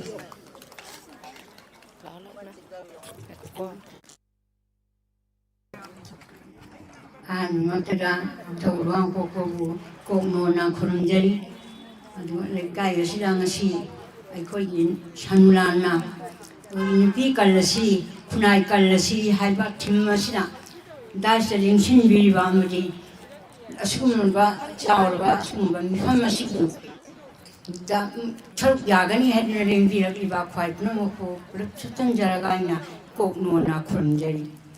loina masi panthol ba thaba se ai hakta nam na rebani ai laksula odabani adu masi ke thaba asiti chatta bya de ai koi nupi sing dagi oiba adu ba kanna ba jawrba koi thorang ama lakhalakpa se masi ana pire masi ba thaba se tawtaba masi na ahan bani haina thamjaraga aina ahan dona tada thaba su pangthokpa hobirak iba sanulan boina kai khunna ba uchari loina na aina ngasi masi wahi amani dang thamjani ba wafandi masi mihat mipun da sigi mananda akoi sehi mokdra hai masi bhawa sira aduki matik yang kre lamdam masida ja isu adegi angang ahan khapna an jathare bise aduki matik yang kre thal jana kanati aduku tauri hadena su masi bhawa asu yang na matam masida kana gumbi amatabu mahak si halam bani hajugi dandi piba aduga sehi tara mukulama punsi chupa jin pi dahan ba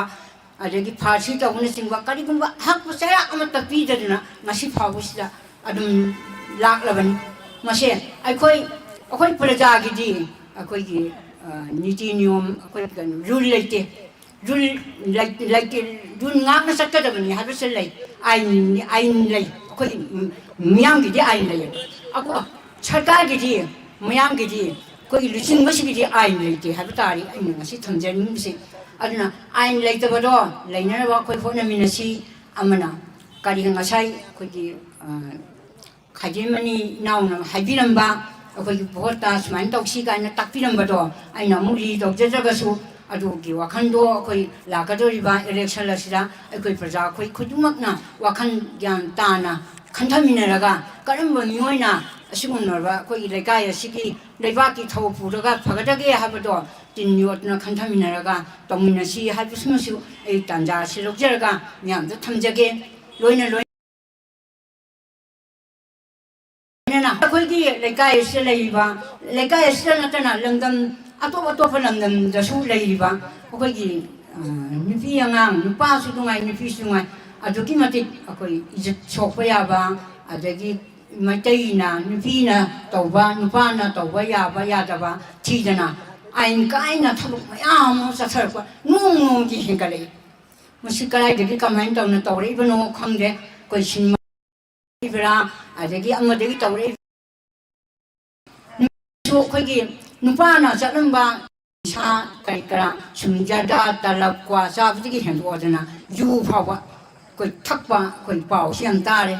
ꯃꯁꯤꯗꯤ ꯑꯩꯈꯣꯏ ꯃꯃꯥ ꯑꯣꯏꯕꯤꯁꯤꯡꯅ ꯌꯥꯝꯅ ꯋꯥꯈꯜ ꯇꯥꯅ ꯑꯩꯈꯣꯏ ꯈꯟꯊꯃꯤꯟꯅꯔꯒ ꯊꯣꯛꯂꯛꯏꯕ ꯀ꯭ꯔꯥꯏꯝꯁꯤꯡꯁꯦ ꯀꯗꯥꯏꯗꯒꯤꯅꯣ ꯃꯁꯤꯗꯤ ꯑꯩꯈꯣꯏꯅ ꯊꯤꯡꯕ ꯉꯝꯕꯁꯨ ꯑꯣꯏꯗꯦ ꯃꯁꯤ ꯀꯗꯥꯏꯗꯒꯤꯅꯣ ꯌꯨꯝꯗꯒꯤꯁꯨ ꯃꯄꯥꯟ ꯊꯣꯛꯅꯤꯡꯗꯦ ꯅꯨꯄꯤꯁꯤꯡꯁꯤ ꯑꯗꯨꯛꯀꯤ ꯃꯇꯤꯛ ꯉꯁꯤ ꯇꯤꯚꯤꯗ ꯃꯤꯁꯤꯅꯁꯨ ꯑꯗꯨꯝ ꯁꯥꯈꯤꯅꯤꯀꯣ ꯍꯥꯏꯖꯔꯤꯁꯦ ꯑꯗꯨꯒ ꯃꯁꯤꯗꯤ ꯑꯩꯈꯣꯏ ꯀꯃꯥꯏꯅ ꯇꯧꯔꯒ ꯑꯩꯈꯣꯏꯁꯦ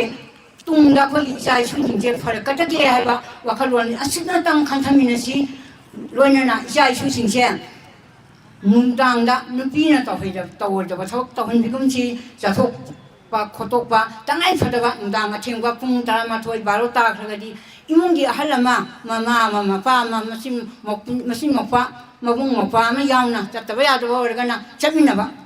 ꯑꯗꯨꯒꯅ ꯅꯨꯄꯥ ꯑꯣꯏꯔꯒꯁꯨ ꯄꯨꯡ 10 ꯐꯥꯎ ꯍꯟꯖꯤꯜꯂꯛꯇꯦ ꯀꯥꯏ ꯆꯠꯈꯤꯕꯅꯣ ꯍꯥꯏꯕꯅꯆꯤꯡꯕ ꯃꯃꯥꯟꯅꯕ ꯇꯤꯟꯅꯕ ꯀꯅꯥ ꯇꯤꯟꯅꯩ ꯀꯝꯗꯧꯏ ꯁꯨꯃꯥꯏꯅ ꯊꯤꯒꯠꯇꯅ ꯑꯩꯈꯣꯏ ꯃꯃꯥ ꯑꯣꯏꯕꯤꯁꯤꯡꯁꯤꯅ ꯑꯗꯨꯛꯀꯤ ꯃꯇꯤꯛ ꯆꯦꯛꯁꯤꯟꯅ ꯑꯃꯨꯛꯇ ꯍꯣꯠꯅꯃꯤꯟꯅꯁꯤ ꯍꯥꯟꯅꯒꯤ ꯑꯩꯈꯣꯏꯒꯤ ꯄꯨꯟꯁꯤ ꯃꯍꯤꯡ ꯇꯪꯗꯨ ꯂꯩꯇꯥꯕ ꯏꯪ ꯇꯞꯄ ꯄꯨꯔꯛꯅꯕꯒꯤ ꯑꯆꯧꯕ ꯑꯩꯈꯣꯏꯒꯤ ꯀꯩꯅꯣ ꯑꯃ ꯑꯣꯏꯒꯅꯤ ꯍꯥꯏꯕ ꯋꯥꯈꯜꯁꯤ ꯊꯝꯖꯔꯒ ꯑꯩ ꯃꯇꯥꯡ ꯑꯁꯤꯗ ꯁꯨꯝ ꯇꯦꯟꯁꯤꯟꯖꯔꯤ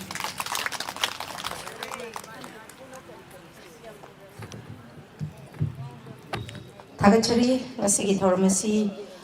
ꯂꯣꯏꯁꯤꯜꯂꯛꯄꯒꯤ ꯇꯥꯟꯖꯥꯗ ꯌꯧꯔꯛꯄꯒ ꯂꯣꯏꯅꯅ ꯑꯩꯈꯣꯏꯒꯤ ꯁꯅꯨꯂꯥꯟꯒꯤ ꯄ꯭ꯔꯁꯤꯗꯦꯟꯒꯤ ꯐꯝ ꯄꯨꯕꯤꯔꯤꯕ ꯏꯃꯥ ꯏꯕꯦꯊꯣꯏ ꯑꯔꯣꯜ ꯈꯔ ꯈꯖꯤꯛ ꯃꯥꯂꯦꯝ ꯁꯤꯟꯖꯔꯁꯤ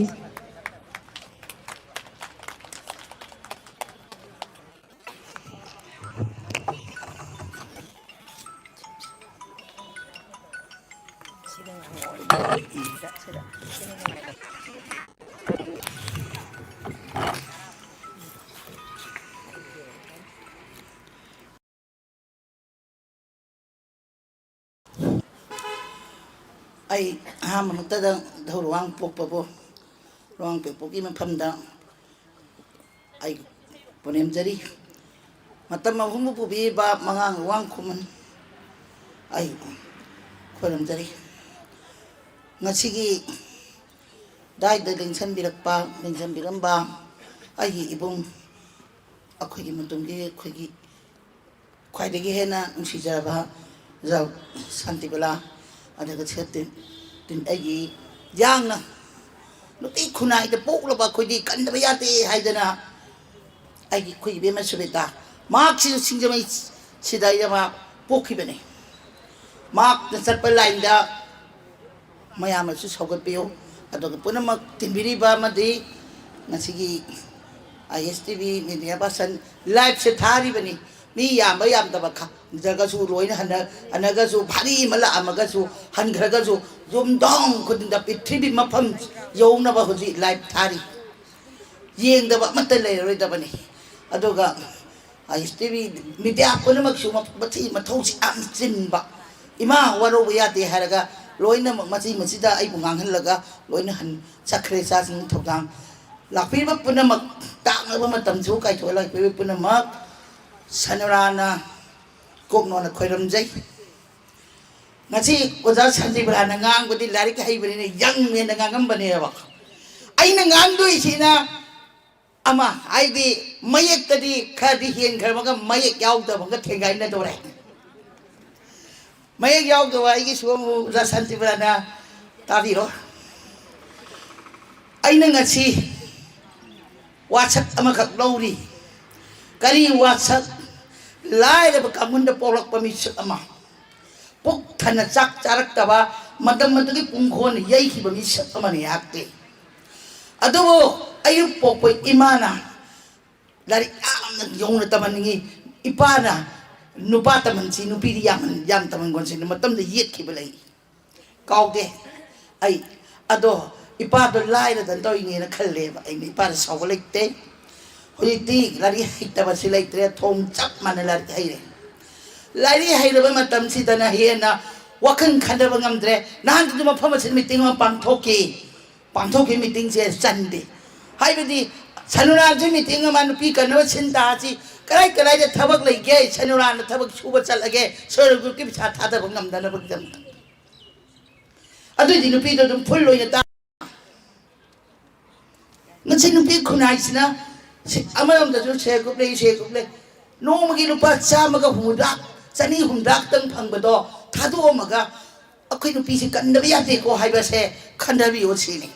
mafam sila sila ka to ka ta sulatte mafam khuding da chatlaga thawai sin hakjang na napingai sanuran de imas Biathoi ima Santi ima ingai so maya ama sanwang ke tim sina lai ngai dadi mafam khuding makta khoi satkani sigi mi si mina khongi tau bo sigi marakta he na teng thar ga lai bidi kana no si ba ka thambiri na kana no haiba matam da ngachigi lili kem thambiri ba mayam se ma si jo si ba ka pangkap ni makhoi cha jo hauramoi tha jo hauramoi makhoi ne he na wari bani makhoi gi de makta su sanurana awaba Pawi, adobo, mafam du yok sen yok na ba, na koi kari cari thai hai na hang na bagi thona di akoi di yauk tre. Manam hau ki belanda mafam khudi makta la la pa matam da akoi lai jaba puna mak katho adu lagi nung sibit na pangwe katho ai ki sanurang ki chakum da ba gas ba sirin da ba yon thok bi thok ba bi sa mani akoi katho da haling bi jada asina manam mo ka hujiki nu pi sok le Mapi mapalik ta belam dam mga chap manare ai di am kap ningi ai di nupi bia hat pa ta ba pu ba chi ore gati ai di am kap chaninge ba achi ko ma che han jan khoi mi sri ye ngi dra ba akhoi na chi law ane ba manti mandon sarka karak pa matam sida na chal nupi kong nup sina na khoi bu pok pa ni nupi hat pa che ache sarka da Police department da home department na thopang thona law ba adura ta ba mati banduna ma gi bhole ka tam na ma gi bhoka ta ba ya te na machi da ka ri ba ke da da machi em da kampuri yen ba to tok pi yo hai ba ne ba akoi na kong da loi message la e ma pham da kampuri le adu yo ye se mobile gi thak ne nang ga taw ri ba thabak to u roi na khan ga no hai ba ne ba khoi na hai ba te asine mara moi na ngasai Bo thada ba taraga di masak khango hai ba che aduna hojik pia sakale su mapim palik taga manare nupi gi ni khanbi dre pia saka gi governor su nupi no pok pani home minister wori ba dia ji nupi na pok pani sp su nupi na pok pani nupi na pok pa ngak tani hai ba che khang ga de nupi ya che munai de na mayon chong ga lai ra ga ta bani hai ba che khang ga ta bani ba Nupi ba tuman ba di sunga nga mora nupi si live ba di biyo ina wantora ka nawa ba nupi si live di biyo ina sana bila ka nawa ba sana ra ba tara ka di masak ko ching na ba lai ra ba mana di ka khang le ba telephone number do lup ta tumina lo ba lak piyo nupi na wakok to ka aga ne mafam da dum lo sala ga je na pu si su ba le ding dai je sanu kai no aduni kon ta li ba ta bi di Ako'y nupi maya na nupa tutsal lagani. Hay na tomin na lawn ko ay di manung do ako'y na kayo tao ro kayo na kuming to baga sang iba mamay yan sang nupi na kuming to solo ni kayo. Ha. At ki nupi mada nupa taran ijan mangan ba do. Ha. Nupi na mangan lagi ko'y roy. Nupi jo tu kita na nak bayai, cai yaw ka ba? Akam perate, lam mihel kanu hai bani. Akam perate lam mihel kanu hai bani akoi na. Kari kita na akoi na nupi si bulai na. Ay na kuai kita chongning badi. Doctor hat ki ba, jai skunda doctor hat ki ba do. Siga makada wongam bani. Sagai yam da wongam bani. Siga makadi tumina lay thok de. Jai skunda na tinga ma kha haurak te hai badi so ya ro ba khoi na tinga ma kha apun ma nupi lo salai ri hauri ba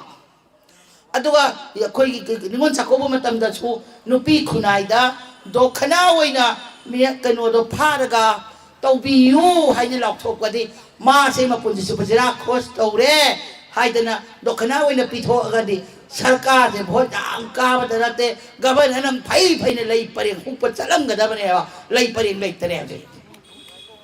सेने अखोइना थमजरइसे अदुना police department द मियाम द लान ngangnaba police हाइबसु लेतबा यादबा लेंगांग हाइबु मथौ तौरिबसे ngasidi पुलिस डिपार्टमेंट द पुलिस पु फागबा योगा मिहात पुथोररोइना मिनगा ngangnabसु यामना वायेबा पुलिस पोप ममा सिंजु ताबद वारम गदिदा असिना मरम ओरगा अचुम खरा पुल्लो हाइबने खोइना अचुम खरा उल्लो हाइबदी स्टेट खरा ददि ngasai akhoi ge ojana jasatibrana mai khabar phangdadane laukthumdabani khabar phangaga laukthorkhini mangang khini adugi matam sida khangbi gani akhoi gi nupi sokpa yade haiba nupi hijo pawa sileni hak kan ba yarabani sabjana thena ba pawa yarabani ba kari sondari ne matam madune laigak sidadi nupi kande ai bot karaga loire haidana kapori elibane haksu khang matam madane ning thau palingai matam dadi Nopi ani khak mai thai bale shabi ani khak bidis tubo kander ba bidis tubo ning thau duna loi na ma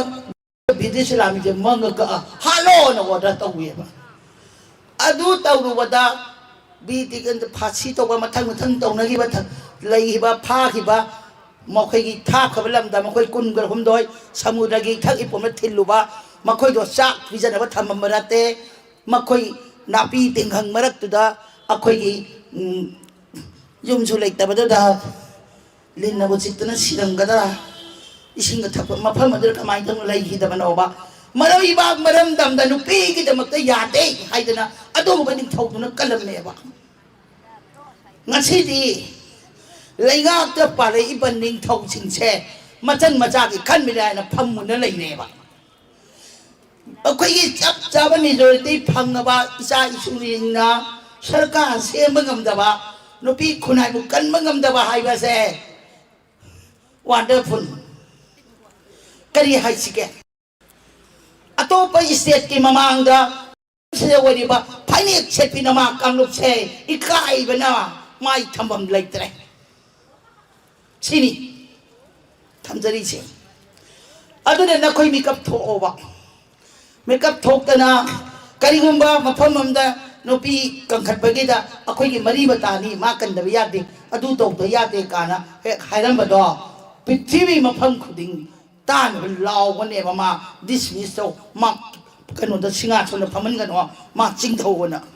लाव अने बा लाव Burgman बसे मफम खरदा इमा सिंगो नोपी खुनाई कन बदरा ला मालियम सी इमा दी यामना लेरी अदो सराय दे नुपी कन्ना कि नमता लेपे सकने खोय नुपी कन्ना कि तमा फंग खुदि मता पैसा लेता जो खाइना खाइना लेगनी अखोय गी अहलमन ngसai mang ga thang ka thamgri ba mayam do sanuran gi ne awa palikta su pi bang ba imang ak ta ni makhoi singau ga hang ga lai akhoi gi che ma ibe malana lai de wai gre koi ge phai ja ba mi ma gi singau du ne mayam gi thabak chat pa ngam da ba han to ga da yen gi ba ne piling da na khare yaw ba ga nang law na ko ra ka ne ba chi pu la cha lo nang kai yo doi no pi la ka ne ba adu ni adu ko ma mayam ahalaman wei ba mayam na siam kat lamba ma gi chak to chap thu na piji na khum ma ga ne ma cha ma chu da na chak sa ri na khum ja na ni kwa ma che ma kong kwa ma che yek pa ga a chak tu na phi na khum ja la ga ai bu pi ja ba pu thor ka to ni अखोई इमा छांदे बचा के जब पुथर का दोनी cow दे नछले तुम बद cup पे बा युम बक्ति लग का दोनी बने अदो अखोई चंग बची लांगी चंग खरे नम खई ngak पगी का कोकी है बा कनो दो दा चाई बराते लम हेन बा अखोई करी हाय दगे फांतु छिंदो यम द चोप छिंदो मखोई दो वाई छिदो खरो इसा छा नखोई की जान की दब के नमा कोई ले ने थिन बचा पे वादे कोई ना अदुनी खंगचे छतना अदुगी लान तो तो असि खुजी सु पोपियम थारी हाय खंगे पोपी थार बसु नखोई ने लोई सल्लु भारत की चाव को भाई स्टेट्सना पोपी इसने तो हम त भारत से तुमनी अतो पले बाकी तुमने हाय बसे खंग दिए बा ꯑꯩꯈꯣꯏ ꯃꯅꯤꯄꯨꯔꯗ ꯂꯩꯕ ꯅꯨꯄꯤ ꯃꯌꯥꯝꯅꯗꯤ ꯑꯆꯧ ꯑꯆꯧꯕ ꯏꯁꯇꯦꯠꯇ ꯇꯨꯡꯒꯅꯤ ꯍꯥꯏꯕꯁꯦ ꯑꯩꯈꯣꯏꯗꯤ ꯈꯪꯉꯦꯕ ꯑꯁꯤꯅ ꯃꯔꯝ ꯑꯣꯏꯗꯅ ꯑꯩꯈꯣꯏ ꯍꯧꯖꯤꯛ ꯌꯥꯝ ꯁꯥꯡꯅ ꯉꯥꯡꯉꯣꯏ ꯁꯤꯗ ꯂꯩ ꯐꯝꯃꯤꯕ ꯃꯌꯥꯝꯁꯤꯗꯤ ꯅꯨꯄꯤ ꯀꯟꯕ ꯉꯝꯕ ꯉꯥꯛꯇꯅꯤ ꯃꯥꯏꯗꯤ ꯋꯥꯈꯜ ꯆꯦꯞꯄ ꯉꯥꯛꯇꯅꯤ ꯉꯁꯥꯏꯒꯤ ꯑꯩ ꯀꯔꯤꯒꯤꯅꯣꯗ ꯍꯧꯒꯠꯇ ꯆꯦꯟꯕꯗꯣ ꯑꯩꯈꯣꯏ ꯑꯣꯖꯥ ꯁꯥꯟꯇꯤꯕꯂꯥꯅ ꯍꯥꯏꯈꯤꯕꯗꯣ ꯑꯣꯖꯥ ꯁꯥꯟꯇꯤꯕꯂꯥ ꯏꯀꯥꯏ ꯈꯨꯝꯅꯖꯔꯤꯕ ꯑꯣꯖꯥ ꯁꯥꯟꯇꯤꯕꯂꯥ ꯃꯐꯝ ꯈꯨꯗꯤꯡꯃꯛꯇꯅꯤꯀꯣ ꯃꯁꯦ ꯁꯂꯥꯏꯒꯤ ꯃꯐꯝꯁꯤ ꯂꯝ ꯑꯩꯈꯣꯏꯒꯤ ꯏꯕꯨꯙꯧ ꯄꯣꯛꯄꯩ ꯂꯝꯄꯥꯛ ꯕꯥꯁꯤꯀꯦꯟ ꯒ꯭ꯔꯥꯎꯟꯁꯤꯗ ꯅꯠꯇꯦ ꯃꯐꯝ ꯈꯨꯗꯤꯡꯃꯛꯇꯅꯤ ꯏꯃꯥꯁꯤꯡꯅ ꯈꯔꯅ ꯀꯔꯤ ꯍꯥꯏ ꯋꯥ ꯉꯥꯡꯗꯣ ꯑꯩ ꯍꯥꯟꯅ ꯉꯥꯡꯍꯧꯔꯒꯦ ꯏꯕꯦꯊꯣꯏꯅ ꯃꯥꯏꯀ꯭ꯔꯣꯐꯣꯟ ꯄꯥꯏꯕꯒꯤ ꯊꯥꯗꯣꯔꯛꯑꯔꯣꯏꯅ ꯑꯩꯅ ꯉꯥꯡꯕꯁꯦ ꯃꯃꯩꯗ ꯑꯗꯨꯝ ꯇꯥꯏ ꯑꯗꯨꯅ ꯃꯤ ꯌꯥꯝ ꯆꯠꯈ꯭ꯔꯁꯨ ꯌꯥꯎꯗ꯭ꯔꯒꯁꯨ ꯅꯤꯡꯇꯝꯅ ꯉꯥꯡꯒꯅꯤ ꯅꯨꯄꯤ ꯀꯟꯒꯅꯤ ꯅꯨꯄꯥ ꯐꯨꯔꯨꯞꯁꯦ ꯅꯨꯄꯤꯅ ꯄꯣꯛꯄꯅꯤ ꯅꯨꯄꯤ ꯍꯥꯏꯁꯦ ꯏꯃꯥꯅꯤ ꯀꯩꯅꯣꯅꯤ ꯍꯥꯏꯅ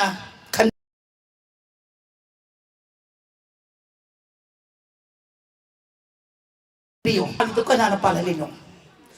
ꯊꯧꯅꯥ ꯄꯥꯜꯍꯜꯂꯒ ꯏꯆꯥ ꯏꯁꯨ ꯂꯣꯛꯇꯅ ꯄꯤꯖꯩꯗꯣ ꯅꯨꯄꯤꯅ ꯄꯥꯜꯍꯜꯂꯤ ꯅꯠꯇꯔꯣ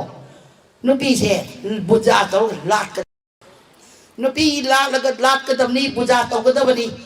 yum ani khakta nupi ngakta popo imung ama layeba so ngakta na nupa khakta popo yan permanam ta tawjarake layeba nongari kallaba malam manungsil akan mana aga saigi masayam na popo nupa popo da nungsisina wana sa roin thadar birameba thadar birama matam sida mapa na hawalaga somna ke nupi popo da thakal yengeba yune wana gamta sijalam dise 우시고 이빠이 사를 신나래 더러 우승주 그렇게 yantat로나 우 밤이도 yantat비에봐 우들이 뭐 판바탁도다 우지에 깨야 빠라가 자절이니 뭐 힘으로 이마이 뱅 깨야나 막 카르고 타리니 보내막도 우지에 또는 우 마탁도 빠이라가 우지에 그냥도는 레이래 우지에 또 아무 야트게 우도 아무들이 까리 고메 강브로 아이니 레플레이트나 마이온세 좀 칼락하니 호지티 람당 오 ngaka tharala kirena urom da wonsan lai greba ada urom da wonsan biu usu thabiu u yaw da siyate no pi kan ba su wonsan biro sini ina thamjari si no pi kan ba su wonsan biro aina no pi kan ba pamje lale be mungi da maktadi lale ba di haina khaido thambi gano lale be mung da thoi ba thawdok jo karamama chon ba da lai taraga so angam ba chen cher ma mang khaina raga hawai lai raga thinja bi ulai ba do karma pang thok pang da aduga nga chagi je chida so sa ga kwa ga jarda ga cha thok pa di pan do khada pareng deng ba gi mahutta je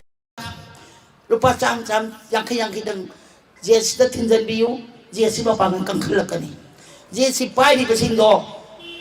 pasa pai da pai ba te machan macha ma si ba gi je si na chemjar i do yam wa ne aduna jesi sondha gare jesi mara pai bi khoi me hamne kangai pak se hingi ngai da jesi son be yaro ne law ko che mata leite ne ngase ko no sidigi jesi son bi ga no nupi me hamne jesi bi ko pi o je sanora ne ko lo ne ga nupi me hamne thamja bani ngasi chi aina ngang ba da ko aina ngang da se nan aina porigi mi aiga aidi yam ngangani aidi ayuk pung tara de no mita bo ngangani lo asa ka bo ya dori asa ni bra de aidi kai gi no san bra law bo da ni ki kisana pa ye wang mi pasite no pa mo ba tumang ya lai daga bo nupi hat pa singang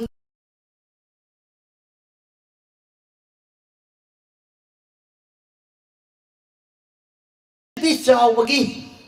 na chan nupi saw bagi isa nupi saw bana mai na lup sing da chang da ai isa yok chan ni sining de na mama na pure na chang ma da mai na pai bi sin kai na ba phatte na khoi na pai bam thok te akoi ai na lai ai na hai se mai na pai bi su yaw ko tab ni ai na hai ga ni no ma hai ye ukin mayang ki tim ma da maya pai bi jen changani ka na ima ma yam pham mi pham ma da adai da tej kumar ga ni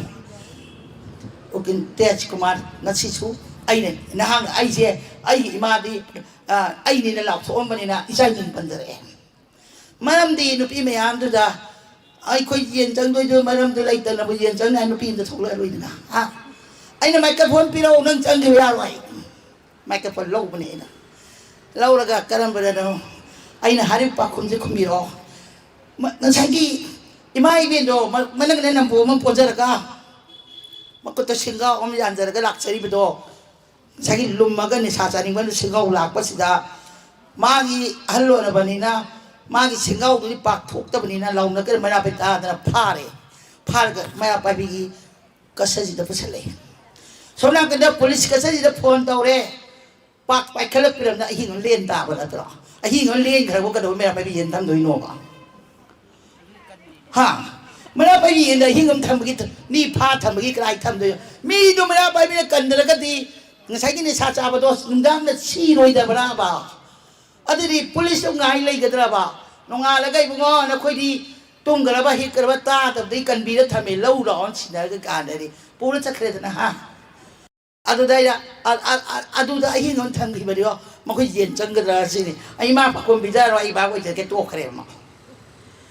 ꯄꯥꯈꯣꯟ ꯄꯤꯖ ꯑꯗꯨ ꯑꯩꯈꯣꯏꯒꯤ ꯂꯩꯃꯦꯟ ꯑꯩꯈꯣꯏꯒꯤ ꯁꯤ ꯂꯩꯕ ꯀꯩꯅꯣꯗꯅꯤ ꯍꯣꯟꯗꯅꯤ ꯈꯪꯕꯤꯔꯝꯒꯅꯤ ꯊꯦꯡꯅꯈꯤꯕꯅꯤ ꯎꯀꯤꯜ ꯃꯅꯤꯄꯨꯔꯒꯤ ꯎꯀꯤꯜꯒꯤ ꯂꯥꯛꯈꯤꯕꯅꯤꯀꯣ ꯃꯩꯔꯥ ꯄꯥꯏꯕꯤ ꯑꯩꯈꯣꯏꯁꯦ ꯃꯈꯣꯏꯁꯨ ꯀꯟꯕ ꯌꯥꯎꯕ ꯊꯣꯛꯂꯛꯄꯅꯤ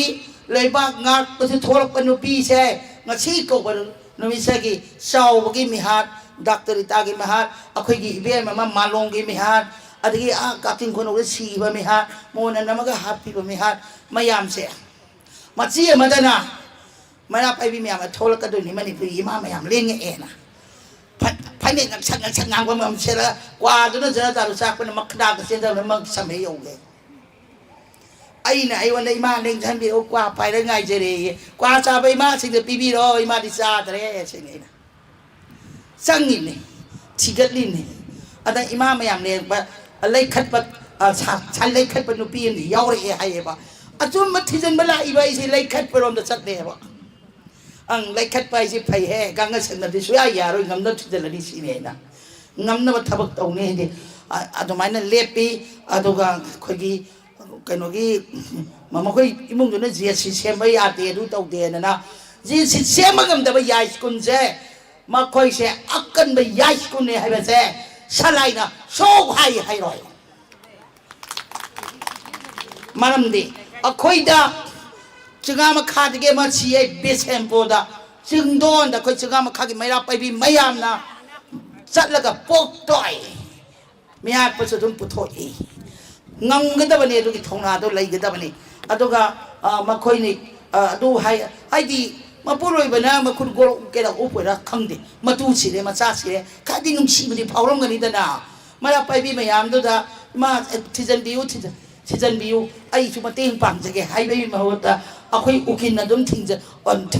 ꯊꯤꯔꯒ ꯂꯩꯔꯒꯦꯅ ꯎꯀꯤꯜ ꯄꯨꯝꯅꯃꯛꯅ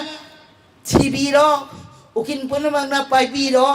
ꯎꯀꯤꯜ ꯄꯨꯝꯅꯃꯛꯀ ꯁꯤꯟꯅꯖꯔꯒꯦ ꯎꯀꯤꯜꯒꯤ ꯇꯤꯝ ꯑꯃꯒꯤ ꯏꯃꯨꯡꯗꯅꯤꯅ ꯑꯊꯨꯕ ꯃꯇꯝꯗ ꯍꯥꯠꯄꯗꯣ ꯄꯨꯊꯣꯛꯄꯤꯔꯛꯑꯣ ꯍꯥꯏꯕꯁꯦ ꯂꯝꯗꯝꯁꯤꯒꯤ ꯑꯃꯨꯕ ꯗꯦꯠ ꯁꯦꯠꯂꯤꯕ ꯎꯀꯤꯜꯁꯤꯡꯗ ꯏꯈꯨꯠ ꯂꯣꯟꯅꯖꯔꯒ ꯁꯤꯟꯅꯖꯔꯦ ꯑꯊꯨꯕꯗ ꯄꯨꯊꯣꯛꯄꯤꯔꯛꯑꯣ ꯑꯗꯒꯤ ꯑꯃꯅ ꯑꯩꯈꯣꯏꯒꯤ ꯋꯥꯡꯒꯣꯏꯒꯤ ꯖꯦꯠꯁꯤ ꯃꯄꯥꯡ ꯀꯜꯂꯤ ꯋꯥꯡꯒꯣꯏꯒꯤ ꯂꯩꯔꯝꯂꯤꯕ ꯃꯐꯝꯁꯤꯒꯤ ꯄ꯭ꯔꯁꯤꯗꯦꯟꯁꯦ ꯃꯈꯣꯏꯒꯤ ꯀꯂꯕꯁꯦ ꯌꯥꯝ ꯃꯊꯧꯅꯥ ꯂꯩ ꯑꯗꯨꯅ ꯖꯦꯠꯁꯤ ꯃꯊꯧꯅꯥ ꯂꯩꯕꯁꯦ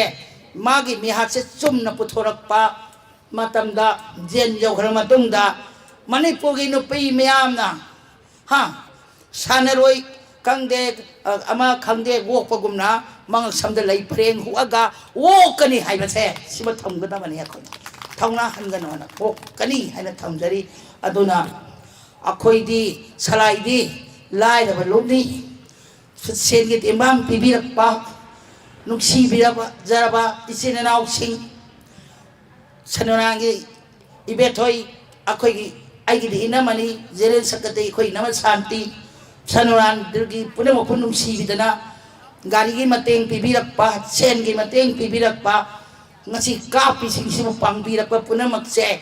punsi si magi sing mga may dabal laman je sanura na ton sanjare na halaga ay hakweram jay atuga kano tau jage miyapat lam san tambiraga nu ꯑꯊꯨꯕ ꯃꯇꯝꯗ ꯄꯨꯊꯣꯛꯄꯤꯔꯣ ꯑꯗꯨ ꯅꯠꯇꯕ ꯇꯥꯔꯒꯗꯤ ꯅꯨꯄꯤ ꯈꯨꯟꯅꯥꯏꯁꯦ ꯑꯩꯈꯣꯏ ꯃꯄꯨꯡ ꯐꯥꯅ ꯃꯌꯣꯟ ꯆꯣꯡꯍꯜꯂꯛꯑꯅꯤ ꯃꯄꯨꯡ ꯐꯥꯅ ꯃꯥꯏꯀꯩ ꯈꯨꯗꯤꯡ ꯂꯥꯛꯑꯅꯤ ꯃꯥꯏꯀꯩ ꯈꯨꯗꯤꯡꯗ ꯁꯦꯜꯐ ꯒ꯭ꯔꯨꯞꯀꯤ ꯊꯕꯛ ꯁꯨꯔꯤꯕ ꯅꯨꯄꯤ ꯃꯌꯥꯝꯗꯣ ꯑꯗꯨꯗꯁꯨ ꯆꯦꯗꯣ ꯆꯠꯂꯒ ꯅꯨꯄꯤ ꯍꯥꯠꯄ ꯃꯌꯥꯝꯁꯦ ꯊꯦꯠꯆꯟ ꯊꯝꯃꯒ ꯅꯨꯄꯤ ꯍꯥꯠꯄꯗꯣ ꯌꯦꯡꯗꯣꯔꯤꯕ꯭ꯔꯥ ꯖꯦꯁꯤꯒꯤ ꯊꯥꯡꯒꯣꯟ ꯄꯥꯏꯔꯒ ꯂꯩꯗꯣꯔꯤꯕ꯭ꯔꯥ ꯌꯥꯡꯀꯣꯛ ꯄꯥꯏꯔꯒ ꯂꯩꯗꯣꯔꯤꯕ꯭ꯔꯥ ꯊꯃꯣꯛ ꯄꯥꯏꯔꯒ ꯂꯩꯒꯗꯣꯔꯤꯕ꯭ꯔꯥ ꯀꯩꯅꯣ ꯊꯥꯡꯒꯣꯟ ꯄꯥꯏꯗꯣꯔꯤꯕ꯭ꯔꯥ ꯌꯣꯄꯥꯛ ꯄꯥꯏꯗꯣꯔꯤꯗꯣ ꯌꯦꯡꯃꯤꯟꯅꯔꯁꯦ ꯍꯥꯏꯔꯒ ꯃꯇꯥꯡꯁꯤꯗ ꯇꯦꯟꯁꯤꯟꯖꯒꯦ ꯂꯣꯏꯁꯤꯜꯂꯒꯦ ꯌꯥꯝ ꯋꯥꯔꯦ ꯊꯥꯒꯠꯆꯔꯤ ꯏꯃꯥ ꯂꯣꯏꯁꯤꯜꯂꯛꯄꯗ ꯉꯁꯤꯒꯤ ꯊꯧꯔꯝ ꯑꯁꯤꯒꯤ ꯑꯩꯈꯣꯏꯒꯤ ꯀꯤꯅꯣꯠ ꯑꯦꯗ꯭ꯔꯦꯁ ꯄꯤꯕꯤꯅꯕꯒꯤꯗꯃꯛꯇ ꯀꯧꯁꯤꯟꯖꯒꯦ ꯏꯃꯥ ꯁꯥꯟꯇꯤ ꯑꯩꯀꯣꯏꯖꯝ yes board of thanks ꯄꯤꯕꯤꯅꯕꯒꯤꯗꯃꯛꯇ 이마 산티에 고이점 곱신절이 랭신비럭스 와랭아 막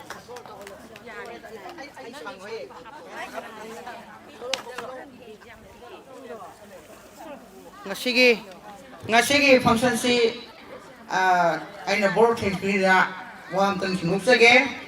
akoi gi siliba program asi akoi pak sanna haibadi yamna kuina khabar da hapaga pau sida sanduktana miyam khomba dugumba dile nate victim oiribagi imung manunga aigi lejeriba koliki maina pabisin toga koina hana start hojeba haitare मियाम के cell खाएगा मंत्री के cell खाएगा अकोने लीले सच्चा बनते अको या पिकने सुनजे बा victim की इमुंग सिंगा आई लगाई हो जबा इमा मना पाबी लुक ट्राई फिसिगा फै तो जबने अदुना या मपुंग थाई लोगजाई सेलो है के या कुछ या ngamiना organization सोबसन ना मंत्री दा ngar ga seloga सिंलो अको तौरे पुसी सिदा अदुना ngasi दमुक ओइना अको की फंक्शन सिदा कोई लैब की मीटिंग पांगबिरपा ए फनपा जीत अदगी कोई 360 की सासिंग साउंड की सासिंग मियामबु सनुलागी मागीदगी हनन थागसरी नुंसीबिदना अखोई सुमा फंक्शन तोगी ताबदा लंबिदे लागा प्रसाद पिरम यावि अदि नोक्सली अखोई इसने थोंना कोई मियम संगा प्रसाद सी हापु सी खागे कोई हाजदे चाउने सिनजी हाजे को जम ngami मंत्री सिंगे चंगा ngaba कोई nganinge ngasi फाव सनुलाना मंत्री की संगा प्रसाद निजे अदुना ngasi matang ngachida akoi meeting si miyam si wanare adubu ai lakai gi mai ben luktai thoi aina yamna nusijai mising suna lakpirega loi bhak leibiba atai di aina sa hajagi ba victim gi imung singa adugum ba family singa makhone ju dum masana manai putho gai lakjabani aduna akoi matung na sidaina chawba scope chawna ama silakhin habate hak thamje tension jage thank you very much meeting lo salon to nano 타겟들이 ngasi기 sigumlaba thoram asida isai-isagi mamal yamlaba matang khara khajiktan kaitopiduna mapong phahanbiba aduga tongan ba victims singi akhoi tongan ba thengnariba awana mayam amchu thambigre aduga ngasigi yamna maru oina pangthokchari ba sumlaba thoram asiga mari leinena lamdam sida natana khunai sida leibiriba ima ibel iche chel phaipuna magna nupi khuding magna pagi icha tungda tari be chai su sing sikan da bayade makhata na nupi angang da chathari ba crime singa thokna na ba nupi angang sibana ba thoi ba sing koi kan mangam na bagi damak ta koi punna punsin minerasi haba waro chi thamjaba loine na ngasi goine di tinbiri ba khwai punam ki mafam dagi kaine na ya thangni jari pina birasi thank you very much